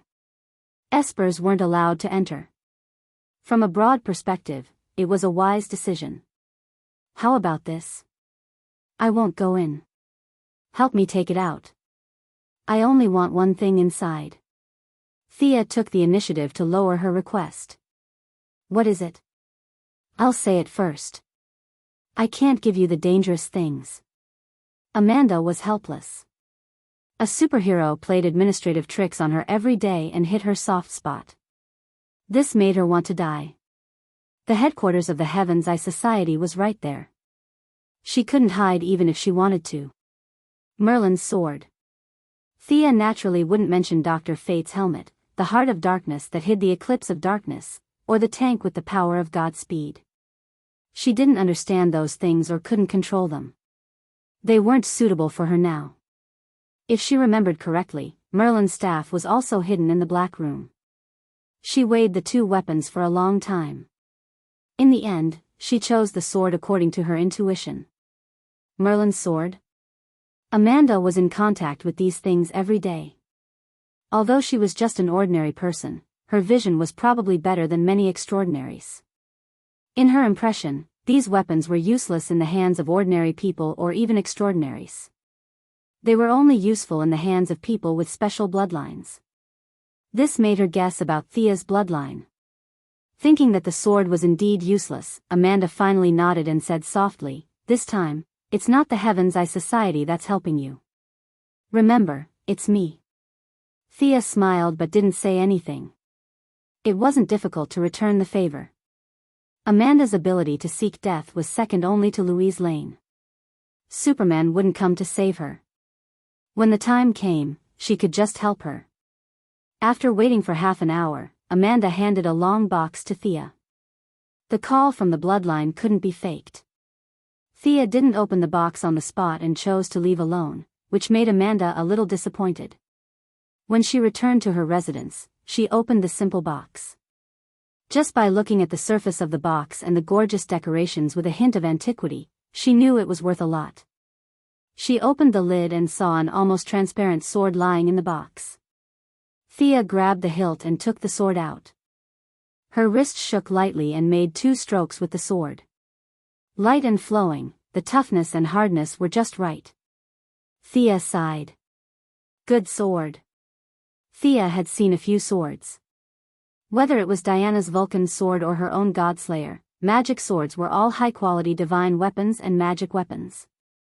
This Merlin's sword was slightly inferior to the previous swords in terms of material, but the touch of the bloodline made this sword in Thea's hands several times more powerful. It was a traditional English longsword, 90 centimeters long, with a cross-shaped handle and no extra decorations. As it danced, the transparent blade emitted a faint blue light. This was a natural reaction after it merged with the magic in the air. Thea injected her own magic into the sword. The originally faint blue light instantly turned dark blue, and the blade produced an invisible vibration. If one listened carefully, they could even hear a very faint chi-chi sound. With a light flip of the wrist holding the sword, she slashed it from the bottom to the top. A deep blue light flashed, and the metal frame 10 meters away was directly cut in half. Thea looked at the cut. It was clean and smooth. It didn't look like it was cut by a sword. Instead, it looked like it was cut by water, wire, or other modern machinery. She aligned the 2 ends and carefully observed it under the sunlight. The cut area was very small, and the sword light was as thin as a piece of paper. It easily cut through the metal. She injected her own attributes into the sword. Overall, the sword was very inclusive. There were only slight differences in each attribute. For example, the light attribute was faster, and the dark attribute was better at hiding. Chapter 402. In addition to this kind of conventional magic power attack, Merlin's sword also came with 2 advanced spells. Every day, he would cast Hailstorm and Greater Invisibility. Sia also knew these 2 spells, but using the sword to cast them did not consume her own magic power. In this real world, magic ignored both friend and foe. Hailstorm was not practical, but Greater Invisibility was a good spell for home travel. This sword also had a very heaven-defying attribute, which was that it contained a trace of the law of luck. It would subtly change the wearer's luck. Thea tried for a long time but did not see how effective it was. However, she still decided to wear it with the spirit of believing that it was real. In modern society, it was impossible to carry a 1-meter-long sword every day. Fortunately, her ancestor was a wizard god and not a sword saint. He considered this problem for future generations. The Merlin bloodline could turn this sword into an accessory. Thea chose a necklace. The cross-shaped sword shrunk and hung around her neck. From afar, it looked like a cross. Coordinating with a few alien city managers, Felicia did not need much effort. 7 cities were on the verge of collapse, and 3 of them were not even as civilized as the people on Earth. They were only at the level of the Renaissance. Felicia brought thousands of people into the city in atomized form, and all kinds of black technology were used, which scared the hell out of the people. There were 2 other cities that were similar to the civilization on Earth. However, they only had a few thousand people and did not dare to attack an entire planet. The remaining 2 cities that were more advanced than Earth had developed their own pseudo-artificial intelligence. However, they were now controlled by Brainiac. Before Thea and the others entered the city, they had just cut the artificial intelligence into pieces. Now, they trembled when they saw a tablet and had high blood pressure when they saw a laptop. Thea unexpectedly gained a lot of fear energy from them. It was obvious that these people were frightened by Old Boo.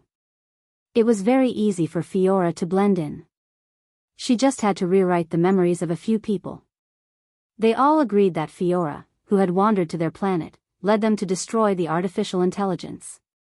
They all elected Fiora as their representative and successfully helped Thea to get a seat in the committee. One of the government seats was confirmed to be held by Senator Joan Finch of Kentucky. This middle-aged woman was Moira's political ally, the rotating chairman of the Anti-Superman Committee. Generally speaking, she was quite friendly with Thea. The military representative was Thea's old acquaintance, General Ryan. Of the 3 alien seats, Thea had 1, the government had 1, the military had 1, and the Heaven's Eye Society had yet to be decided. It wasn't until 2 weeks later that Amanda's appointment was suppressed and Steve Trevor was appointed instead, perhaps due to consideration of the balance between the various parties. The government was mainly in charge of funding, the Heaven's Eye Society was in charge of high-tech weapons, the military was in charge of conventional weapons, and Thea was in charge of personnel.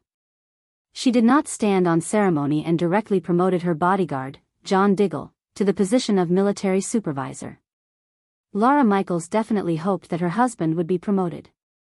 What kind of future did he have as a bodyguard? Even though she was Amanda's hardcore supporter, this didn't stop her from using her connections in the Heavenly Eye Society to convince Steve Trevor and obtain the approval of the Heavenly Eye Society. The military considered that Diggle was from the Kandahar Special Forces, and the government considered the black man's skin color. Many parties were very satisfied with this choice.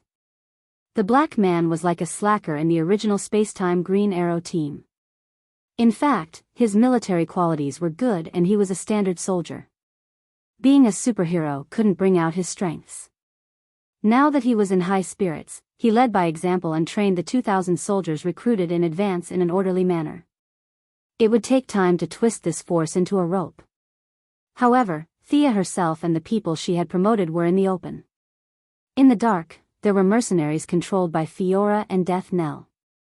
They could control this committee and even go one step further and develop it into a World Security Council like Marvel. As the future situation became more and more difficult, this wouldn't be difficult. Thea, who thought that she would spend the weekend in the district, received a phone call and rushed back to Star City by plane. She was back for the wedding.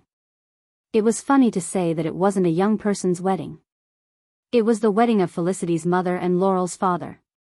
Thea wasn't too surprised when she heard the news at first, because she remembered that the 2 of them were a little interesting in the show, but it didn't develop into anything else. But in this space-time, because Felicity and Laurel had met in advance, their parents had also met in advance. One's husband was in prison, and the other's wife was divorced. The 2 middle-aged people unexpectedly hit it off, and they actually came up with a marriage plan. She rushed back to the Quinn family's old house. As the mayor of Star City, Moira had to be there to congratulate Detective Lance. As Felicity and Laurel's friend, Thea had to be there.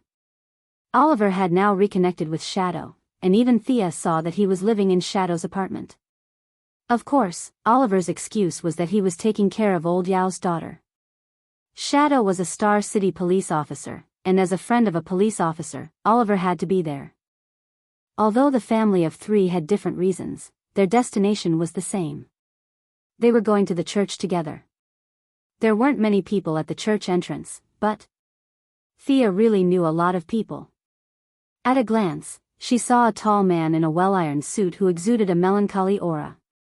He was Bruce Wayne. "Why are you here?" Thea asked in a low voice. "Detective Lance invited a lot of police officers, and I'm considered one now. Plus, I know Laurel and Felicity too." Batman said arrogantly, and only lowered his voice at the last sentence. Thea took a closer look. It was true. Detective Lance was chatting with Gordon Sr. Beside them was a tall black man with a buzz cut who would speak from time to time. Judging by his rank, he was also a detective. "Who's that black man over there?" Thea didn't recognize him, so she turned to ask Batman. "Joe West, a serious and responsible detective in Central City," Batman said seriously. Thea understood. "Isn't that Barry Allen's father-in-law?" Detective Lance has quite a wide circle of friends.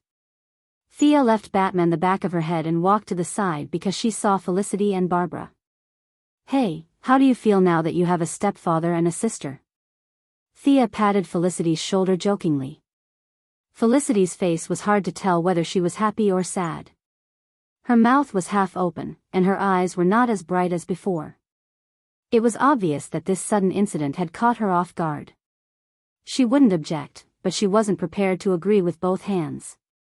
More importantly, she knew Detective Lance and Laurel before, and now that they were suddenly family, the IT heroine didn't know how to react. Thea watched the scene with a smile. Felicity didn't know that Sarah Lance was still alive. When they fought Nandabart, they didn't find any trace of Sarah Lance. She must have been trained by Talia's sister, Nissa.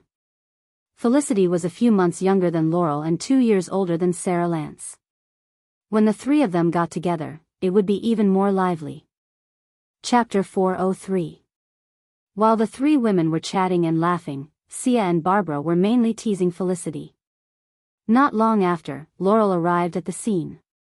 Beside her was Thea's other brother, Tommy Merlin. The two of them had trained well in the bloody Gotham. As criminals, the two of them had a stronger presence than Shadow in Star City. As the leader of the Raptor squad, Barbara naturally had to greet them. However, she stopped after taking 2 steps because she saw Oliver holding Shadow's hand and blocking the two of them. "Laurel, Tommy." Oliver didn't know how to feel when he saw his best friend and his former love holding hands. However, he couldn't pretend that he didn't know them. He went up and greeted the two of them affectionately. Oliver. Laurel and Tommy had similar thoughts. They didn't know how to face him. Although the recent news was covered by Thea saving the metropolis, there was still news of Oliver's return from the island. The two of them naturally saw the news, which was why they didn't return to Star City. Longing, guilt, old feelings, friendship, and love were all mixed together. Even they couldn't understand what was going on, let alone outsiders. "I heard that your brother is in a relationship with Laurel's sister." "How promiscuous." Barbara, who was watching the scene from afar, said to Thea with some dissatisfaction. "That's not even close." Thea thought to herself. Felicity from the original Spacetime, and Helena from the Raptor squad, who didn't come today, were all in a relationship with Oliver. These women all knew that he loved Laurel, but they all forgave him. What kind of F***king charm was this? Barbara said it was fine, but she didn't expect Thea to scold Oliver with her. Seeing that the atmosphere was too awkward, she quickly pulled Thea and Felicity over to join in the fun. With the addition of the three of them, the atmosphere became much livelier. These 7 people were more or less related to each other. Laurel was also uncomfortable with the idea of reorganizing the family, but she had always been generous and didn't reject Felicity. Felicity was a homebody in private, but she had been the vice president of the Quinn Group for several years, so she had no problem dealing with the situation. With a few jokes, there was a harmonious atmosphere between sisters. "Thea, did you see Sarah when you went to Purgatory Island?" Oliver pulled Thea out of the crowd and asked softly. Thea's high IQ allowed her to recall what had happened back then in a tenth of a second. She had rescued Sarah and then boarded the Wave Rider. The future Sarah had thrown her to Nessa. In other words, Oliver did not see Sarah on Purgatory Island. He probably did not know that Sarah was still alive. When it came to time travel, the Wave Rider, and a lot of other things, Thea thought about it and told the truth. I did see Sarah, but I ran into a lot of trouble later and got separated from her. If I'm not mistaken, she should still be alive. Can you use those spells to find her? No, I can only find you because of the blood connection. It's hard to find Sarah in a sea of people. I don't learn divination spells. Thea directly rejected Oliver's suggestion. It was not a bad thing for Sarah to have some training. She had stolen her sister's boyfriend when she was young. Thea had only helped her when she had met her sister. She had objected to it when Oliver wanted her to go out of her way to find Sarah. Hi, I didn't mean to eavesdrop on your conversation. Are you looking for someone? I'm a crime scene investigator. Maybe I can help you. Before the siblings finished their words, a very magnetic voice interrupted them. A young man with a sunny face and a tall figure smiled and extended his hand to the two siblings. Barry Allen, Central City Police Station Criminal Investigation Division investigator. The brother and sister shook hands with him and introduced themselves to each other. They could be considered to have met each other. Oliver felt that the young man made him feel very comfortable and liked him a lot. Thea didn't know what to say. Was Joe West unhappy that Star City had been peaceful and stable for the past few years, and that Lance's salary had been raised a lot? Even Barry Allen, who had nothing to do with him, had been brought in to take advantage of him. In fact, Barry Allen was quite troubled. Joe West was kind enough to bring him out to meet his colleagues in the police system. Although they were not in the same city, they were connected, and there was no telling when he would need the help of the police department in the same city. At this time, Barry Allen, who was not the Flash yet, went to the crime scene to meet several senior police officers, especially Old Gordon, who was a big shot in the police field. When he found that he had nothing to do, he happened to see Thea and the other young people chatting, so he wanted to join in the fun. Thea didn't want to get too involved in the matter of the extreme speed, so she said a few words to him and left the conversation to Oliver, who was naturally compatible with him. After a while, Tommy, who felt that he was surrounded by women, also joined in the conversation. The 8 of them, 5 girls and 3 guys, started chatting. Ollie, is that your sister? The hero who saved Metropolis? After chatting for a while, Oliver and Barry Allen became very familiar with each other. Barry saw Thea, who was surrounded by the girls. Even though she tried to hide it, her temperament and demeanor still suppressed everyone. She was like the moon in the night sky, calm, reserved, and not to be ignored. Oliver took a sip of wine, his heart full of pride for his sister. Yeah, I heard that Metropolis has started to cast a bronze statue of her. That. Are there really aliens? I heard that they suddenly disappeared because of aliens. The entire city of Metropolis had disappeared for a week, and it was impossible to hide it. The American government wasn't that generous, so it was impossible for them to say that they did it. Aliens was their answer to the outside world. Barry had been investigating the cause of his mother's death all these years. That strange red lightning often appeared in his dreams, and he painstakingly searched for the answer, trying to find the truth behind the night of his mother's death. Being an excellent crime scene investigator couldn't help him find the truth, and at that time, Metropolis had suddenly disappeared from the world. During that week, Barry secretly rushed to the old site of Metropolis, which was tightly sealed, just to find the secret behind it. Aliens, just right, could explain his doubts for more than 10 years, but he only had one question left. Why? Why did they choose him? And not someone else? Oliver pondered for a while in the face of Barry's question. He knew some things about aliens. Thea was in charge of coordinating all the alien matters, and this matter wasn't hidden from her family. There were more than 100,000 aliens, and they wouldn't be confined to a small area forever. After dinner, Sia told her family about the aliens.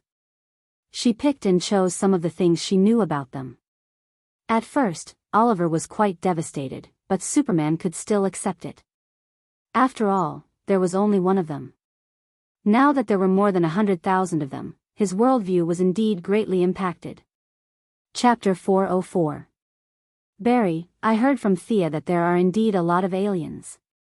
They are intelligent beings like us, and they are even survivors like the citizens of the metropolis. Oliver told him some of the things he knew. He didn't know Barry's intention, so he didn't mention the specific number. The two had just met, so they didn't have much to talk about. Oliver had some reservations, and Barry wouldn't tell him what was on his mind. The two quickly moved on to other topics. Barry's imagination is not small. He can actually associate his mother's matter with aliens. Sia, who has been eavesdropping on their conversation, thought for a moment and threw this matter to the back of her mind. The one who should be worried is Reverse Lightning. It has nothing to do with me. The wedding was very warm. Although there weren't many guests, the atmosphere was very warm. Inspector Lance probably wouldn't have thought that an ordinary person like him, who had fought for the police all his life, would have brought half of the Earth's male and female superheroes to his wedding. At this time, Inspector Lance was in high spirits. He only felt that life was better than this. After the wedding, Oliver and Tommy walked together. The two friends had too much to talk about. Thea saw this scene and remembered something. She pulled Laurel, who was about to leave. Under Laurel's puzzled gaze, Thea handed her a silver-white suitcase. You know my ability, right? This is for Tommy. I didn't know how to give it to him. You can give it to him. Seeing Laurel's eyes change from puzzlement to surprise, Thea felt that she must have misunderstood. You think too much. Actually, Tommy is my half-brother. This thing was too difficult to explain. Thea felt that she would rather fight with Brainiac for 800 rounds than talk about such an embarrassing thing. It was all old Ma's fault. She vaguely glossed over the elder's matter and explained the injection to Laurel. If Tommy asks, don't say that I gave it to you. You know that the father and son's relationship is terrible. Now that things have just gotten better, if Tommy knows that his father has such a thing, the result will be very unpredictable. Laurel's not-so-smart brain thought about the relationships between them. She just wanted to say that the rich were messy. From another perspective, regardless of whether she chose Oliver or Tommy, Thea would still be her relative. Feeling a little dizzy, Thea took the suitcase and felt relieved. Like Oliver, Tommy could inject himself or give it to Laurel. It was his own choice. They were both adults, so Thea wouldn't interfere. After the wedding, the girls went shopping together. When they returned to Thea's secret base, they found that Oliver and Tommy were also there. The two of them said that they were there to learn from each other, but in fact, only they knew the meaning behind it. The girls were all in a good mood after spending a lot of money. Thanks to Star City's good public security, the increase in population naturally led to a flourishing business.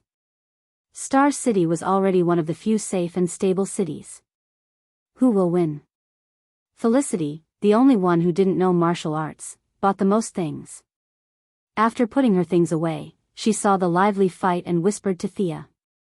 To be honest, this was the first time that Thea saw Tommy fight seriously. With just a few glances, she knew that Tommy wasn't Oliver's opponent. After all, there was no internal force in this era, so there was no need to accumulate experience. There were only a few fighting skills. After learning them, how to use them completely depended on the individual. Death Knell's Kali martial arts were learned from the Philippines, but Thea was sure that the person who created this martial art couldn't beat Death Knell. This was the human factor. Oliver's fighting talent was extremely high. Later on, when Ninja Master gave up on Batman and wanted Green Arrow to be his successor, Oliver's personal value could be seen. Without all kinds of technological equipment, his fighting ability was only a little bit worse than Batman's. Green Arrow, as an ordinary person, was able to become the 8th most powerful person in the Justice League. It wasn't just because he was popular. His strength had been tested by history. Tommy's talent wasn't just a little bit worse than Oliver's. Even though it could be seen that Tommy had trained hard, and he had been through Blade Mountain Fire Sea Guild for more than a year in Gotham, his innate talent determined that if he didn't have any great opportunities, he would only be a second-tier hero. The most fatal thing was that Thea could see that Oliver had injected God's blood. His physical fitness alone was enough to crush Tommy. Theoretically, Oliver should be able to finish the fight in 20 moves, but of course, he couldn't treat his good brother like that. It was similar to how Thea fought him a few days ago. He slowed down a little, and the two of them seemed to have practiced quite well. Tommy turned around in the air, drew an arrow, aimed, and fired. His movements were very smooth and beautiful. It was obvious that he had put in a lot of effort. Oliver didn't take it head-on. Instead, he took a step to the left. What he didn't expect was that Tommy didn't care about his balance and shot another arrow in the air. This time, Oliver didn't have time to dodge. He could only grab the arrow with his right hand. He was still lacking experience. Thea could see that the arrow's strength and angle were perfect. Oliver was a little careless. He couldn't take it head-on. His eyes lit up with a seemingly formless yellow light. Even though it was launched later, it arrived first and directly hit the arrow. Amidst the slight vibrations, the arrow disappeared into nothingness, as if it had never existed. The consequence of Tommy's arrow was that he fell straight to the ground. Oliver reached out and grabbed nothing. The two of them looked at the door at the same time. Only then did they realize that a bunch of women were watching the show. The two men were a little embarrassed. Oliver pulled Tommy up and said to Thea, "Your bass isn't bad." Yes, this was originally your bass. "Of course, you think it's good." Thea looked at him speechlessly. "Oliver, what are your plans in the future?" Thea still wanted to ask his real thoughts. After all, Star City had changed a lot. There were definitely criminals, but there weren't many of them. Oliver, who had been home for a few days, also thought about this problem. His original plan was to eliminate the bad guys in his little notebook. Killing to stop killing was his belief at the moment. However, under Sia's butterfly wings, Star City had changed too quickly in the past few years. Malcolm, the big boss, had disappeared, leaving behind only a few small fries. Some had changed professions, and some had gone to other cities. It could be said that not even a third of the people in his little account book were left. Moira was in control of the city. Although her influence in the dark wasn't as strong as Malcolm's, she could still deliver messages. On the surface, Detective Lance was cracking down on criminals. In private, Shadow and Felicity were helping. Star City's public security might not be the best in the country, but it was definitely one of the best. Shadow had also warned Oliver not to kill people several times. This made the Green Arrow a little confused. He had nothing to do. Especially on Gotham's side, Barbara had returned to Batman's team, and Laurel and Tommy had returned to Star City. The four heroes, 2 men and 2 women, were staring at each other. It wasn't easy to find someone to cause trouble. Chapter 405. It was as if God had heard them. In less than a week, Shadow, who was working at the police station, brought them some good news. Finally, a baddie who wasn't afraid of death showed up in Star City. They cheered. No matter what he was here for, they would beat the shit out of him first. He's called Brick Wall. Our limited information suggests that he's been secretly gathering the underground forces of Star City. The police tried to take him down once, but he seems to have an invulnerable superpower. In the end, he managed to fight his way out. Shadow gave a brief introduction. Thea had made it clear that her current area of protection was the metropolis. Star City would be left to the 4 of them. Shadow, Laurel, and Tommy chose Oliver to be the leader of this small team.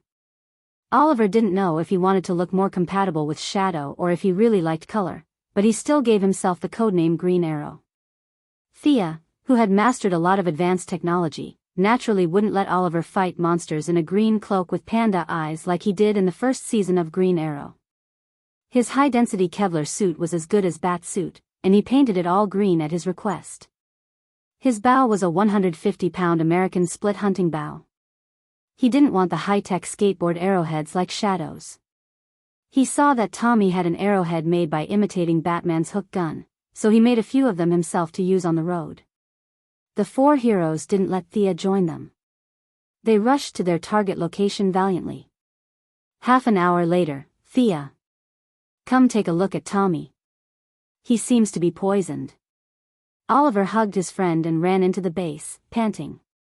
Thea, who was developing a new armor with the body of the cheetah god, rushed out to check. He's poisoned, but you seem to have been shot too. Thea checked Tommy. His lips were purple and his face was pale. The wound under his ribs was bleeding black. It was obviously a gunshot wound. Oliver was shot in the shoulder too. He probably reacted quickly and leaned to the side, so the bullet grazed his shoulder. He just needed to bandage it. Why did Tommy and I get shot at the same time, but I'm fine? Oliver asked in confusion. What do you think I injected you with? It's just some poison on the bullets, humph. Thea said without turning her head. Tommy must not have been injected with God's blood, otherwise, he would not be in such a miserable state.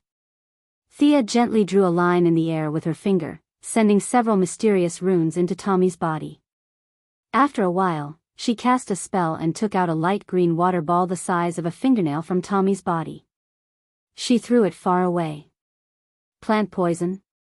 Thea took out a bottle of solvent from her space ring. It was an antidote made by poison ivy that could cure almost all kinds of plant toxins. Now that Tommy's toxins had been removed, it would be a waste to give him such a big bottle. Thea gave him 2 drops. Seeing that his breathing had stabilized, she put him down and let him rest. Heroes? Can someone tell me what happened? After treating Tommy, Shadow and Laurel, who had taken a big detour to bring up the rear, rushed back. They all looked a little pale. Oliver and Laurel were both older than Thea, so they were a little embarrassed. Shadow whispered what had happened to them. In fact, their experience was nothing to write home about. It took them 25 minutes to rush back and forth, and less than 3 minutes to fight a real battle. They were beaten back by their opponents and driven back to their hometown. Brick Wall is that strong? Thea was in disbelief. Brick Wall in the TV series was a clown. He was so cocky every day, asking everyone to shoot him as a test of his endurance. Thea did not think that the new Green Arrow team, which was several times stronger than the original Spacetime series, could be defeated by such a simple-minded guy. We didn't fight Brick Wall, but he did use his body to block my arrows. It said that he's invulnerable. However, we were mainly defeated by a sniper. His marksmanship was extremely accurate. At least, I've never seen anyone with such good marksmanship. As the team leader, Oliver had to express his opinion. Oliver described the sniper's appearance again. Thea knew immediately. His marksmanship was very good. He had a high-tech infrared scope in his right eye. He was wearing a special bulletproof vest and had a silencer on his arm. Wasn't this guy Death Shooter? Why was he in Star City? And why was he with Brick Wall? Amanda must be really busy. It was a miracle that she did not try to catch him. Oliver did not ask for her opinion. He continued, I know the woman who made the deal with Brick Wall. Her code name is White Porcelain, but people who know her call her Canaway. She is the leader of the Triad. Sia's brain spun several times before she remembered who this person was. It was not her fault for having a bad memory. This person was really a minor character, and he was the kind of person who did not commit any major crimes but had committed a lot of minor crimes. She turned on the city's surveillance and pulled up the video of their battle. Looking at the white-haired Asian woman, Thea pursed her lips. Her skills looked mediocre. However, Brick Wall, White Porcelain, and Death Shooter's team composition was very reasonable. Brick Wall took the damage from the front, White Porcelain with 2 short knives in her hands, and Death Shooter, who was a powerful long-range attacker. Compared to their team composition, Green Arrow's team was much weaker. 3 of them were archers, and there was also Laurel, who was just a bystander. It was not a loss for them to be defeated by the opponent. Moreover, Green Arrow's role in this team was not reflected. He lacked cooperation with the others. Obviously, they were stronger overall, but they were still defeated. The problem of cooperation was what Green Arrow's team lacked the most. Do you need my help? Thea felt that they probably did not need it, but she still asked. Oliver did not let her down. He immediately waved his hand. No need. We can solve it. What a joke. Green Arrow felt that if he was reduced to the point where he had to rely on his sister, he would not be a hero. He should just go back to Purgatory Island and fish with Yao Fei. Thea nodded silently. She did not participate too much in this matter. She watched as the others pulled Tommy, who had just woken up, to the side to practice. She continued to work on her armor. In her eyes, the brick wall was just a paper wall that could be kicked down with a single kick.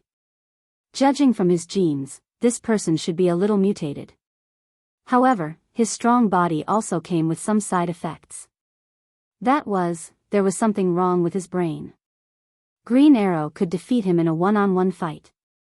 There was really no need for her to worry. Her good days did not last long. Trouble came to her the next day. Miss, you may not know me, but Boss Merlin asked me to ask you for help, a middle-aged man with a somewhat valiant temperament said respectfully to her. I know you. I went to your bar to drink. Something happened to Malcolm? Thea narrowed her eyes and stared at the middle-aged man. Chapter 406. The middle-aged man was Malcolm's henchman. He was the owner of the bar Thea went to when she was drunk. He had left Star City with Malcolm a few years ago and they had never met again. Although she did not know the man's name, Thea knew who he was. Yeah, you really have good eyesight. The middle-aged man reached out and wiped the cold sweat off his forehead.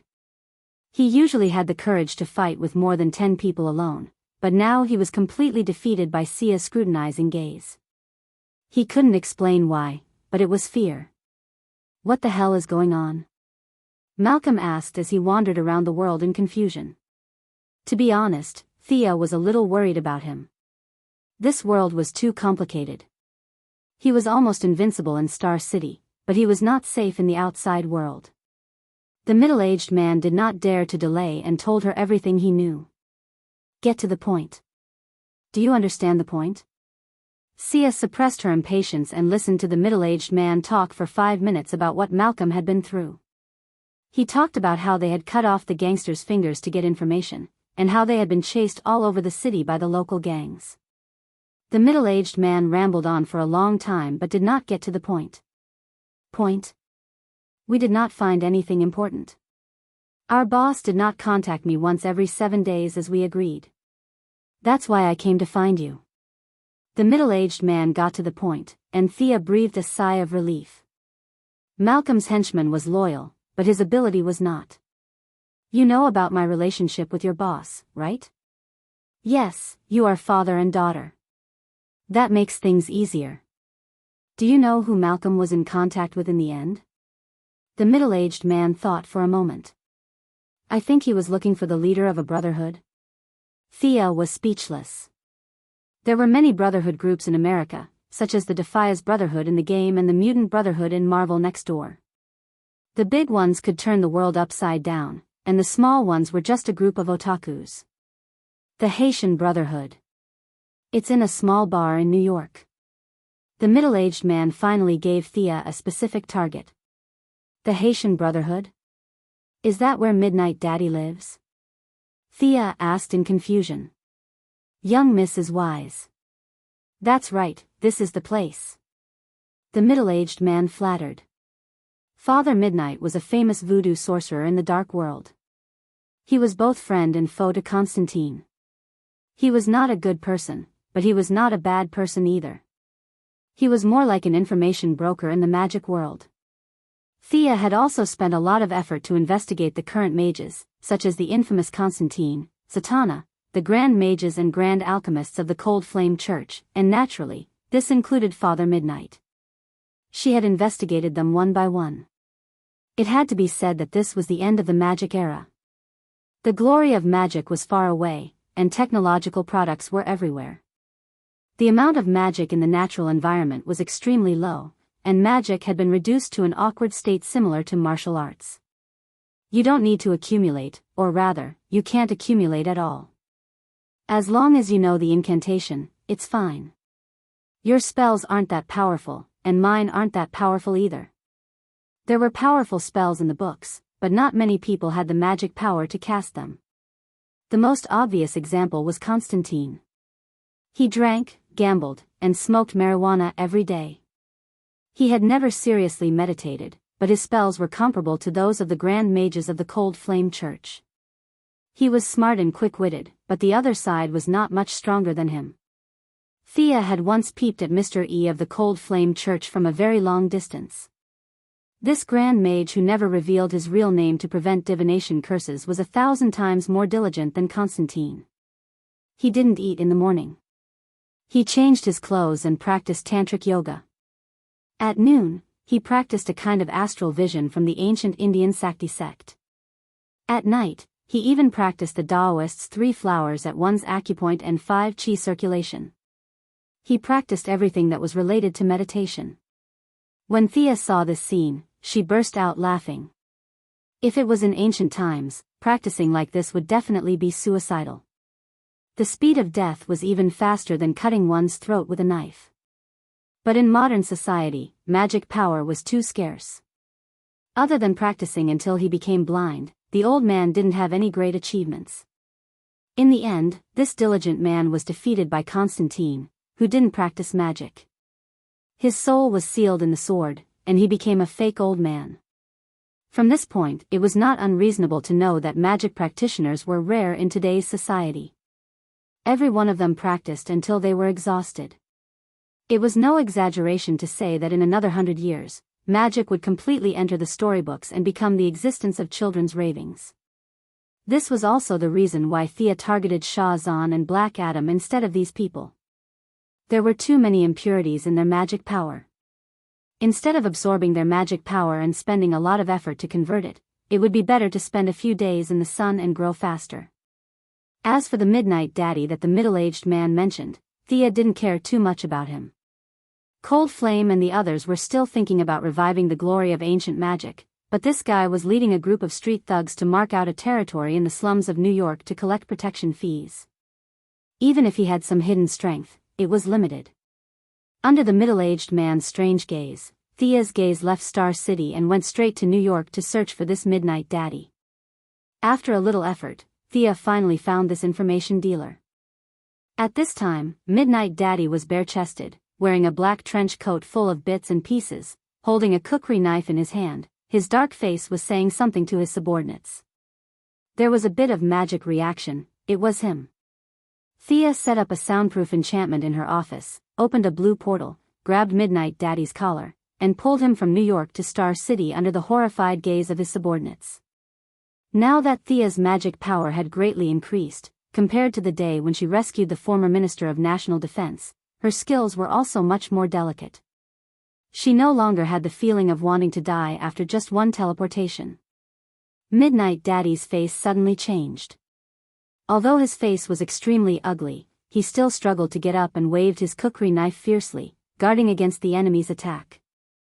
Unfortunately, he waved for a long time, but the 2 people in the room didn't show any reaction. Old Ma's loyal subordinates were scared silly. How did this person jump out? His view of the world was shattered into pieces. Thea, on the other hand, had an indifferent attitude. She just wanted to ask a question, but this person was a bit overreacting. His knife was dancing so fiercely that water couldn't be spilled. She was going to wait for him to calm down first. At the same time, Thea couldn't help but complain, this guy was actually a black person. She had been in contact with too many black people. Midnight Daddy's wrists were sore from dancing, but the enemy didn't attack. Only then did he divert his attention to look around. The window was brightly lit. This was obviously a spacious office, and looking at the buildings outside the window, the floors were not low.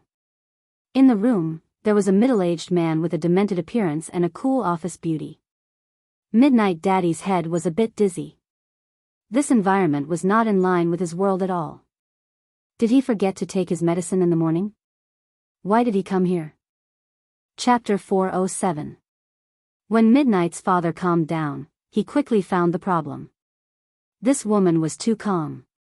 She ignored his sudden appearance, ignored the bloody knife in his hand, and even ignored his fierce appearance. Considering all these factors, he had to come to the conclusion that it was this woman who had dragged him here.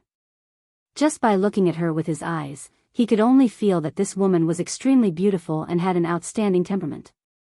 But when he used the voodoo's secret technique to investigate, he was shocked.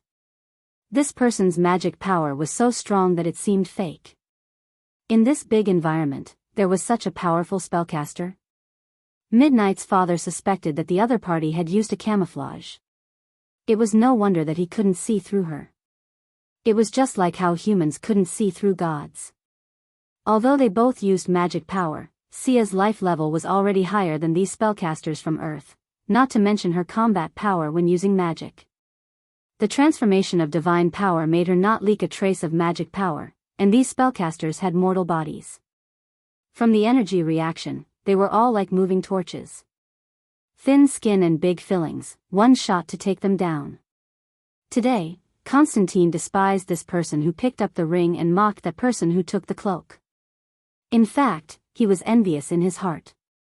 Otherwise, he wouldn't have taken Shazan's magic power. Who are you? Tell me the truth. Midnight's father felt uncomfortable when Thea looked at him as if he cherished animals. He took out a small piece of dried human jawbone from his jacket pocket and made a sound like some kind of reptile scream, trying to influence Thea's will. Thea scornfully sneered. She brainwashed this and hinted at that every day. She didn't expect that one day, someone would come to brainwash her. Look into my eyes, you demon bastard of God knows how many generations. This guy had some demon blood in him, but it was very thin.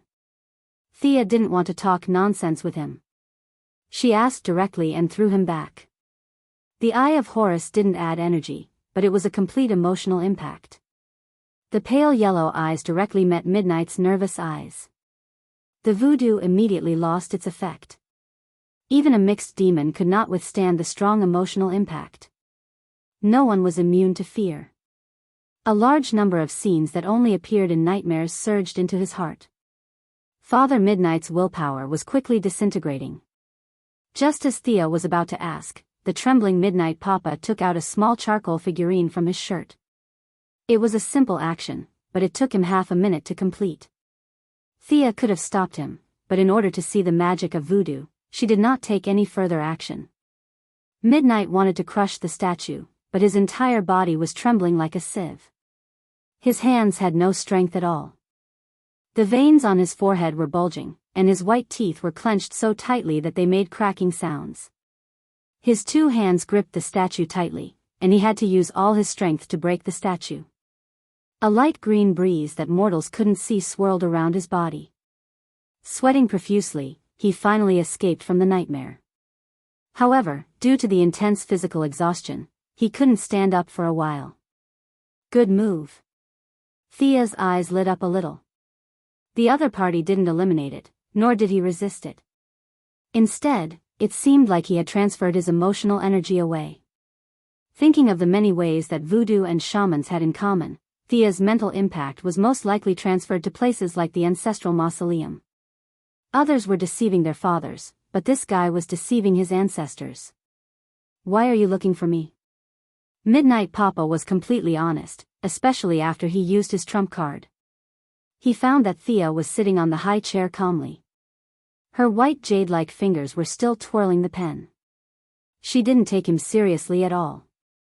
If it was any other time, he would have already called for his underlings to draw their swords and kill him. But now, he couldn't see through Thea's depth. He wasn't a brave and fearless person. He had already decided that no matter what, he would bow his head and admit defeat. I'd like to ask you something. Have you seen a man named Malcolm Merlin in the past few days? Thea's attitude was very good. It could even be said that she was calm, just like how she expressed sympathy for the disaster victims in the metropolis. But this attitude made Midnight Papa almost vomit blood. He thought that she had a big grudge. He was prepared to bow his head and apologize, but it turned out that she just wanted to ask for information. Teleportation and mental impact, just for this small matter? I have a phone in the bar. Can't you call and ask? He was unhappy, but he didn't dare to say it out loud. He had been wandering between black and white for many years. He was already past the age of hot-bloodedness. He thought for a while. I don't think I took over. I need to go back and ask my men. Thea was very easy to talk to. Okay, I'll give you half an hour to help me ask. Thank you. His words were polite, but his actions were not polite at all. Sia opened another portal behind him and pushed Midnight, who was covered in sweat, back into the portal. What the hell? Midnight Papa only felt that countless fragments of space flashed in front of his eyes. After a tenth of a second, he bid farewell to the white and spacious office and returned to his dark basement. The only difference was that he was sitting on a chair. Now, he was leaning against the wall.